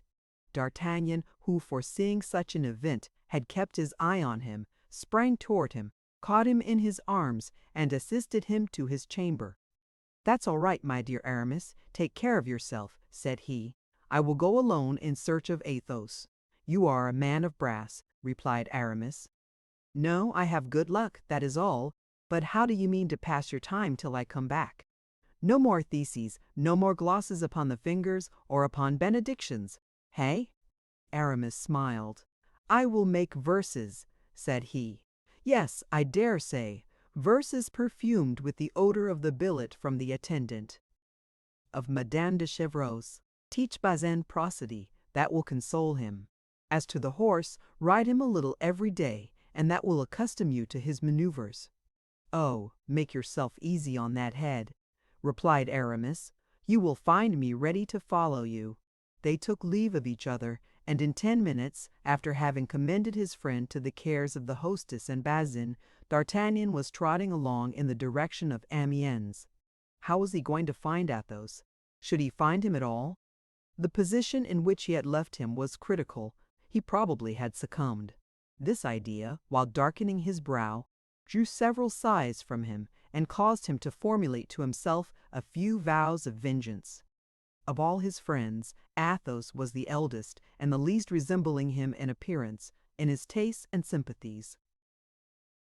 Yet he entertained a marked preference for this gentleman. The noble and distinguished air of Athos, those flashes of greatness which from time to time broke out from the shade in which he voluntarily kept himself, that unalterable equality of temper which made him the most pleasant companion in the world, that forced and cynical gaiety, that bravery which might have been termed blind if it had not been the result of the rarest coolness, such qualities attracted more than the esteem, more than the friendship of D'Artagnan, they attracted his admiration. Indeed, when placed beside M. de Treville, the elegant and noble courtier, Athos, in his most cheerful days, might advantageously sustain a comparison.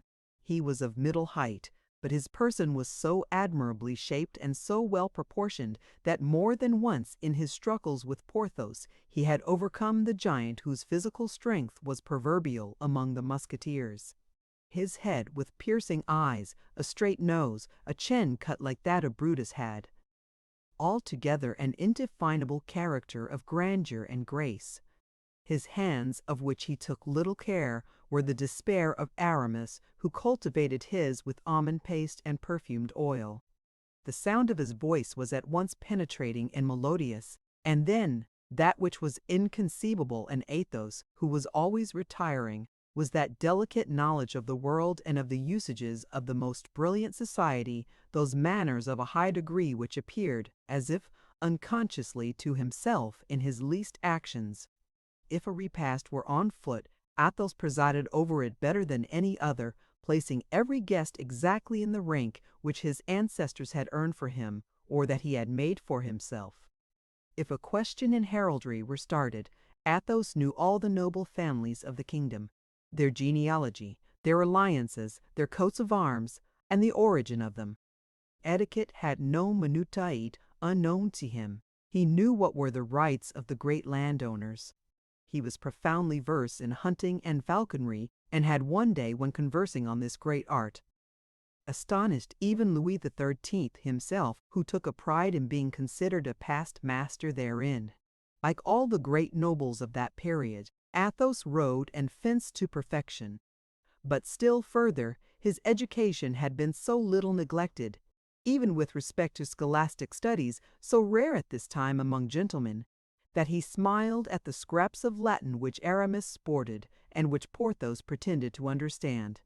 2 or 3 times, even to the great astonishment of his friends, he had, when Aramis allowed some rudimental error to escape him, replaced a verb in its right tense and a noun in its case. Besides, his probity was irreproachable. In an age in which soldiers compromise so easily with their religion and their consciences, lovers with the rigorous delicacy of our era, and the poor with God's 7th commandment. This Athos, then, was a very extraordinary man.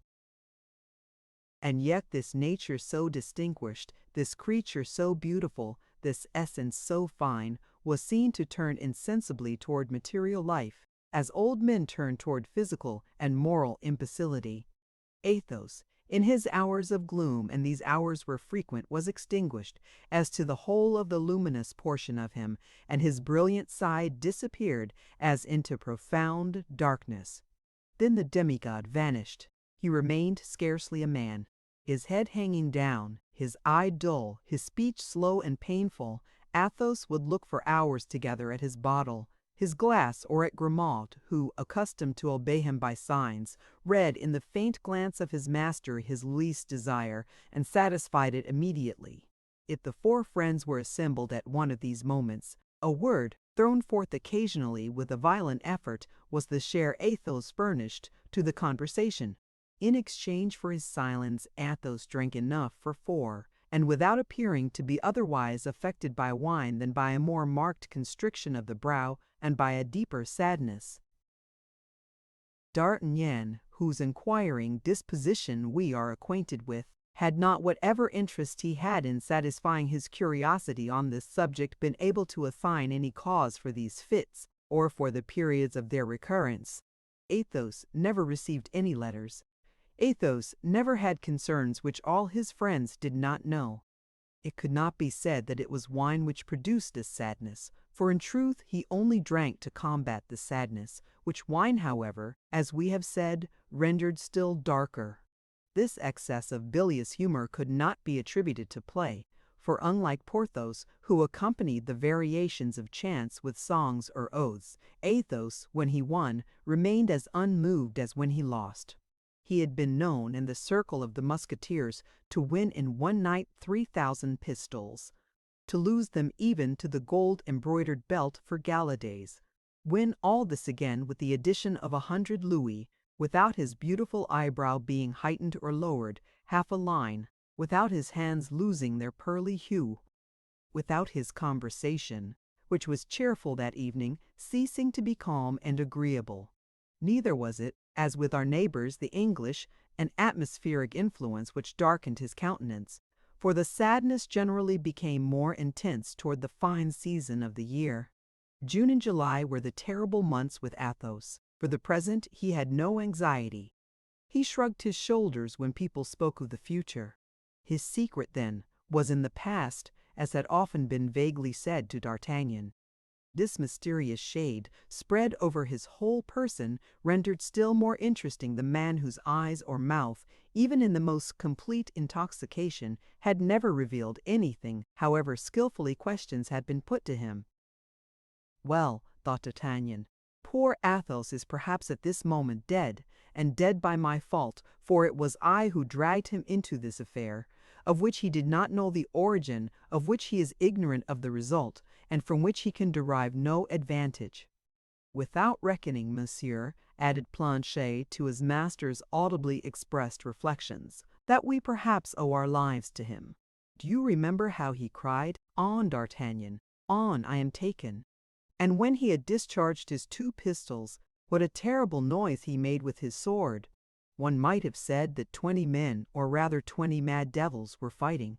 These words redoubled the eagerness of D'Artagnan, who urged his horse, though he stood in need of no incitement, and they proceeded at a rapid pace. About 11 o'clock in the morning they perceived Amiens, and at 11:30 they were at the door of the cursed inn. D'Artagnan had often meditated against the perfidious host one of those hearty vengeances which offer consolation while they are hoped for.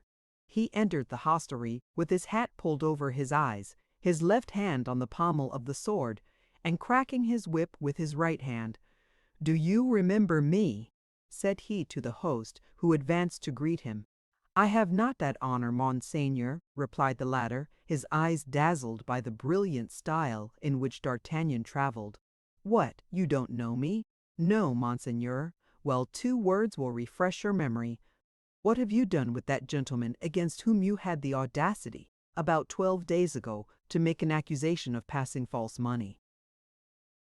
The host became as pale as death, for D'Artagnan had assumed a threatening attitude, and Planchet modeled himself after his master. "Ah, monseigneur, do not mention it," cried the host, in the most pitiable voice imaginable. "Ah, monseigneur, how dearly have I paid for that fault, unhappy wretch as I am! That gentleman, I say, what has become of him? Deign to listen to me, monseigneur, and be merciful. Sit down in mercy." D'Artagnan, mute with anger and anxiety, took a seat in the threatening attitude of a judge. Planchet glared fiercely over the back of his armchair.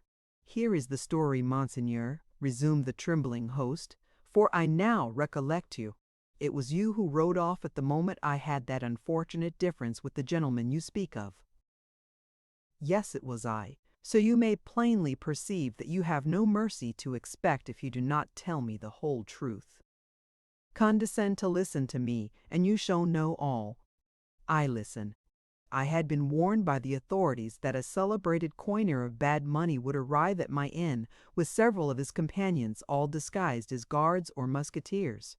Monseigneur, I was furnished with a description of your horses, your lackeys, your countenances. Nothing was omitted. "Go on, go on," said D'Artagnan, who quickly understood when such an exact description had come. "I took then, in conformity with the orders of the authorities, who sent me a reinforcement of 6 men, such measures as I thought necessary to get possession of the persons of the pretended coiners." "Again," said D'Artagnan, whose ears chafed terribly under the repetition of this word coiners. "Pardon me, monseigneur, for saying such things, but they form my excuse. The authorities had terrified me, and you know that an innkeeper must keep on good terms with the authorities. But once again, that gentleman, where is he? What has become of him? Is he dead? Is he living?" "Patience, monseigneur, we are coming to it.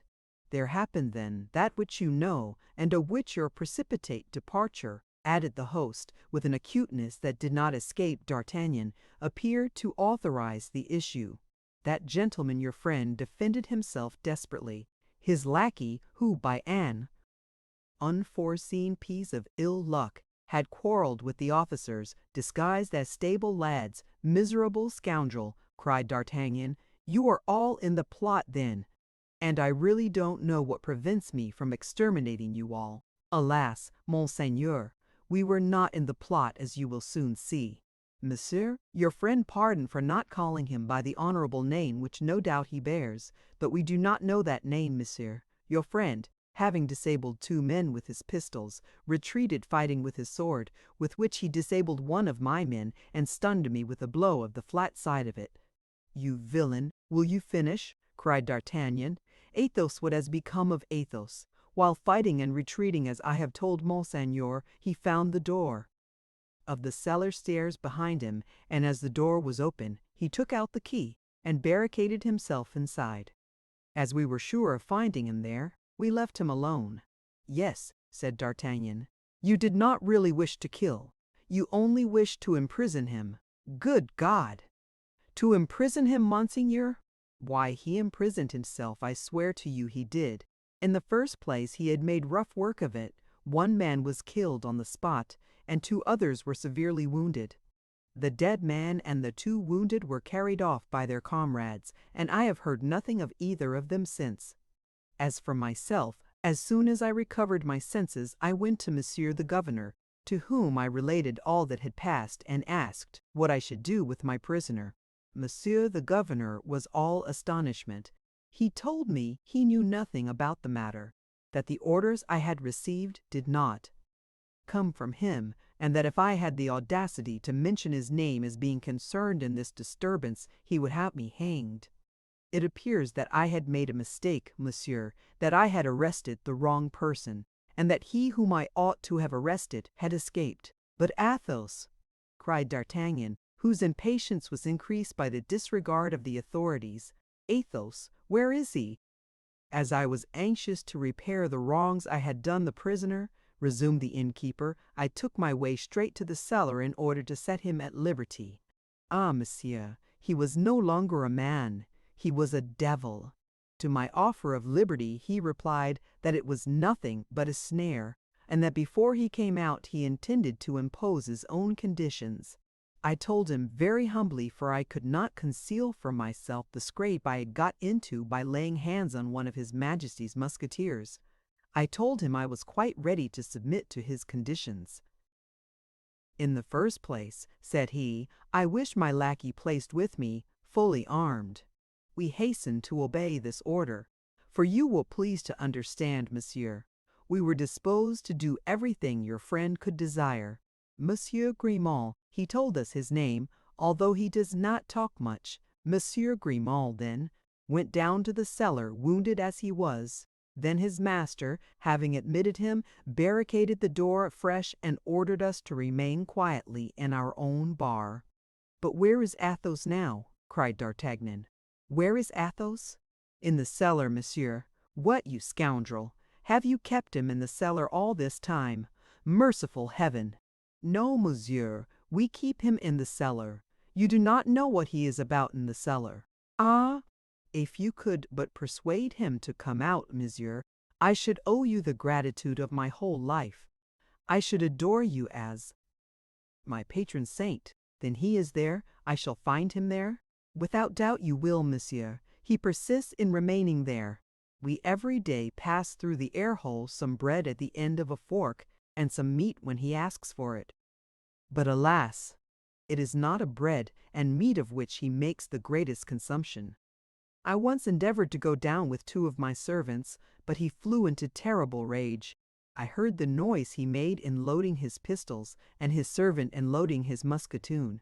Then, when we asked them what were their intentions, the master replied that he had 40 charges to fire, and that he and his lackey would fire to the last one before he would allow a single soul of us to set foot in the cellar. Upon this I went and complained to the governor, who replied that I only had what I deserved, and that it would teach me to insult honorable gentlemen who took up their abode in my house. So that since that time, replied D'Artagnan, totally unable to refrain from laughing at the pitiable face of the host. So from that time, monsieur, continued the latter, We have led the most miserable life imaginable, for you must know, monsieur, that all our provisions are in the cellar. There is our wine in bottles and our wine in casks. The beer, the oil and the spices, the bacon and sausages. And as we are prevented from going down there, we are forced to refuse food and drink to the travelers who come to the house, so that our hostelry is daily going to ruin. If your friend remains another week in my cellar, I shall be a ruined man, and not more than justice either, you ass. Could you not perceive by our appearance that we were people of quality, and not coiners say? Yes, monsieur, you are right, said the host. But hark, hark, there he is. Somebody has disturbed him, without doubt, said D'Artagnan. But he must be disturbed, cried the host. Here are 2 English gentlemen just arrived. Well? Well, the English like good wine, as you may know, monsieur. These have asked for the best. My wife has perhaps requested permission of Monsieur Athos to go into the cellar to satisfy these gentlemen, and he, as usual, has refused. Ah, good heaven! There is the hullabaloo louder than ever. D'Artagnan, in fact, heard a great noise on the side next the cellar. He rose, and preceded by the host wringing his hands, and followed by Planchet with his musketoon ready for use, he approached the scene of action. The 2 gentlemen were exasperated. They had had a long ride and were dying with hunger and thirst. But this is tyranny, cried one of them, in very good French, though with a foreign accent, that this madman will not allow these good people access to their own wine. Nonsense! Let us break open the door, and if he is too far gone in his madness, well, we will kill him. Softly, gentlemen, said D'Artagnan, drawing his pistols from his belt. You will kill nobody, if you please. Good, good, cried the calm voice of Athos from the other side of the door. Let them just come in, these devourers of little children, and we shall see. Brave as they appeared to be, the 2 English gentlemen looked at each other hesitatingly. One might have thought there was in that cellar one of those famished ogres, the gigantic heroes of popular legends, into whose cavern nobody could force their way with impunity. There was a moment of silence, but at length the 2 Englishmen felt ashamed to draw back, and the angrier one descended the 5 or 6 steps which led to the cellar, and gave a kick against the door enough to split a wall. Planchet, said D'Artagnan, cocking his pistols, I will take charge of the one at the top. You look to the one below. Ah, gentlemen, you want battle, and you shall have it.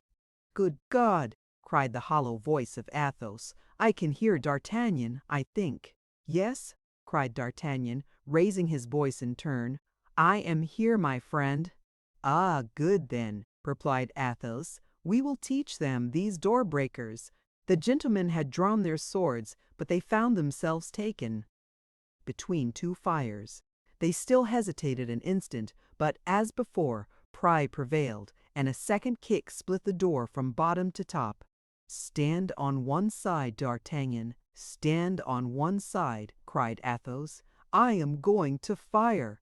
Gentlemen, exclaimed D'Artagnan, whom reflection never abandoned, gentlemen, think of what you are about.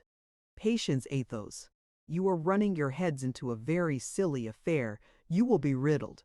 My lackey and I will have 3 shots at you, and you will get as many from the cellar. You will then have our swords, with which I can assure you my friend and I can play tolerably well. Let me conduct your business and my own. You shall soon have something to drink. I give you my word. If there is any left, grumbled the jeering voice of Athos. The host felt a cold sweat creep down his back. How? If there is any left, murmured he. What the devil! There must be plenty left, replied D'Artagnan. Be satisfied of that. These 2 cannot have drunk all the cellar. Gentlemen, return your swords to their scabbards. Well, provided you replace your pistols in your belt. Willingly. And D'Artagnan set the example. Then turning toward Planchet, he made him a sign to uncock his musketoon. The Englishmen, convinced of these peaceful proceedings, sheathed their swords grumblingly. The history of Athos's imprisonment was then related to them, and as they were really gentlemen, they pronounced the host in the wrong. "Now, gentlemen," said D'Artagnan, "go up to your room again, and in 10 minutes I will answer for it, you shall have all you desire." The Englishman bowed and went upstairs. "Now I am alone, my dear Athos," said D'Artagnan. "Open the door, I beg of you." "Instantly," said Athos. Then was heard a great noise of faggots being removed and of the groaning of posts. These were the counterscarps and bastions of Athos, which the besieged himself demolished. An instant after, the broken door was removed, and the pale face of Athos appeared, who with a rapid glance took a survey of the surroundings. D'Artagnan threw himself on his neck and embraced him tenderly. He then tried to draw him from his moist abode, but to his surprise he perceived that Athos staggered. "You are wounded," said he. "I, not at all. I am dead drunk, that's all, and never did a man more strongly set about getting so. By the Lord, my good host, I must at least have drunk for my part 150 bottles." "Mercy!" cried the host. "If the lackey has drunk only half as much as the master, I am a ruined man. Grimaud is a well-bred lackey. He would never think of faring in the same manner as his master. He only drank from the cask. Hark! I don't think he put the faucet in again. Do you hear it? It is running now." D'Artagnan burst into a laugh which changed the shiver of the host into a burning fever. In the meantime, Grimaud appeared in his turn behind his master, with the musketoon on his shoulder, and his head shaking. Like one of those drunken satyrs in the pictures of Rubens, he was moistened before and behind with a greasy liquid which the host recognized as his best olive oil. The four crossed the public room and proceeded to take possession of the best apartment in the house, which D'Artagnan occupied with authority. In the meantime the host and his wife hurried down with lamps into the cellar, which had so long been interdicted to them, and where a frightful spectacle awaited them. Beyond the fortifications through which Athos had made a breach in order to get out, and which were composed of faggots, planks, and empty casks, heaped up according to all the rules of the strategic art, they found, swimming in puddles of oil and wine, the bones and fragments of all the hams they had eaten, while a heap of broken bottles filled the whole left-hand corner of the cellar, and a tun, the cock of which was left running, was yielding, by this means, the last drop of the image of devastation and death, as the ancient poet says, reigned as over a field of battle. Of 50 large sausages suspended from the joists, scarcely 10 remained. Then the lamentations of the host and hostess pierced the vault of the cellar. D'Artagnan himself was moved by them. Athos did not even turn his head. To grief succeeded rage. The host armed himself with the spit and rushed into the chamber occupied by the two friends. "Some wine," said Athos on perceiving the host. "Some wine!" cried the stupefied host. "Some wine? Why, you have drunk more than 100 pistols' worth." "I am a ruined man, lost, destroyed." "Bah!" said Athos, "we were always dry. If you had been contented with drinking, well and good, but you have broken all the bottles. You pushed me upon a heap which rolled down. That was your fault. All my oil is lost. Oil is a saffron balm for wounds, and my poor Grimaud here was obliged to dress those you had inflicted on him. All my sausages are gnawed. There is an enormous quantity of rats in that cellar. You shall pay me for all this," cried the exasperated host. "Triple ass," said Athos, rising. But he sank down again immediately. He had tried his strength to the utmost. D'Artagnan came to his relief with his whip in his hand. The host drew back and burst into tears. "This will teach you," said D'Artagnan, "to treat the guests God sends you in a more courteous fashion." "God, say the devil!" "My dear friend," said D'Artagnan, "if you annoy us in this manner, we will all four go and shut ourselves up in your cellar, and we will see if the mischief is as great as you say." "Oh, gentlemen," said the host, "I have been wrong, I confess it, but pardon to every sin. You are gentlemen, and I am a poor innkeeper. You will have pity on me." "Ah, if you speak in that way," said Athos, "you will break my heart, and the tears will flow from my eyes as the wine flowed from the cask. We are not such devils as we appear to be. Come hither and let us talk." The host approached with hesitation. "Come hither, I say, and don't be afraid," continued Athos. "At the very moment when I was about to pay you, I had placed my purse on the table." "Yes, monsieur." "That purse contains 60 pistoles. Where is it? Deposited with the justice. They said it was bad money. Very well. Get me my purse back and keep the 60 pistoles. But Monseigneur knows very well that justice never lets go that which it once lays hold of. If it were bad money, there might be some hopes, but unfortunately those were all good pieces. Manage the matter as well as you can, my good man. It does not concern me, the more so as I have not a livre left."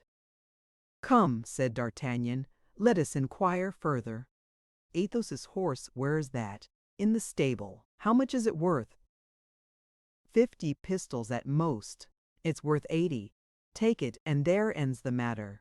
"What?" cried Athos. "Are you selling my horse, my Bajez?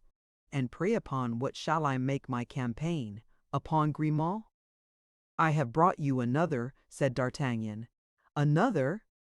And a magnificent one," cried the host. "Well, since there is another finer and younger, why, you may take the old one, and let us drink." "What?" asked the host, quite cheerful again. "Some of that at the bottom, near the laths. There are 25 bottles of it left. All the rest were broken by my fall." "Bring 6 of them. Why, this man is a cask," said the host aside. "If he only remains here a fortnight, and pays for what he drinks, I shall soon re-establish my business." "And don't forget," said D'Artagnan, "to bring up 4 bottles of the same sort for the 2 English gentlemen." "And now," said Athos, "while they bring the wine, tell me, D'Artagnan, what has become of the others? Come!" D'Artagnan related how he had found Porthos in bed with a strained knee, and Aramis at a table between 2 theologians. As he finished, the host entered with the wine ordered and a ham which, fortunately for him, had been left out of the cellar. "That's well," said Athos, filling his glass and that of his friend. "Here's to Porthos and Aramis. But you, D'Artagnan, what is the matter with you, and what has happened to you personally? You have a sad air." "Alas," said D'Artagnan, "it is because I am the most unfortunate." "Tell me." "Presently," said D'Artagnan. "Presently? And why presently? Because you think I am drunk? D'Artagnan, remember this. My ideas are never so clear as when I have had plenty of wine." "Speak then, I am all ears." D'Artagnan related his adventure with Monsieur. Athos listened to him without a frown, and when he had finished, said, "Trifles, only trifles." That was his favorite word. "You always say trifles, my dear Athos," said D'Artagnan, "and that comes very ill from you who have never loved."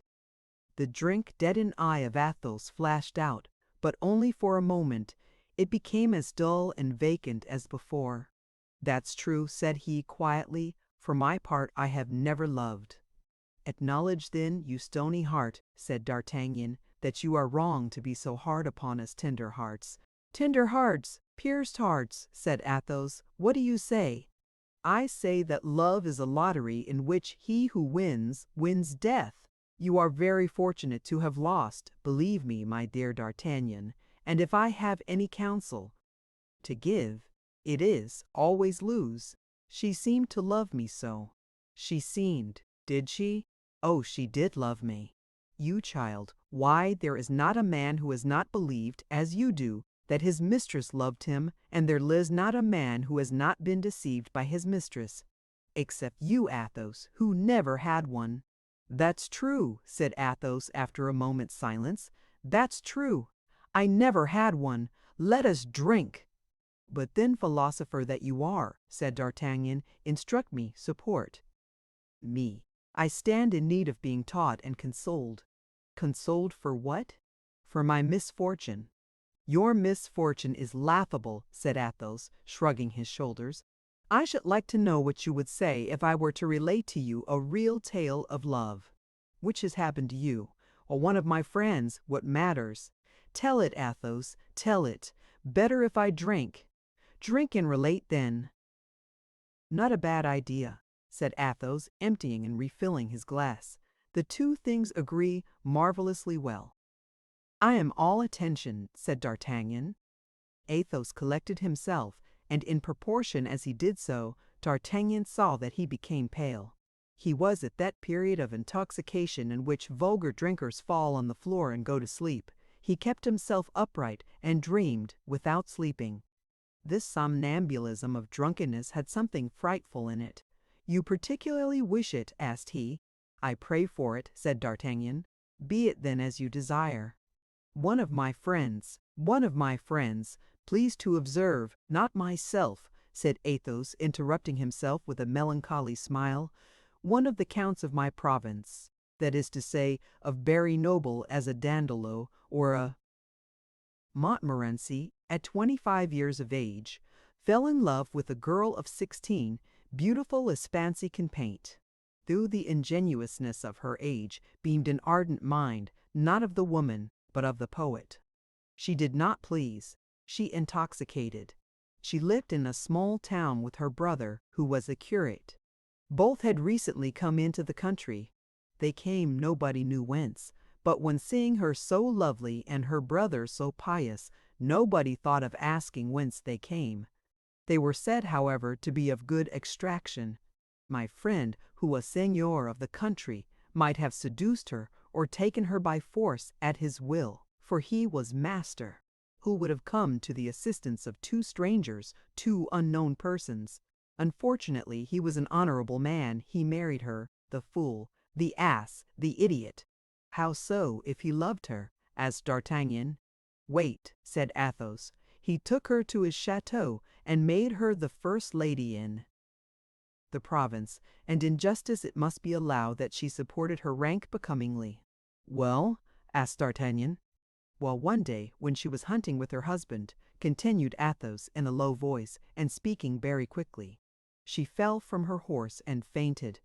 The Count flew to her to help, and as she appeared to be oppressed by her clothes, he ripped them open with his poniard, and in so doing laid bare her shoulder. D'Artagnan, said Athos, with a maniacal burst of laughter, guess what she had on her shoulder. How can I tell? Said D'Artagnan. A fleur-de-lis, said Athos. She was branded. Athos emptied at a single draught the glass he held in his hand. Horror! Cried D'Artagnan. What do you tell me? Truth, my friend. The angel was a demon. The poor young girl had stolen the sacred vessels from a church. And what did the Count do? The Count was of the highest nobility. He had on his estates the rights of high and low tribunals. He tore the dress of the Countess to pieces. He tied her hands behind her and hanged her on a tree. Heavens, Athos, a murder! Cried D'Artagnan. No less, said Athos, as pale as a corpse. But methinks I need wine. And he seized by the neck the last bottle that was left, put it to his mouth, and emptied it at a single draught, as he would have emptied an ordinary glass. Then he let his head sink upon his two hands, while D'Artagnan stood before him, stupefied. That has cured me of beautiful, poetical, and loving women, said Athos, after a considerable pause, raising his head, and forgetting to continue the fiction of the Count. God grant you as much. Let us drink. Then she is dead, stammered D'Artagnan. Parbleu, said Athos, but hold out your glass. Some ham, my boy, or we can't drink. And her brother? Added D'Artagnan timidly. Her brother? Replied Athos. Yes, the priest. Oh, I inquired after him for the purpose of hanging him likewise, but he was beforehand with me. He had quit the curacy the night before. Was it ever known who this miserable fellow was? He was doubtless the first lover and accomplice of the fair lady. A worthy man who had pretended to be a curate for the purpose of getting his mistress married and securing her a position. He has been hanged and quartered, I hope. My God, cried D'Artagnan, quite stunned by the relation of this horrible adventure. Taste some of this ham, D'Artagnan. It is exquisite, said Athos, cutting a slice, which he placed on the young man's plate. What a pity it is! There were only 4 like this in the cellar. I could have drunk 50 bottles more. D'Artagnan could no longer endure this conversation, which had made him bewildered. Allowing his head to sink upon his 2 hands, he pretended to sleep. "These young fellows can none of them drink," said Athos, looking at him with pity, "and yet this is one of the best." Chapter 28. The Return. D'Artagnan was astounded by the terrible confidence of Athos, yet many things appeared very obscure to him in this half-revelation. In the first place, it had been made by a man quite drunk to one who was half drunk, and yet, in spite of the uncertainty which the vapor of 3 or 4 bottles of Burgundy carries with it to the brain, D'Artagnan, when awaking on the following morning, had all the words of Athos as present to his memory as if they then fell from his mouth, they had been so impressed upon his mind. All this doubt only gave rise to a more lively desire of arriving at a certainty, and he went into his friend's chamber with a fixed determination of renewing the conversation of the preceding evening, but he found Athos quite himself again, that is to say, the most shrewd and impenetrable of men. Besides which, the Musketeer, after having exchanged a hearty shake of the hand with him, broached the matter first. "I was pretty drunk yesterday, D'Artagnan," said he. "I can tell that by my tongue, which was swollen and hot this morning, and by my pulse, which was very tremulous. I wager that I uttered 1,000 extravagances." While saying this, he looked at his friend with an earnestness that embarrassed him. "No," replied D'Artagnan. "If I recollect well what you said, it was nothing out of the common way." "Ah! You surprise me. I thought I had told you a most lamentable story." And he looked at the young man as if he would read the bottom of his heart. "My faith," said D'Artagnan, "it appears that I was more drunk than you, since I remember nothing of the kind." Athos did not trust this reply, and he resumed, "You cannot have failed to remark, my dear friend, that everyone has his particular kind of drunkenness, sad or gay. My drunkenness is always sad, and when I am thoroughly drunk, my mania is to relate all the lugubrious stories which my foolish nurse inculcated into my brain. That is my failing, a capital failing, I admit, but with that exception, I am a good drinker." Athos spoke this in so natural a manner that D'Artagnan was shaken in his conviction. "It is that, then," replied the young man, anxious to find out the truth. "It is that, then, I remember as we remember a dream. We were speaking of hanging." "Ah! You see how it is," said Athos, becoming still paler, but yet attempting to laugh. "I was sure it was so the hanging of people is my nightmare." "Yes, yes," replied D'Artagnan. "I remember now. Yes, it was about stop a minute. Yes, it was about a woman." "That's it," replied Athos, becoming almost livid. "That is my grand story of the fair lady, and when I relate that, I must be very drunk." "Yes, that was it," said D'Artagnan, "the story of a tall, fair lady with blue eyes." "Yes, who was hanged." "By her husband, who was a nobleman of your acquaintance," continued D'Artagnan, looking intently at Athos. "Well, you see how a man may compromise himself when he does not know what he says," replied Athos, shrugging his shoulders as if he thought himself an object of pity. "I certainly never will get drunk again, D'Artagnan. It is too bad a habit." D'Artagnan remained silent, and then changing the conversation all at once, Athos said, "By the by, I thank you for the horse you have brought me."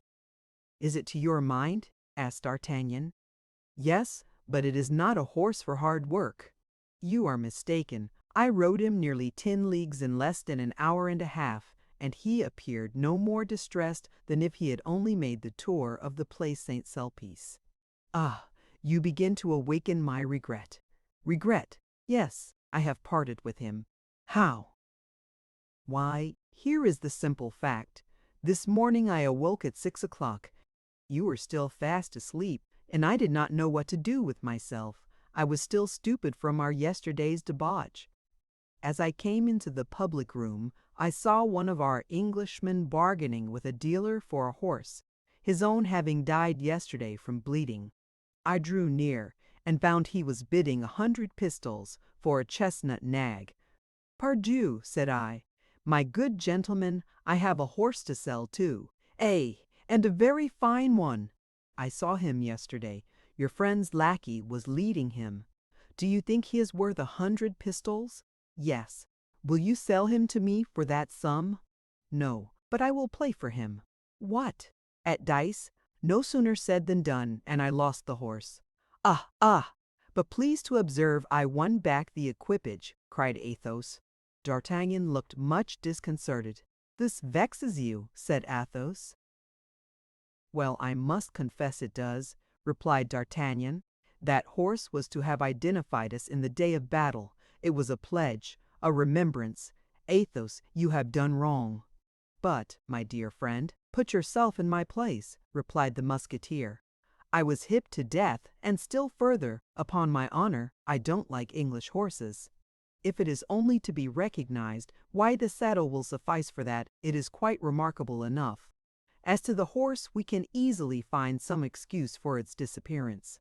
Why the devil! A horse is mortal. Suppose mine had had the glanders or the farcy." D'Artagnan did not smile. "It vexes me greatly," continued Athos, "that you attach so much importance to these animals, for I am not yet at the end of my story. What else have you done? After having lost my own horse, 9 against 10, see how near I formed an idea of staking yours. Yes, but you stopped at the idea, I hope." "No, for I put it in execution that very minute." "And the consequence?" said D'Artagnan in great anxiety. "I threw, and I lost." "What, my horse?" "Your horse, 7 against 8, a point short, you know the proverb.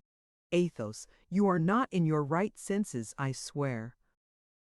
"My dear lad, that was yesterday, when I was telling you silly stories. It was proper to tell me that, and not this morning. I lost him then with all his appointments and furniture. Really, this is frightful. Stop a minute, you don't know all yet. I should make an excellent gambler if I were not too hot-headed. But I was hot-headed, just as if I had been drinking." "Well, I was not hot-headed then. Well, but what else could you play for? You had nothing left?" "Oh yes, my friend. There was still that diamond left, which sparkles on your finger, and which I had observed yesterday." "This diamond," said D'Artagnan, placing his hand eagerly on his ring. "And as I am a connoisseur in such things, having had a few of my own once, I estimated it at 1,000 pistoles." "I hope," said D'Artagnan, half dead with fright, "you made no mention of my diamond?"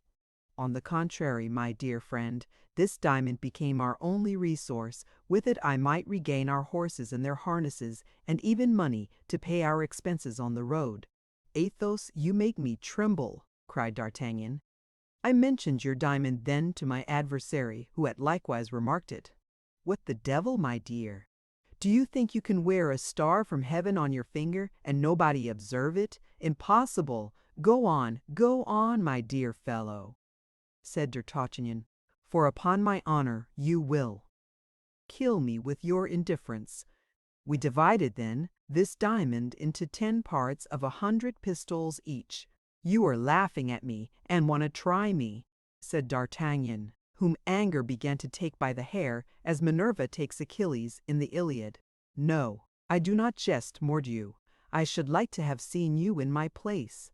I had been 15 days without seeing a human face, and had been left to brutalize myself in the company of bottles. That was no reason for staking my diamond," replied D'Artagnan, closing his hand with a nervous spasm. "Hear the end. 10 parts of 100 pistoles each, in 10 throws, without revenge. In 13 throws I had lost all, in 13 throws. The number 13 was always fatal to me. It was on the 13th of July that—" "Ventrebleu!" cried D'Artagnan, rising from the table, the story of the present day making him forget that of the preceding one. "Patience," said Athos. "I had a plan." The Englishman was an original. I had seen him conversing that morning with Grimaud, and Grimaud had told me that he had made him proposals to enter into his service. I staked Grimaud, the silent Grimaud, divided into 10 portions. Well, What next? Said D'Artagnan, laughing in spite of himself. Grimaud himself understand, and with the 10 parts of Grimaud, which are not worth a ducatoon, I regained the diamond. Tell me now, if persistence is not a virtue? My faith, but this is droll, cried D'Artagnan, consoled and holding his sides with laughter. You may guess, finding the luck turned, that I again staked the diamond. The devil? Said D'Artagnan, becoming angry again. I won back your harness, then your horse, then my harness, then my horse, and then I lost again. In brief, I regained your harness, and then mine. That's where we are. That was a superb throw, so I left off there. D'Artagnan breathed as if the whole hostelry had been removed from his breast. Then the diamond is safe, said he timidly. Intact, my dear friend, besides the harness of your Bucephalus and mine. But what is the use of harnesses without horses? I have an idea about them. Athos, you make me shudder. Listen to me. You have not played for a long time, D'Artagnan, and I have no inclination to play. Swear to nothing. You have not played for a long time, I said. You ought then to have a good hand. Well, what then? Well, what then? Well, the Englishman and his companion are still here. I remarked that he regretted the horse furniture very much. You appear to think much of your horse. In your place, I would stake the furniture against the horse. But he will not wish for only one harness. Stake both, pardieu. I am not selfish, as you are. You would do so? Said D'Artagnan, undecided, so strongly did the confidence of Athos begin to prevail, in spite of himself. On my honor, in one single throw. But having lost the horses, I am particularly anxious to preserve the harnesses. Stake your diamond, then. This? That's another matter. Never, never, the devil, said Athos. I would propose to you to stake Planchet, but as that has already been done, the Englishman would not perhaps be willing. Decidedly, my dear Athos, said D'Artagnan, I should like better not to risk anything. That's a pity, said Athos coolly. The Englishman is overflowing with pistols. Good Lord, try one throw. One throw is soon made, and if I lose, you will win.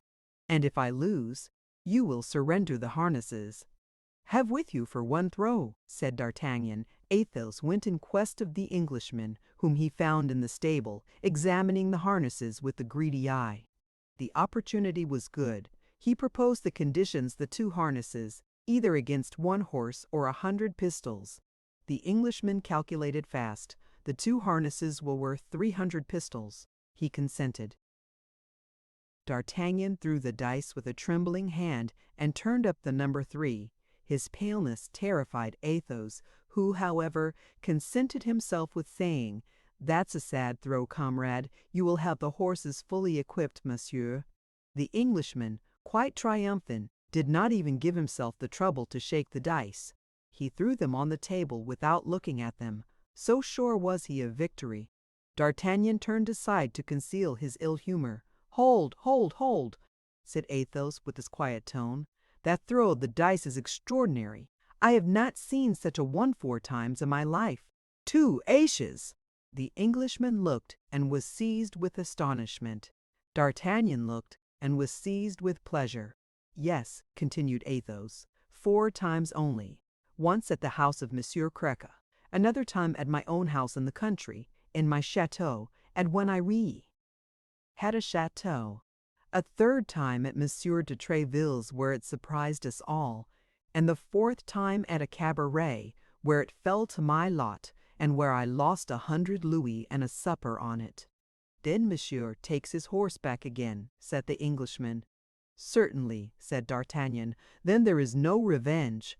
"Our conditions said, no revenge, you will please to recollect." "That is true. The horse shall be restored to your lackey, monsieur." "A moment," said Athos. "With your permission, monsieur, I wish to speak a word with my friend. Say on." Athos drew D'Artagnan aside. "Well, tempter, what more do you want with me?" said D'Artagnan. "You want me to throw again, do you not?" "No, I would wish you to reflect. On what? You mean to take your horse? Without doubt, you are wrong then. I would take the 100 pistols. You know you have staked the harnesses against the horse, or 100 pistols at your choice. Yes. Well then, I repeat, you are wrong. What is the use of one horse for us two? I could not ride behind. We should look like the two sons of Ammon who had lost their brother. You cannot think of humiliating me by prancing along by my side on that magnificent charger. For my part, I should not hesitate a moment. I should take the 100 pistols. We want money for our return to Paris. I am much attached to that horse, Athos. And there again you are wrong. A horse slips and injures a joint. A horse stumbles and breaks his knees to the bone. A horse eats out of a manger in which a glandered horse has eaten. There is a horse, while on the contrary the 100 pistols feed their master. But how shall we get back? Upon our lackeys' horses, pardieu. Anybody may see by our bearing that we are people of condition.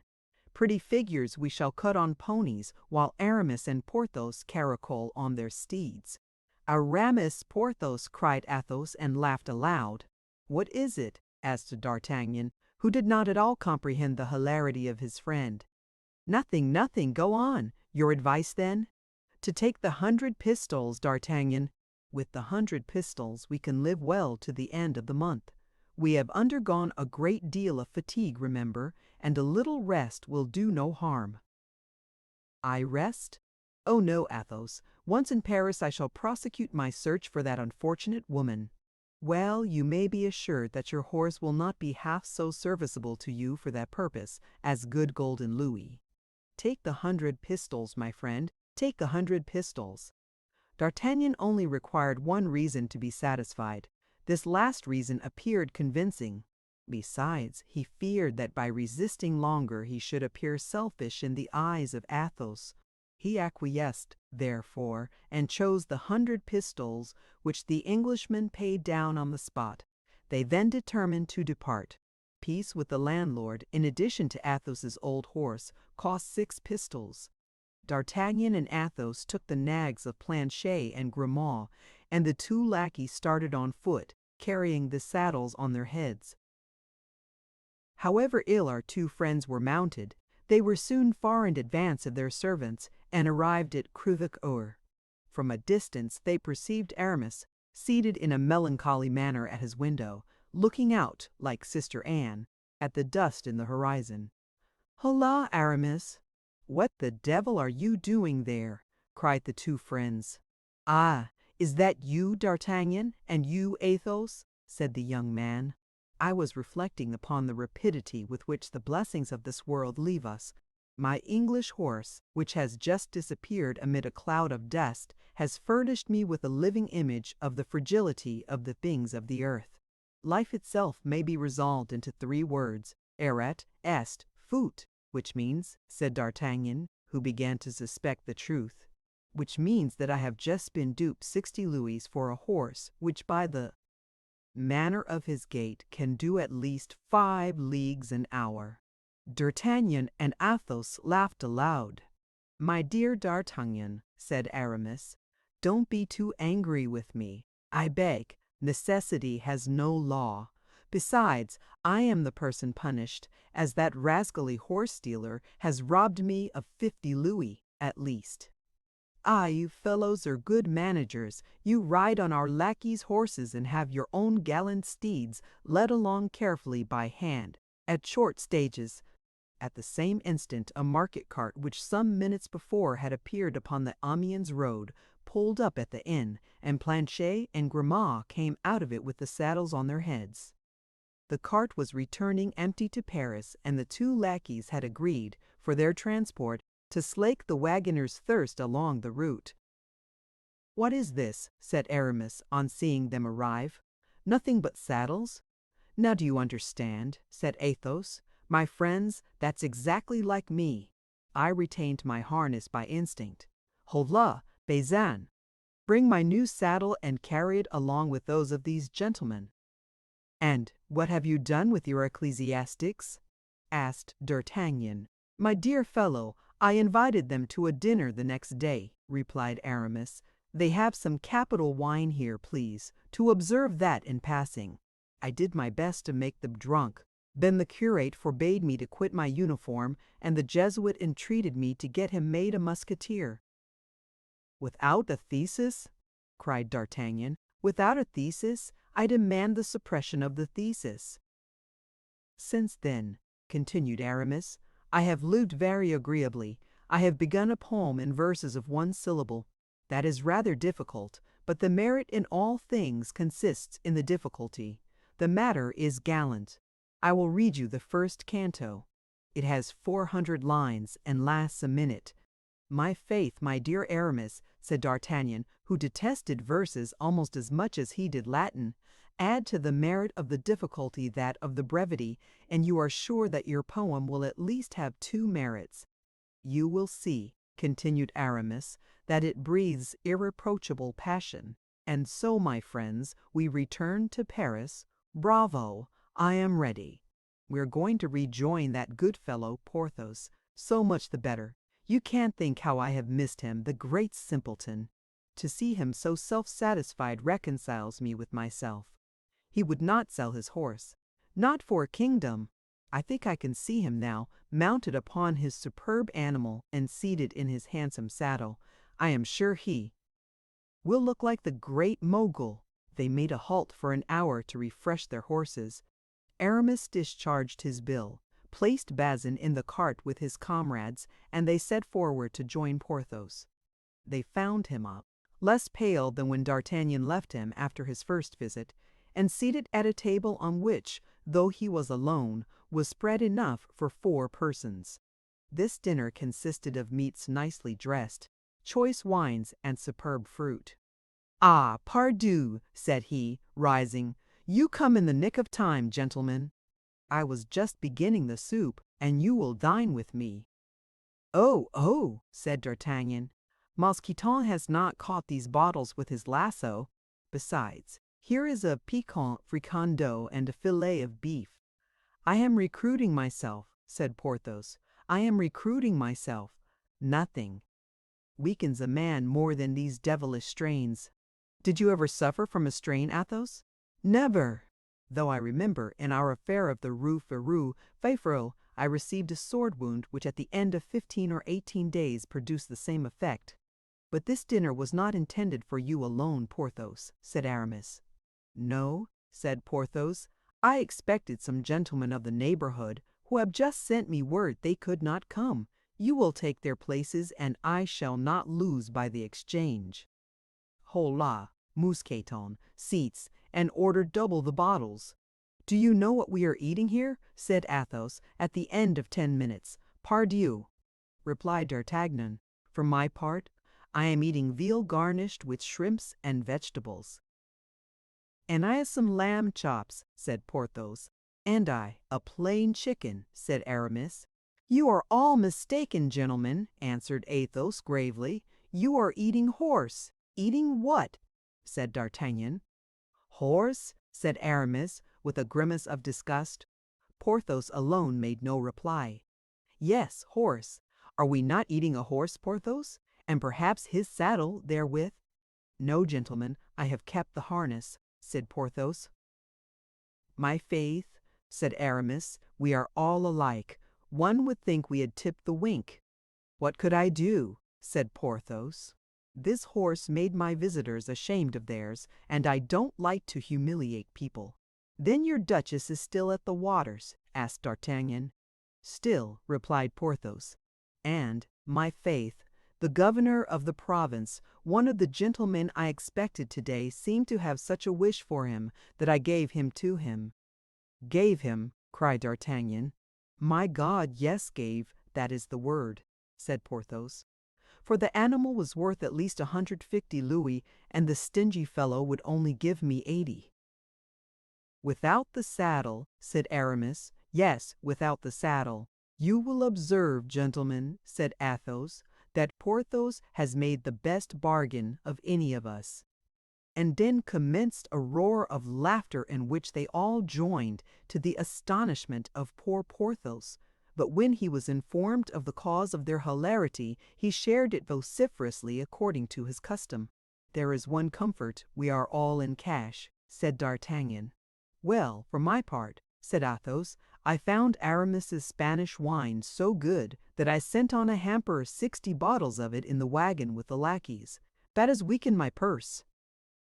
"And I," said Aramis, "imagined that I had given almost my last dessous to the church of Montdidier and the Jesuits of Amiens, with whom I had made engagements which I ought to have kept. I have ordered masses for myself and for you, gentlemen, which will be said, gentlemen, for which I have not the least doubt you will be marvelously benefited." "And I," said Porthos, "do you think my strame costs me nothing? Without reckoning Mousqueton's wound, for which I had to have the surgeon twice a day, and who charged me double on account of that foolish Mousqueton having allowed himself a ball in a part which people generally only show to an apothecary, so I advised him to try never to get wounded there any more." "Aye, aye," said Athos, exchanging a smile with D'Artagnan and Aramis. "It is very clear you acted nobly with regard to the poor lad. That is like a good master." "In short," said Porthos, "when all my expenses are paid, I shall have at most 30 crowns left." "And I about 10 pistols," said Aramis. "Well, then it appears that we are the Croesuses of the society." "How much have you left of your 100 pistols, D'Artagnan?" "Of my 100 pistols? Why, in the first place, I gave you 50. You think so? Pardieu! Ah, that is true. I recollect. Then I paid the host 6. What a brute of a host! Why did you give him 6 pistols?" "You told me to give them to him." "It is true. I am too good-natured. In brief, how much remains?" 25 pistols," said D'Artagnan. "And I," said Athos, taking some small change from his pocket. "I! You! Nothing! My faith! So little that it is not worth reckoning with the general stock. Now then, let us calculate how much we posses in all. Porthos, 30 crowns. Aramis, 10 pistols. And you, D'Artagnan, 25. That makes in all," said Athos. 475 livres, said D'Artagnan, who reckoned like Archimedes. "On our arrival in Paris, we shall still have 400, besides the harnesses," said Porthos. "But our troop horses," said Aramis. "Well, of the 4 horses of our lackeys, we will make 2 for the masters, for which we will draw lots. With the 400 livres we will make the half of. 1 for one of the unmounted, and then we will give the turnings out of our pockets to D'Artagnan, who has a steady hand, and will go and play in the first gaming-house we come to." "There, let us dine, then," said Porthos. "It is getting cold." The friends, at ease with regard to the future, did honor to the repast, the remains of which were abandoned to Mousqueton, Bazin, Planchet, and Grimaud. On arriving in Paris, D'Artagnan found a letter from M. de Tréville, which informed him that, at his request, the king had promised that he should enter the company of the Musketeers. As this was the height of D'Artagnan's worldly ambition apart, be it well understood, from his desire of finding me, Bonacieux he ran, full of joy to seek his comrades, whom he had left only half an hour before, but whom he found very sad and deeply preoccupied. They were assembled in council at the residence of Athos, which always indicated an event of some gravity. M. de Tréville had intimated to them His Majesty's fixed intention to open the campaign on the 1st of May, and they must immediately prepare their outfits. The 4 philosophers looked at one another in a state of bewilderment. M. de Tréville never jested in matters relating to discipline. "And what do you reckon your outfit will cost?" said D'Artagnan. "Oh, we can scarcely say. We have made our calculations with Spartan economy, and we each require 1,500 livres. 4 times 15 makes 66,000 livres," said Athos. "It seems to me," said D'Artagnan, "with 1,000 livres each I do not speak as a Spartan, but as a procurator." This word procurator roused Porthos. "Stop," said he, "I have an idea." "Well, that's something, for I have not the shadow of one," said Athos coolly. But as to D'Artagnan, gentlemen, the idea of belonging to ours has driven him out of his senses. 1,000 livres. For my part, I declare I want 2,000. 4 times 2 makes 8, then said Aramis. It is 8,000 that we want to complete our outfits, toward which it is true we have already the saddles. Besides, said Athos, waiting till D'Artagnan, who went to thank Monsieur de Tréville, had shut the door, besides, there is that beautiful ring which beams from the finger of our friend. What the devil! D'Artagnan is too good a comrade to leave his brothers in embarrassment while he wears the ransom of a king on his finger. Chapter 29. Hunting for the equipments. The most preoccupied of the 4 friends was certainly D'Artagnan, although he, in his quality of guardsman, would be much more easily equipped than Messieurs the Musketeers, who were all of high rank. But our Gascon cadet was, as may have been observed, of a provident and almost avaricious character, and with that explained the contradiction so vain as almost to rival Porthos. To this preoccupation of his vanity, D'Artagnan at this moment joined an uneasiness much less selfish. Notwithstanding all his enquiries respecting Mimi Bonacieux, he could obtain no intelligence of her. M. de Tréville had spoken of her to the Queen. The Queen was ignorant where the mercer's young wife was, but had promised to have her sought for, but this promise was very vague and did not at all reassure D'Artagnan. Athos did not leave his chamber. He made up his mind not to take a single step to equip himself. "We have still 15 days before us," said he to his friends. "Well, if at the end of a fortnight I have found nothing, or rather if nothing has come to find me, as I too good a Catholic to kill myself with a pistol bullet, I will seek a good quarrel with 4 of his Eminence's guards, or with 8 Englishmen, and I will fight until one of them has killed me, which, considering the number, cannot fail to happen. It will then be said of me that I died for the king, so that I shall have performed my duty without the expense of an outfit." Porthos continued to walk about with his hands behind him, tossing his head and repeating, "I shall follow up on my idea."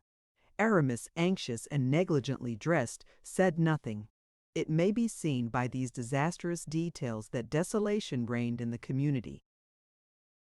The lackeys, on their part, like the coursers of Hippolytus, shared the sadness of their masters.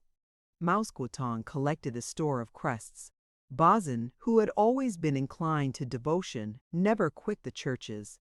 Planchet watched the flight of flies, and Grimaud, whom the general distress could not induce to break the silence imposed by his master, heaved sighs enough to soften the stones. The 3 friends, for, as we have said, Athos had sworn not to stir a foot to equip himself, went out early in the morning and returned late at night. They wandered about the streets, looking at the pavement as if to see whether the passengers had not left a purse behind them. They might have been supposed to be following tracks, so observant were they wherever they went. When they met, they looked desolately at one another, as much as to say, "Have you found anything?" However, as Porthos had first found an idea and had thought of it earnestly, afterward he was the first to act. He was a man of execution, this worthy Porthos. D'Artagnan perceived him one day walking toward the church of St. Leu, and followed him instinctively. He entered after having twisted his moustache and elongated his imperial, which always announced on his part the most triumphant resolutions. As D'Artagnan took some precautions to conceal himself, Porthos believed he had not been seen. D'Artagnan entered behind him. Porthos went and leaned against the side of a pillar. D'Artagnan, still unperceived, supported himself against the other side. There happened to be a sermon, which made the church very full of people. Porthos took advantage of this circumstance to ogle the women. Thanks to the cares of Mousqueton, the exterior was far from announcing the distress of the interior. His hat was a little napless, his feather was a little faded, his gold lace was a little tarnished, his laces were a trifle frayed. But in the obscurity of the church these things were not seen, and Porthos was still the handsome Porthos. D'Artagnan observed on the bench nearest to the pillar against which Porthos leaned a sort of ripe beauty, rather yellow and rather dry, but erect and haughty under her black hood. The eyes of Porthos were furtively cast upon this lady, and then roved about at large over the nave. On her side, the lady, who from time to time blushed, darted with the rapidity of lightning a glance toward the inconstant Porthos, and then immediately the eyes of Porthos wandered anxiously. It was plain that this mode of proceeding piqued the lady in the black hood, for she bit her lips till they bled, scratched the end of her nose, and could not sit still in her seat. Porthos, seeing this, retwisted his mustache, elongated his imperial a second time, and began to make signals to a beautiful lady who was near the choir, and who not only was a beautiful lady, but still further, no doubt, a great lady, for she had behind her a Negro boy who had brought the cushion on which she knelt, and a female servant who held the emblazoned bag in which was placed the book from which she read the Mass. The lady with the black hood followed through all their wanderings the looks of Porthos, and perceived that they rested upon the lady with the velvet cushion, the little Negro, and the maidservant. During this time Porthos played close. It was almost imperceptible motions of his eyes, fingers placed upon the lips, little assassinating smiles, which really did assassinate the disdained beauty. Then she cried, "Ahem!" under cover of the mea culpa, striking her breast so vigorously that everybody, even the lady with the red cushion, turned round toward her. Porthos paid no attention. Nevertheless, he understood it all, but was deaf. The lady with the red cushion produced a great effect, for she was very handsome upon the lady with the black hood, who saw in her a rival really to be dreaded. A great effect upon Porthos, who thought her much prettier than the lady with the black hood. A great effect upon D'Artagnan, who recognized in her the lady of Meung, of Calais, and of Dover, whom his persecutor, the man with the scar, had saluted by the name of Milady.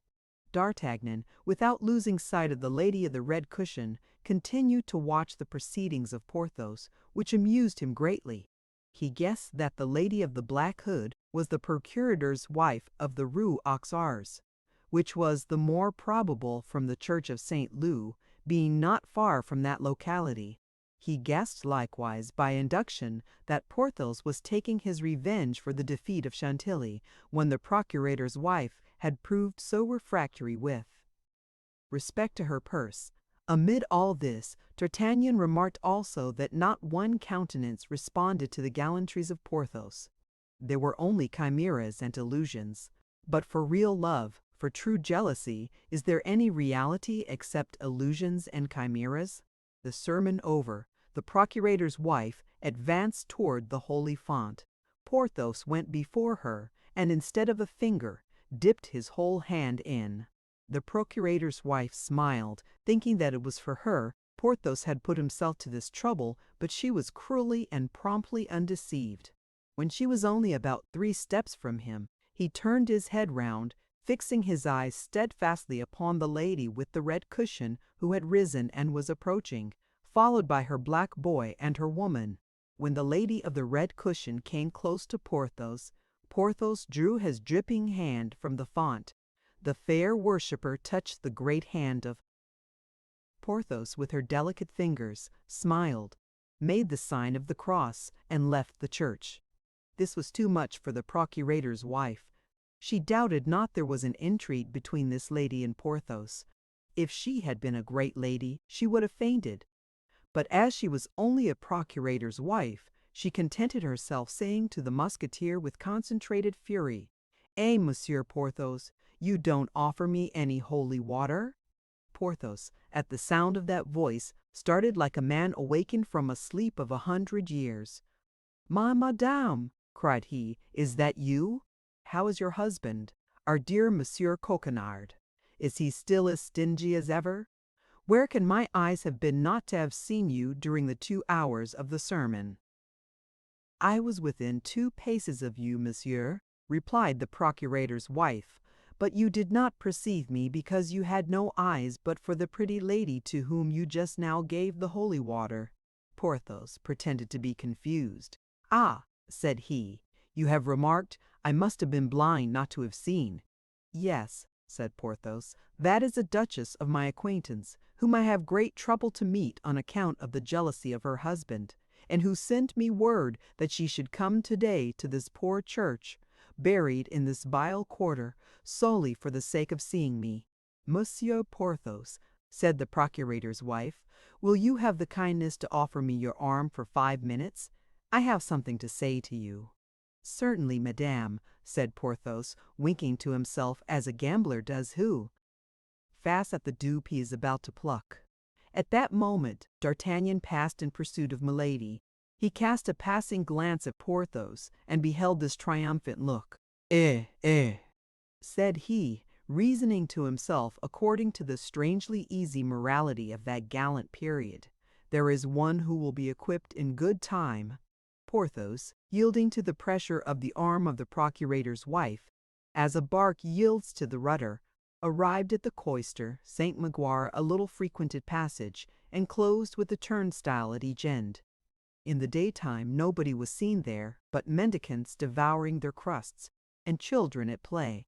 Ah, Monsieur Porthos, cried the procurator's wife, when she was assured that no one who was a stranger to the population of the locality could either see or hear her.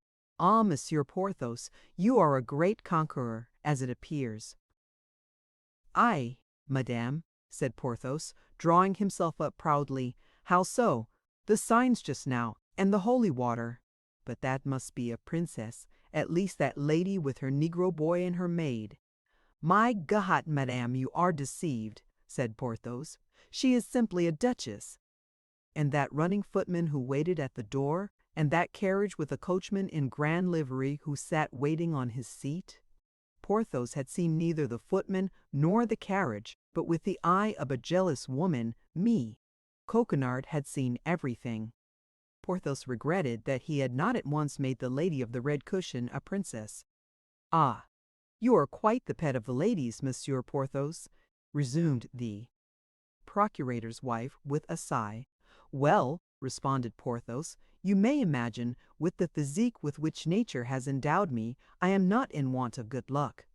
"Good Lord, how quickly men forget!" cried the procurator's wife, raising her eyes toward heaven.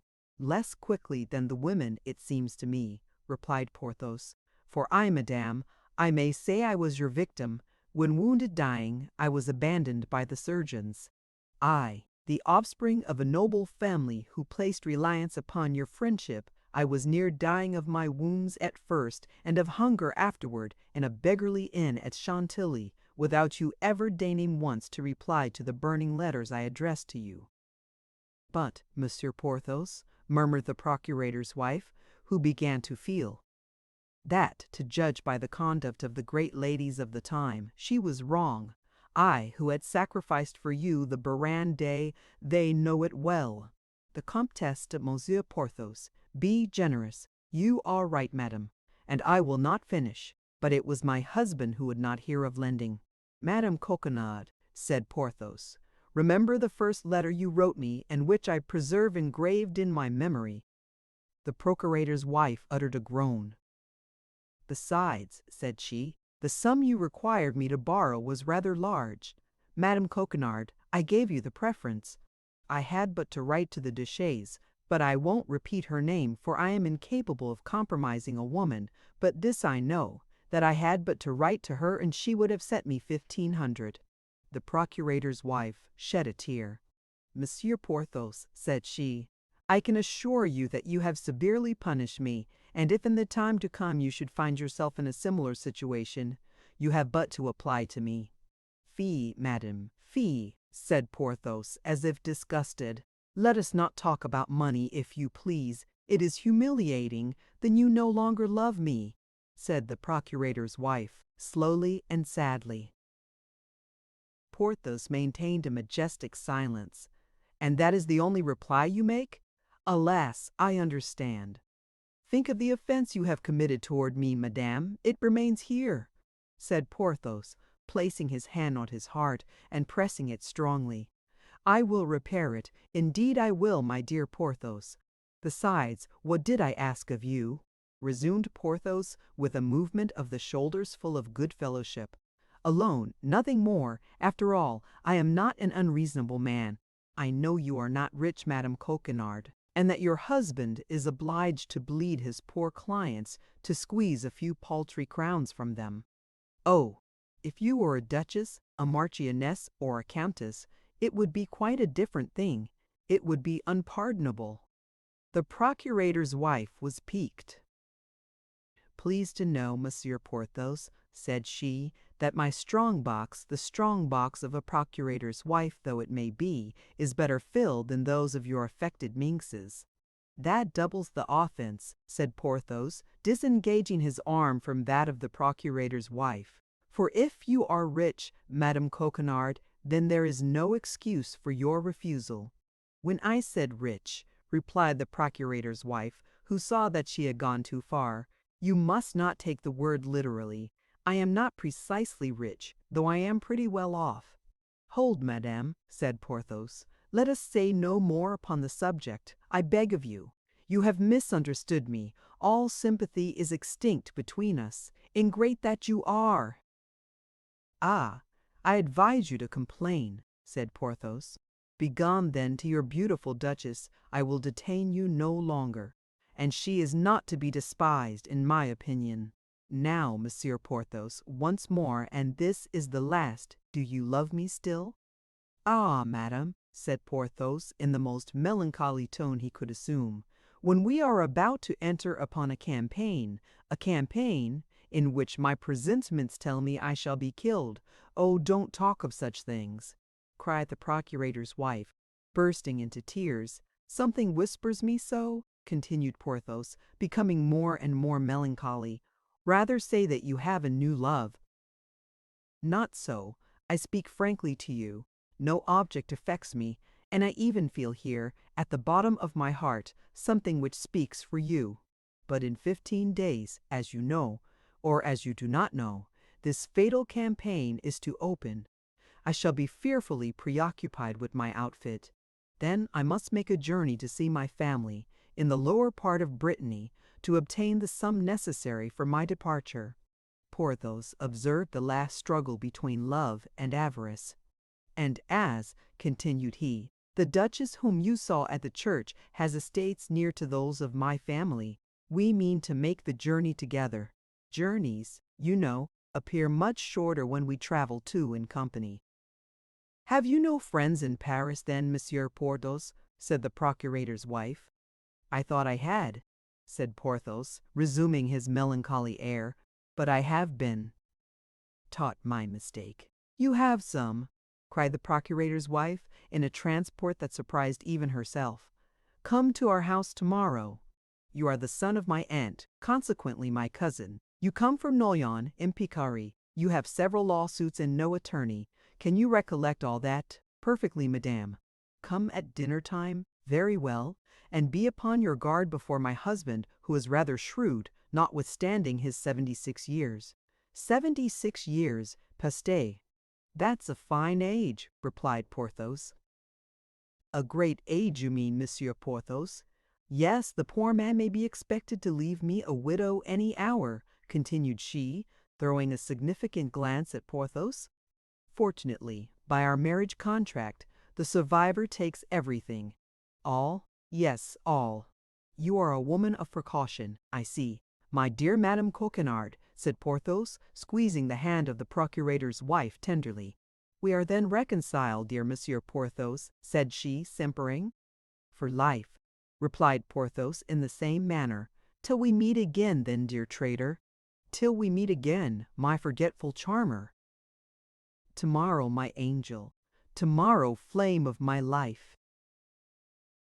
Chapter 30. D'Artagnan and the Englishman. D'Artagnan followed Milady without being perceived by her.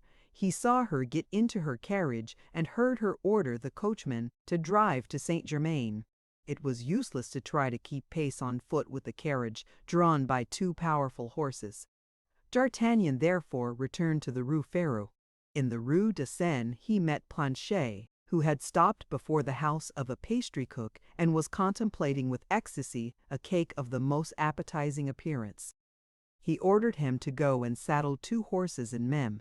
de Tréville's stables, one for himself, D'Artagnan, and one for Planchet, and bring them to Athos's place. Once for all, Tréville had placed his stable at D'Artagnan's service.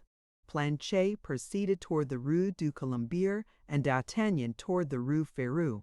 Athos was at home, emptying sadly a bottle of the famous Spanish wine he had brought back with him from his journey into Picardy. He made a sign for Grimaud to bring a glass for D'Artagnan, and Grimaud obeyed as usual. D'Artagnan related to Athos all that had passed at the church between Porthos and the procurator's wife, and how their comrade was probably by that time in a fair way to be equipped. "As for me," replied Athos to this recital, "I am quite at my ease.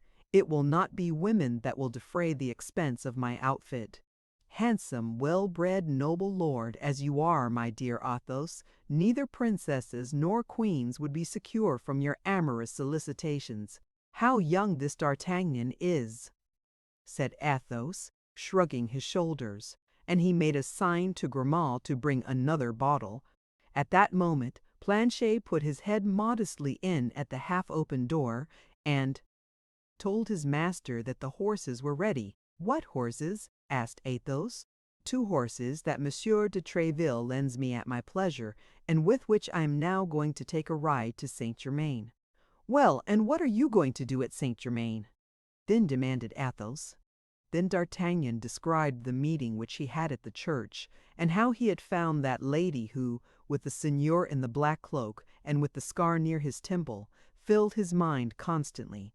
"That is to say, you are in love with this lady as you were with Madame Bonacieux," said Athos, shrugging his shoulders contemptuously, as if he pitied human weakness. "I? Not at all," said D'Artagnan. "I am only curious to unravel the mystery to which she is attached. I do not know why, but I imagine that this woman, wholly unknown to me as she is, and wholly unknown to her as I am, has an influence over my life." "Well, perhaps you are right," said Athos. "I do not know a woman that is worth the trouble of being sought for when she is once lost. Madame Bonacieux is lost, so much the worse for her if she is found." "No, Athos, no, you are mistaken," said D'Artagnan.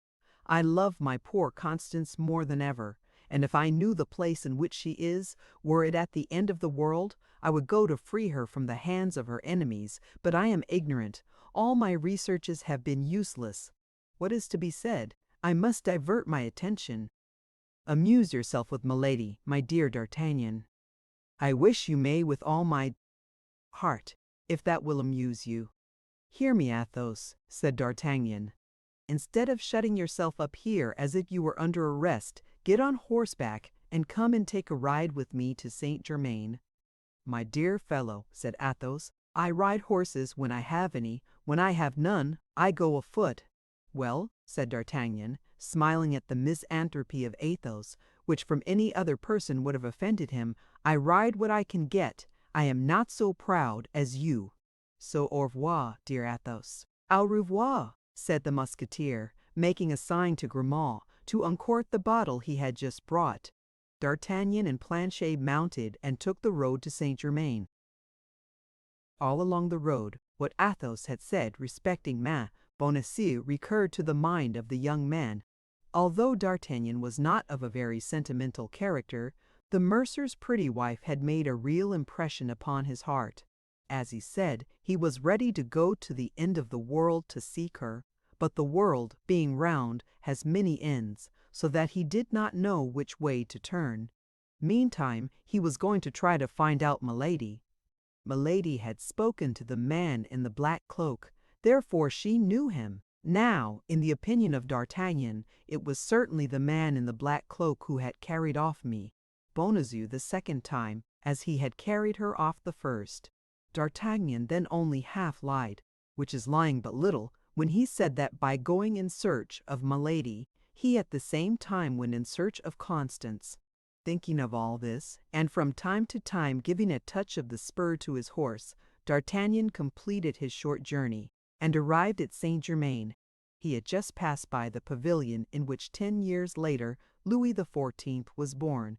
He rode up a very quiet street, looking to the right and the left to see if he could catch any vestige of his beautiful Englishwoman, when from the ground floor of a pretty house, which, according to the fashion of the time, had no window toward the street, he saw a face peep out with which he thought he was acquainted. This person walked along the terrace, which was ornamented with flowers. Planchet recognized him first. "Eh, monsieur," said he, addressing D'Artagnan, "don't you remember that face which is blinking yonder?" "No," said D'Artagnan, "and yet I am certain it is not the first time I have seen that visage." "Parbleu, I believe it is not," said Planchet. "Why, it is poor Lubin, the lackey of the Comte de Wardes, he whom you took such good care of a month ago at Calais, on the road to the governor's country house." "So it is," said D'Artagnan. "I know him now. Do you think he would recollect you?" "My faith, monsieur, he was in such trouble that I doubt if he can have retained a very clear recollection of me." "Well, go and talk with the boy," said D'Artagnan, "and make out if you can from his conversation whether his master is dead." Planchet dismounted and went straight up to Lubin, who did not at all remember him, and the two lackeys began to chat with the best understanding possible, while D'Artagnan turned the two horses into a lane, went round the house, and came back to watch the conference from behind a hedge of filberts. At the end of an instant's observation, he heard the noise of a vehicle and saw Milady's carriage stop opposite to him. He could not be mistaken. Milady was in it. D'Artagnan leaned upon the neck of his horse, in order that he might see without being seen. Milady put her charming blonde head out at the window, and gave her orders to her maid.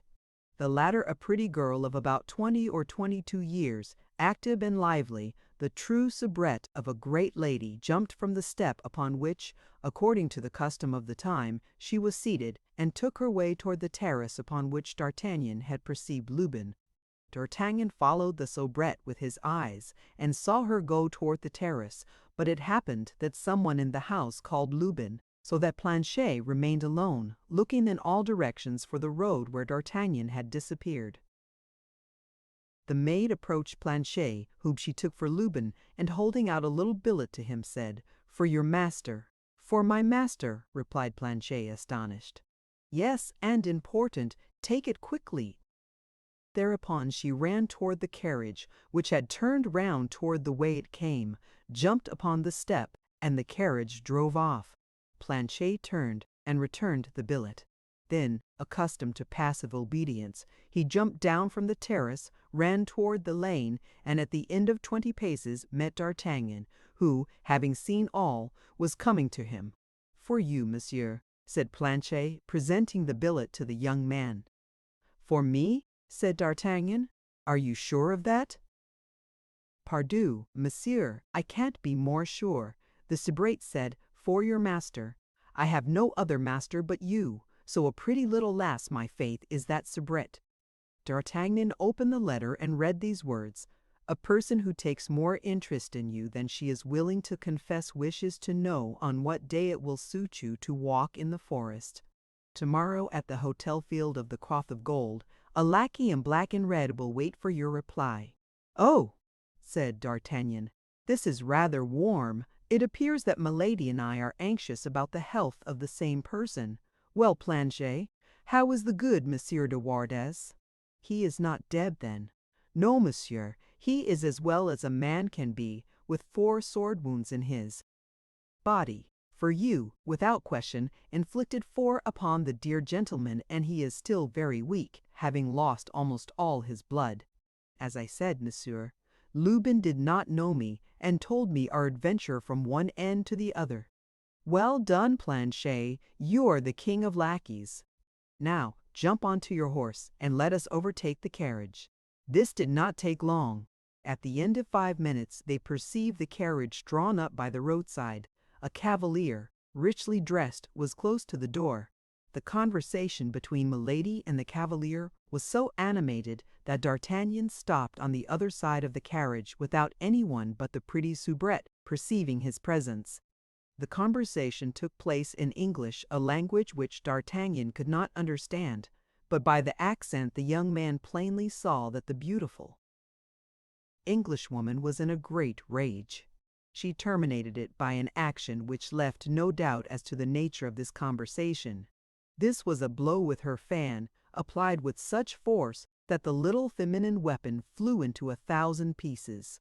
The cavalier laughed aloud, which appeared to exasperate Milady still more. D'Artagnan thought this was the moment to interfere.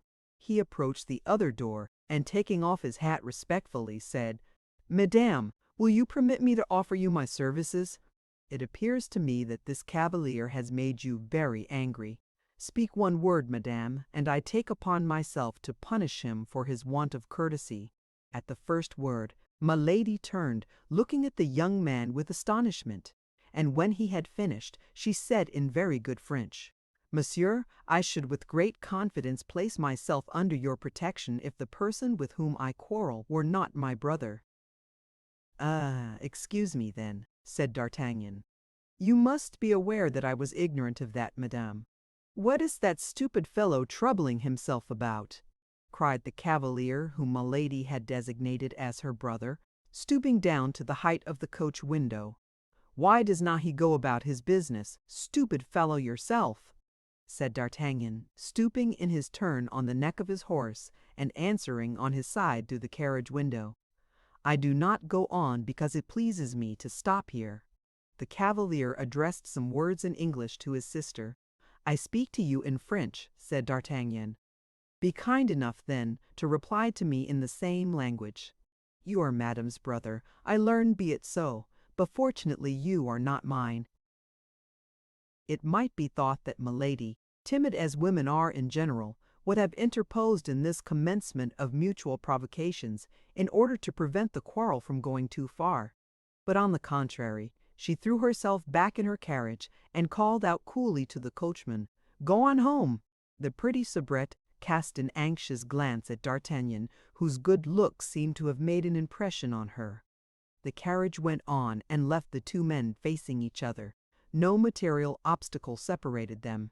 The cavalier made a movement as if to follow the carriage, but D'Artagnan, whose anger, already excited, was much increased by recognizing in him the Englishman of Amiens, who had won his horse and had been very near winning his diamond of Athos, caught at his bridle and stopped him. "Well, monsieur," said he, "you appear to be more stupid than I am, for you forget there's a little quarrel to arrange between us two." "Ah," said the Englishman, "is it you, my master? It seems you must always be playing some game or other." "Yes, and that reminds me that I have a revenge to take." "We will see, my dear monsieur, if you can handle a sword as skillfully as you can a dice-box." "You see plainly that I have no sword," said the Englishman. "Do you wish to play the braggart with an unarmed man? I hope you have a sword at home, but at all events I have two, and if you like, I will throw with you for one of them." "Needless," said the Englishman. "I am well furnished with such playthings." "Very well, my worthy gentleman," replied D'Artagnan. "Pick out the longest, and come and show it to me this evening. Where, if you please?"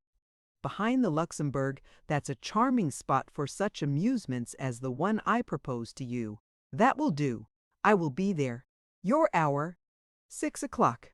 "A propos, you have probably one or two friends. I have 3, who would be honored by joining in the sport with me." 3. Marvelous. That falls out oddly. 3 is just my number. Now then, who are you?" asked the Englishman. "I am Monsieur d'Artagnan, a Gascon gentleman, serving in the King's Musketeers. And you?" "I am Lord de Winter, Baron Sheffield." "Well, then, I am your servant, Monsieur Baron," said D'Artagnan, "though you have names rather difficult to recollect." And touching his horse with the spur, he cantered back to Paris. As he was accustomed to do in all cases of any consequence, D'Artagnan went straight to the residence of Athos. He found Athos reclining upon a large sofa, where he was waiting, as he said, for his outfit to come and find him. He related to Athos all that had passed, except the letter to M.U. Wall. "De Wardes?" Athos was delighted to find he was going to fight an Englishman. We might say that was his dream.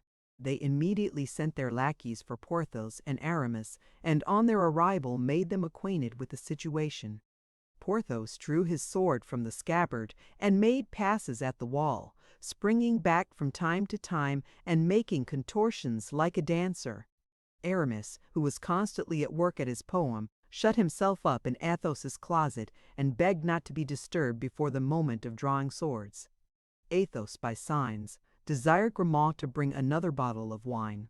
D'Artagnan employed himself in arranging a little plan, of which we shall hereafter see the execution, and which promised him some agreeable adventure, as might be seen by the smiles which from time to time passed over his countenance, whose thoughtfulness they animated.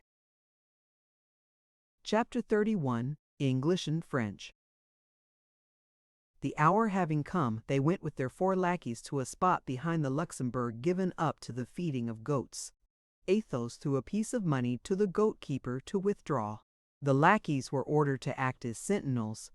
A silent party soon drew near to the same enclosure, entered and joined the Musketeers. Then, according to foreign custom, the presentations took place. The Englishmen were all men of rank. Consequently, the odd names of their adversaries were for them not only a matter of surprise, but of annoyance. "But after all," said Lord de Winter when the 3 friends had been named, "we do not know who you are. We cannot fight with such names. They are names of shepherds. Therefore your lordship may suppose they are only assumed names," said Athos. "Which only gives us a greater desire to know the real ones," replied the Englishman. "You played very willingly with us without knowing our names," said Athos, "by the same token that you won our horses." "That is true, but we then only risked our pistols. This time we risk our blood. One plays with anybody, but one fights only with equals." "And that is but just," said Athos, and he took aside the one of the 4 Englishmen with whom he was to fight, and communicated his name in a low voice. Porthos and Aramis did the same. "Does that satisfy you?" said Athos to his adversary. "Do you find me of sufficient rank to do me the honor of crossing swords with me?" "Yes, monsieur," said the Englishman, bowing. "Well, now shall I tell you something?" added Athos coolly. "What?" replied the Englishman. "Why, that is that you would have acted much more wisely if you had not required me to make myself known." "Why so?" "Because I am believed to be dead, and have reasons for wishing nobody to know I am living, so that I shall be obliged to kill you to prevent my secret from roaming over the fields." The Englishman looked at Athos, believing that he jested, but Athos did not jest the least in the world. "Gentlemen," said Athos, addressing at the same time his companions and their adversaries, "are we ready?" "Yes," answered the Englishman and the Frenchman, as with one voice. "On guard, then," cried Athos. Immediately 8 swords glittered in the rays of the setting sun, and the combat began with an animosity very natural between men twice enemies. Athos fenced with as much calmness and method as if he had been practicing in a fencing school. Porthos, abated no doubt of his too great confidence by his adventure of Chantilly, played with skill and prudence. Aramis, who had the 3rd canto of his poem to finish, behaved like a man in haste. Athos killed his adversary first. He hit him but once, but as he had foretold, that hit was a mortal one. The sword pierced his heart. Second, Porthos stretched his upon the grass with a wound through his thigh, as the Englishman, without making any further resistance, then surrendered his sword. Porthos took him up in his arms and bore him to his carriage. Aramis pushed his so vigorously that after going back 50 paces, the man ended by fairly taking to his heels and disappeared amid the hooting of the lackeys. As to D'Artagnan, he fought purely and simply on the defensive, and when he saw his adversary pretty well fatigued, with a vigorous side thrust sent his sword flying. The Baron, finding himself disarmed, took 2 or 3 steps back, but in this movement his foot slipped and he fell backward. D'Artagnan was over him at a bound and said to the Englishman, pointing his sword to his throat, "I could kill you, my lord. You are completely in my hands. But I spare your life for the sake of your sister." D'Artagnan was at the height of joy. He had realized the plan he had imagined beforehand, whose picturing had produced the smiles we noted upon his face.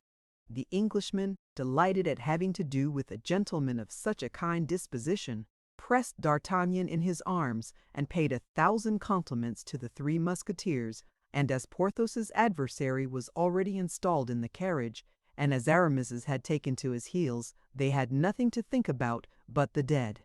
As Porthos and Aramis were undressing him, in the hope of finding his wound not mortal, a large purse dropped from his clothes. D'Artagnan picked it up and offered it to Lord de Winter. "What the devil would you have me do with that?" said the Englishman. "You can restore it to his family," said D'Artagnan. "His family will care much about such a trifle as that. His family will inherit 15,000 louis a year from him.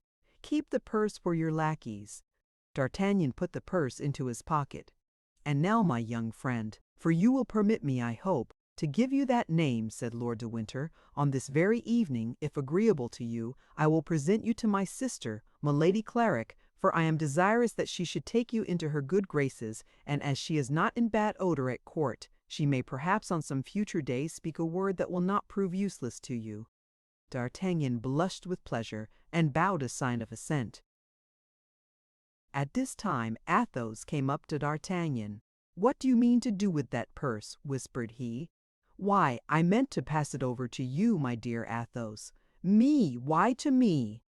"Why, you killed him. They are the spoils of victory." "I, the heir of an enemy," said Athos. "For whom, then, do you take me?" "It is the custom in war," said D'Artagnan. "Why should it not be the custom in a duel?" "Even on the field of battle I have never done that." Porthos shrugged his shoulders. Aramis, by a movement of his lips, endorsed. "Athos." "Then," said D'Artagnan, "let us give the money to the lackeys, as Lord de Winter desired us to do." "Yes," said Athos, "let us give the money to the lackeys, not to our lackeys, but to the lackeys of the Englishmen."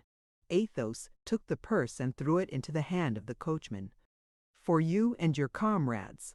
This greatness of spirit in a man who was quite destitute struck even Porthos, and this French generosity, repeated by Lord de Winter and his friend, was highly applauded, except by Imian, Grimaud, Bazin, Mousqueton, and Planchet. Lord de Winter, on quitting D'Artagnan, gave him his sister's address. She lived in the Place Royale, then the fashionable quarter at No. 6, and he undertook to call and take D'Artagnan with him in order to introduce him. D'Artagnan appointed 8 o'clock at Athos's residence. This introduction to Milady Clarik occupied the head of our Gascon greatly. He remembered in what a strange manner this woman had hitherto been mixed up in his destiny.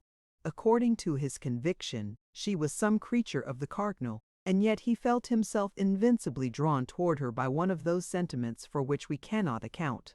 His only fear was that Milady would recognize in him the man of Meung and of Dover. Then she knew that he was one of the friends of Mimile de Treville, and consequently that he belonged body and soul to the king, which would make him lose a part of his advantage, since when known to Milady as he knew her, he played only an equal game with her. As to the commencement of an intrigue between her and M. de Wardes, our presumptuous hero gave but little heed to that.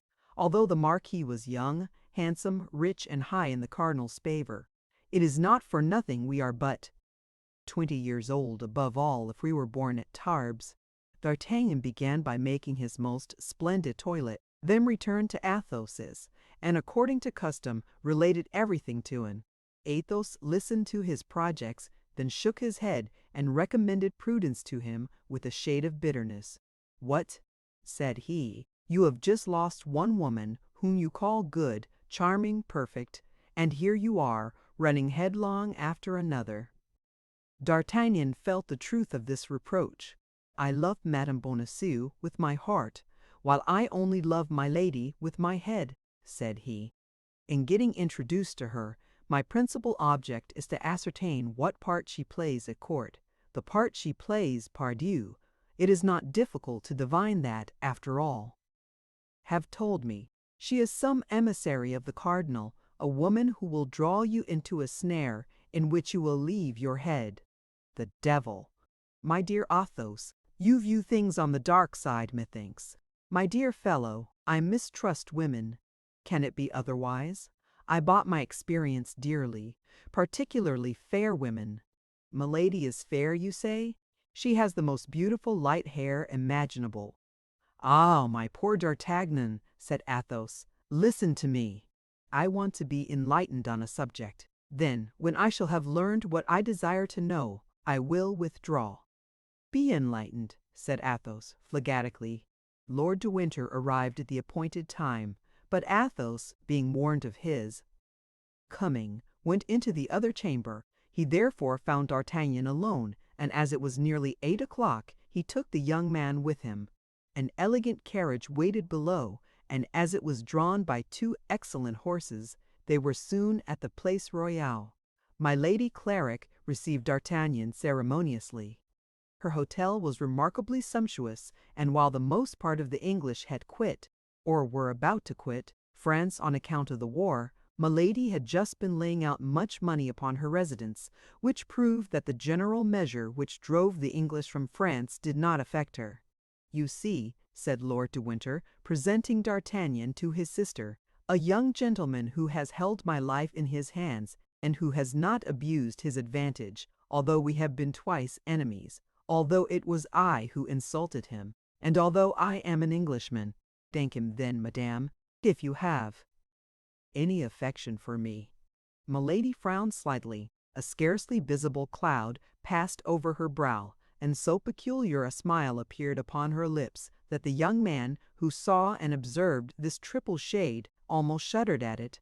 The brother did not perceive this. He had turned round to play with Milady's favorite monkey, which had pulled him by the doublet. "You are welcome, monsieur," said Milady, in a voice whose singular sweetness contrasted with the symptoms of ill humor which D'Artagnan had just remarked. "You have today acquired eternal rights to my gratitude." The Englishman then turned round and described the combat without omitting a single detail. Milady listened with the greatest attention, and yet it was easily to be perceived, whatever effort she made to conceal her impressions, that this recital was not agreeable to her. The blood rose to her head, and her little foot worked with impatience beneath her robe. Lord de Winter perceived nothing of this. When he had finished, he went to a table upon which was a salver with Spanish wine and glasses. He filled 2 glasses, and by a sign invited D'Artagnan to drink. D'Artagnan knew it was considered disobliging by an Englishman to refuse to pledge him. He therefore drew near to the table and took the second glass. He did not, however, lose sight of Milady, and in a mirror he perceived the change that came over her face. Now that she believed herself to be no longer observed, a sentiment resembling ferocity animated her countenance. She bit her handkerchief with her beautiful teeth. That pretty little soubrette, whom D'Artagnan had already observed, then came in. She spoke some words to Lord de Winter in English, who thereupon requested D'Artagnan's permission to retire, excusing himself on account of the urgency of the business that had called him away, and charging his sister to obtain his pardon. D'Artagnan exchanged a shake of the hand with Lord de Winter, and then returned to Milady. Her countenance, with surprising mobility, had recovered its gracious expression, but some little red spots on her handkerchief indicated that she had bitten her lips till the blood came. Those lips were magnificent. They might be said to be of coral.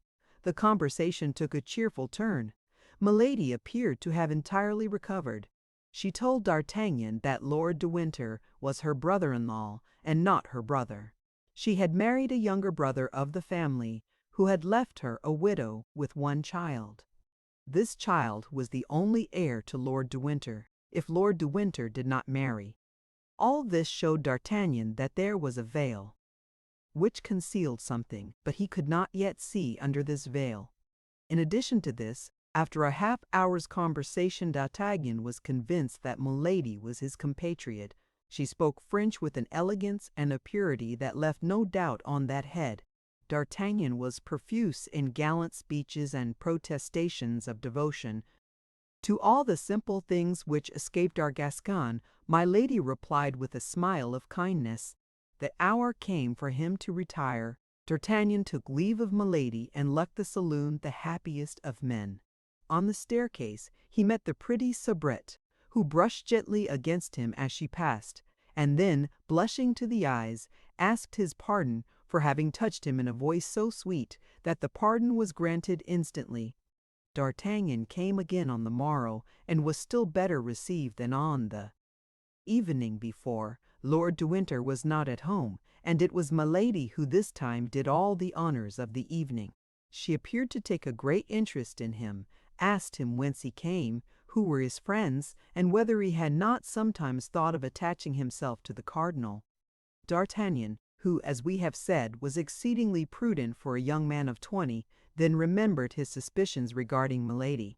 He launched into a eulogy of his eminence, and said that he should not have failed to enter into the guards of the cardinal instead of the king's guards if he had happened to know Miss Mille de Cavois instead of M. de Tréville.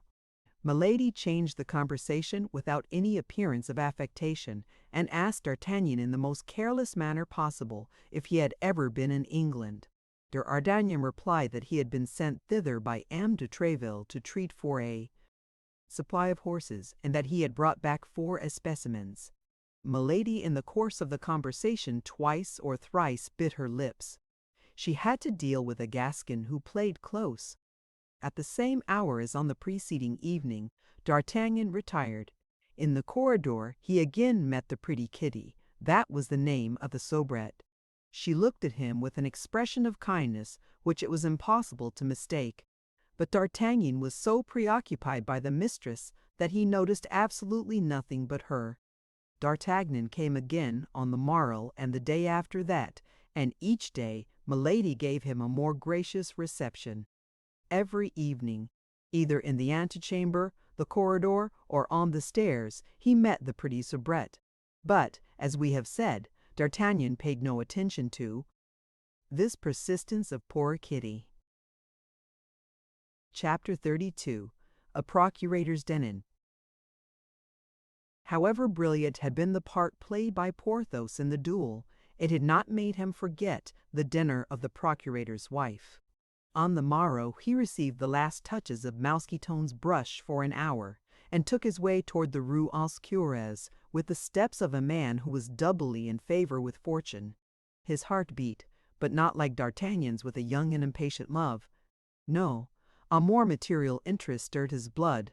He was about at last to pass that mysterious threshold, to climb those unknown stairs by which, one by one, the old crowns of Mrs. Coquenard had ascended.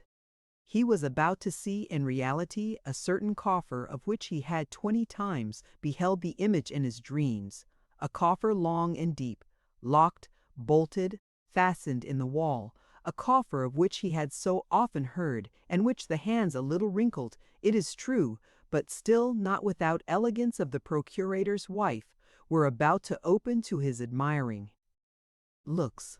And then he, a wanderer on the earth, a man without fortune, a man without family, a soldier accustomed to inns, cabarets, taverns, and restaurants, a lover of wine forced to depend upon chance treats, was about to partake of family meals, to enjoy the pleasures of a comfortable establishment, and to give himself up to those little attentions which the harder one is, the more they please, as old soldiers say.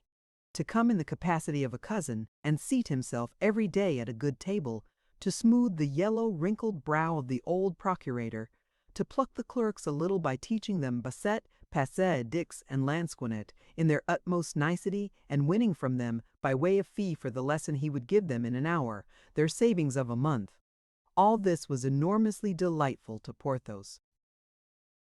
The Musketeer could not forget the evil reports which then prevailed, and which indeed have survived them, of the procurators of the period, meanness, stinginess, fast, but as, after all, excepting some few acts of economy which Porthos had always found very unseasonable, the procurator's wife had been tolerably liberal, that is, be it understood, for a procurator's wife he hoped to see a household of a highly comfortable kind.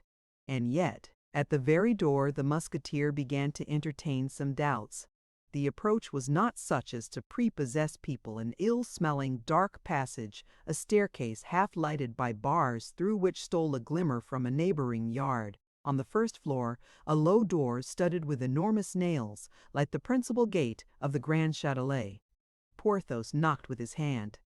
A tall, pale clerk, his face shaded by a forest of virgin hair, opened the door and bowed with the air of a man forced at once to respect in another lofty stature which indicated strength, the military dress which indicated rank, and a ruddy countenance which indicated familiarity with good living. A shorter clerk came behind the first, a taller clerk behind the second, a stripling of a dozen years rising behind the third. In all, 3 clerks and a half, which for the time argued a very extensive clientage. Although the musketeer was not expected before 1 o'clock, the procurator's wife had been on the watch ever since midday, reckoning that the heart, or perhaps the stomach, of her lover would bring him before his time. Mais, non. Coquenard therefore entered the office from the house at the same moment her guest entered from the stairs, and the appearance of the worthy lady relieved him from an awkward embarrassment. The clerk surveyed him with great curiosity, and he, not knowing well what to say to this ascending and descending scale, remained tongue-tied. "It is my cousin," cried the procurator's wife. Come in, Monsieur Porthos." The name of Porthos produced its effect upon the clerks, who began to laugh. But Porthos turned sharply round, and every countenance quickly recovered its gravity. They reached the office of the procurator after having passed through the antechamber in which the courts were, and the study in which they ought to have been. This last apartment was a sort of dark room, littered with papers. On quitting the study, they left the kitchen on the right, and entered the reception room. All these rooms, which communicated with one another, did not inspire Porthos favorably. Words might be heard at a distance through all these open doors. Then, while passing, he had cast a rapid investigating glance into the kitchen, and he was obliged to confess to himself, to the shame of the procurator's wife and his own regret, that he did not see that fire, that animation, that bustle, which when a good repast is on foot prevails generally in that sanctuary of good living. The procurator had without doubt been warned of his visit, as he expressed no surprise at the sight of Porthos, who advanced toward him with a sufficiently easy air, and saluted him courteously. "We are cousins, it appears, Monsieur Porthos," said the procurator, rising, yet supporting his weight upon the arms of his cane chair. The old man, wrapped in a large black doublet, in which the whole of his slender body was concealed, was brisk and dry. His little gray eyes shone like carbuncles, and appeared, with his grinning mouth, to be the only part of his face in which life survived. Unfortunately, the legs began to refuse their service to this bony machine. During the last 5 or 6 months that this weakness had been felt, the worthy procurator had nearly become the slave of his wife. The cousin was received with resignation. That was all. In Coquenard, firm upon his legs, would have declined all relationship with M. Porthos. "Yes, monsieur, we are cousins," said Porthos, without being disconcerted, as he had never reckoned upon being received enthusiastically by the husband. "By the female side, I believe," said the procurator maliciously. Porthos did not feel the ridicule of this, and took it for a piece of simplicity, at which he laughed in his large moustache. Mais Coquenard, who knew that a simple-minded procurator was a very rare variety in the species, smiled a little, and colored a great deal. And Coquenard had, since the arrival of Porthos, frequently cast his eyes with great uneasiness upon a large chest placed in front of his oak desk. Porthos comprehended that this chest, although it did not correspond in shape with that which he had seen in his dreams, must be the blessed coffer, and he congratulated himself that the reality was several feet higher than the dream. Emembi sextuple. Coquenard did not carry his genealogical investigations any further, but withdrawing his anxious look from the chest, and fixing it upon Porthos, he contented himself with saying, "Monsieur, our cousin will do us the favor of dining with us once before his departure for the campaign. Will he not, Madame Coquenard?" This time Porthos received the blow right in his stomach and felt it. It appeared likewise that Madame Coquenard was not less affected by it on her part, for she added, My cousin will not return if he finds that we do not treat him kindly, but otherwise he has so little time to pass in Paris, and consequently to spare to us, that we must entreat him to give us every instant he can call his own previous to his departure." "Oh, my legs, my poor legs!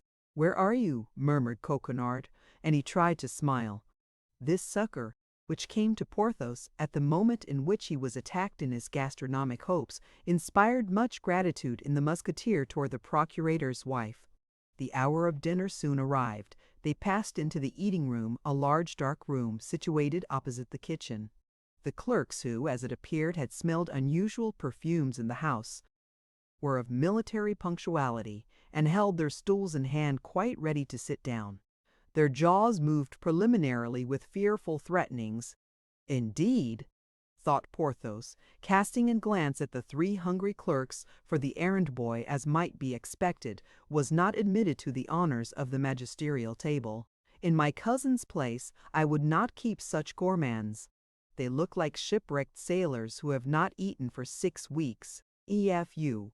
Coquenard entered, pushed along upon his armchair, with casters-by Coquenard, whom Porthos assisted in rolling her husband up to the table.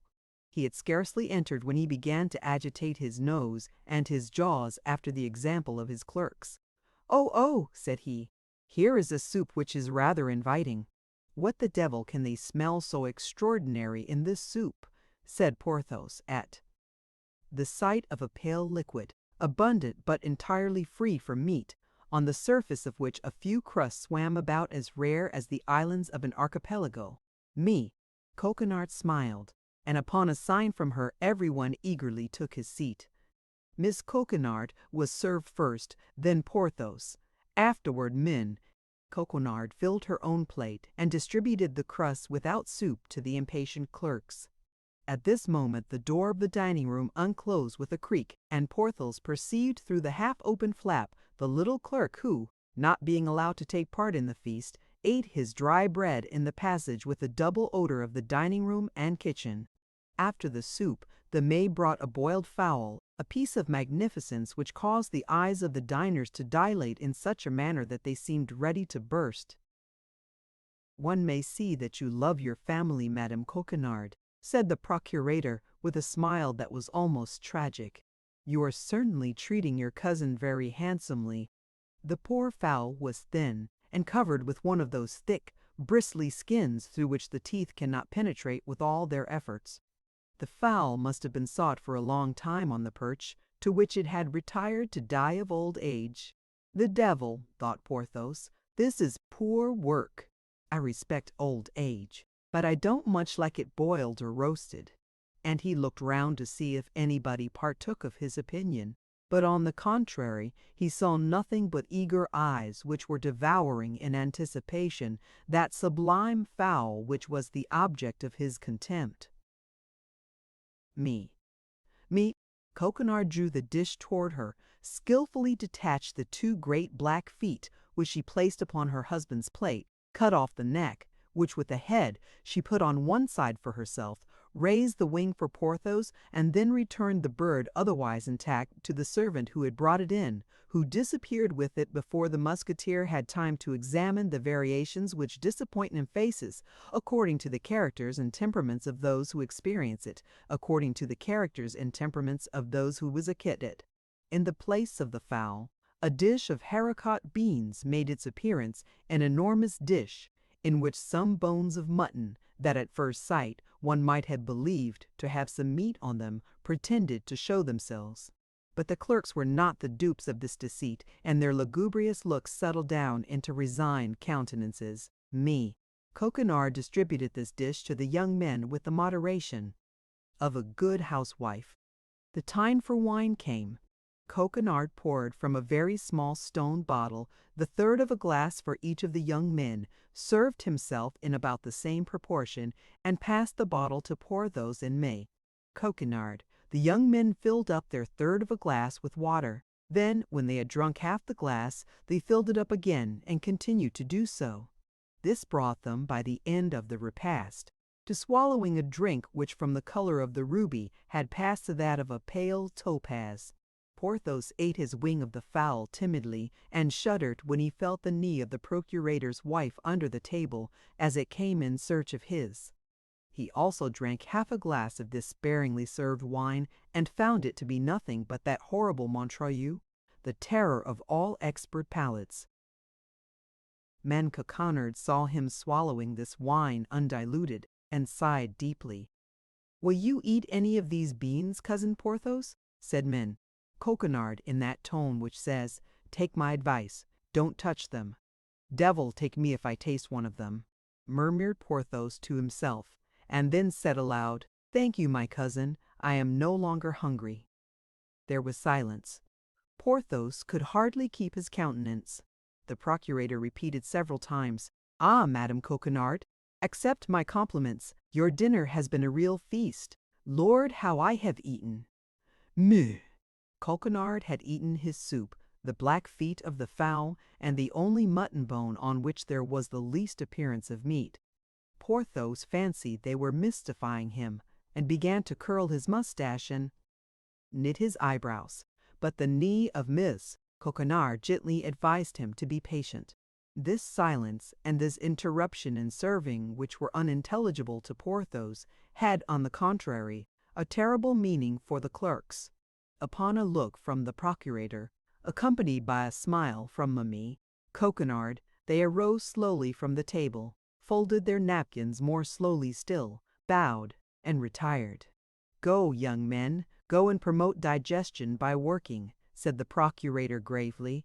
"The clerk's gone, Coquenard rose and took from a buffet a piece of cheese, some preserved quinces, and a cake which she had herself made of almonds and honey. Mesdames. Coquenard knit his eyebrows because there were too many good things. Porthos bit his lips because he saw not the wherewithal to dine. He looked to see if the dish of beans was still there. The dish of beans had disappeared. A positive feast, cried Coquenard, turning about in his chair. A real feast, epile, epilorum. Lucullus dines with Lucullus. Porthos looked at the bottle which was near him, and hoped that with wine, bread, and cheese he might make a dinner, but wine was wanting, the bottle was empty. Coquenard did not seem to observe it. "This is fine," said Porthos to himself. "I am prettily caught." He passed his tongue over a spoonful of preserves, and stuck his teeth into the sticky pastry of maille. "Coquenard, now," said he, "the sacrifice is consummated. Ah! if I had not the hope of peeping with Madame Coquenard into her husband's chest." Coquenard, after the luxuries of such a repast, which he called an excess, felt the want of a siesta. Porthos began to hope that the thing would take place at the present sitting and in that same locality, but the procurator would listen to nothing. He would be taken to his room, and was not satisfied till he was close to his chest, upon the edge of which, for still greater precaution, he placed his feet. The procurator's wife took Porthos into an adjoining room, and they began to lay the basis of a reconciliation. "You can come and dine 3 times a week," said Coquenard. "Thanks, madame," said Porthos, "but I don't like to abuse your kindness. Besides, I must think of my outfit." "That's true," said the procurator's wife, groaning. "That unfortunate outfit." "Alas, yes," said Porthos, "it is so." "But of what, then, does the equipment of your company consist, Monsieur Porthos?" "Oh, of many things," said Porthos. "The Musketeers are, as you know, picked soldiers, and they require many things useless to the Guardsmen or the Swiss, but yet detail them to me." "Why, they may amount to," said Porthos, who preferred discussing the total to taking them one by one. The procurator's wife waited tremblingly. "To how much?" said she. "I hope it does not exceed—" She stopped. Speech failed her. "Oh no," said Porthos, "it does not exceed 2,500 livres. I even think that with economy I could manage it with 2,000 livres." "Good God!" cried she, 2,000 livres! Why, that is a fortune!" Porthos made a most significant grimace. Coquenard understood it. "I wish to know the detail," said she, "because, having many relatives in business, I was almost sure of obtaining things at 100% less than you would pay yourself." "Ah," said Porthos, "that is what you meant to say." "Yes, dear Monsieur Porthos. Thus, for instance, don't you in the first place want a horse?" "Yes, a horse." "Well then, I can just suit you." "Ah," said Porthos, brightening, "that's well as regards my horse, but I must have the appointments complete, as they include objects which a musketeer alone can purchase, and which will not amount, besides, to more than 300 livres. 300 livres, then put down 300 livres, said the procurator's wife with a sigh. Porthos smiled. It may be remembered that he had the saddle which came from Buckingham. These 300 livres he reckoned upon putting snugly into his pocket. "Then," continued he, "there is a horse for my lackey and my valise. As to my arms, it is useless to trouble you about them. I have them." "A horse for your lackey?" resumed the procurator's wife hesitatingly. "But that is doing things in lordly style, my friend." "Ah, madame," said Porthos haughtily, "do you take me for a beggar?" "No, I only thought that a pretty mule makes sometimes as good an appearance as a horse, and it seemed to me that by getting a pretty mule for Mousqueton—" "Well, agreed for a pretty mule," said Porthos. "You are right. I have seen very great Spanish nobles whose whole suite were mounted on mules. But then you understand, Madame Coquenard, a mule with feathers and bells." "Be satisfied," said the procurator's wife. "There remains the valise," added Porthos. "Oh, don't let that disturb you," cried May. "Coquenard, my husband has 5 or 6 valises. You shall choose the best. There is one in particular which he prefers in his journeys, large enough to hold all the world." "Your valise is then empty?" asked Porthos, with simplicity. "Certainly it is empty," replied the procurator's wife, in real innocence. "Ah, but the valise I want," cried Porthos, "is a well-filled one, my dear." Madame uttered fresh sighs. Molière had not written his scene in La Verdun. Montverden. Coquenard was in the dilemma of Harpagon. Finally, the rest of the equipment was successively debated in the same manner, and the result of the sitting was that the procurator's wife should give 800 livres in money, and should furnish the horse and the mule, which should have the honor of carrying Porthos and Mousqueton to glory. These conditions being agreed to, Porthos took leave of Mimi. Coquenard, the latter wished to detain him by darting certain tender glances, but Porthos urged the commands of duty, and the procurator's wife was obliged to give place to the king. The musketeer returned home hungry and in bad humor. The end. Thank you for listening to this story. I hope you enjoyed the journey, the characters, and the world they carried with them. If you enjoyed this audiobook, please subscribe to the channel and leave a comment below. Your support helps keep these stories alive and allows more timeless books to be shared with listeners around the world. Until next time, thank you for listening.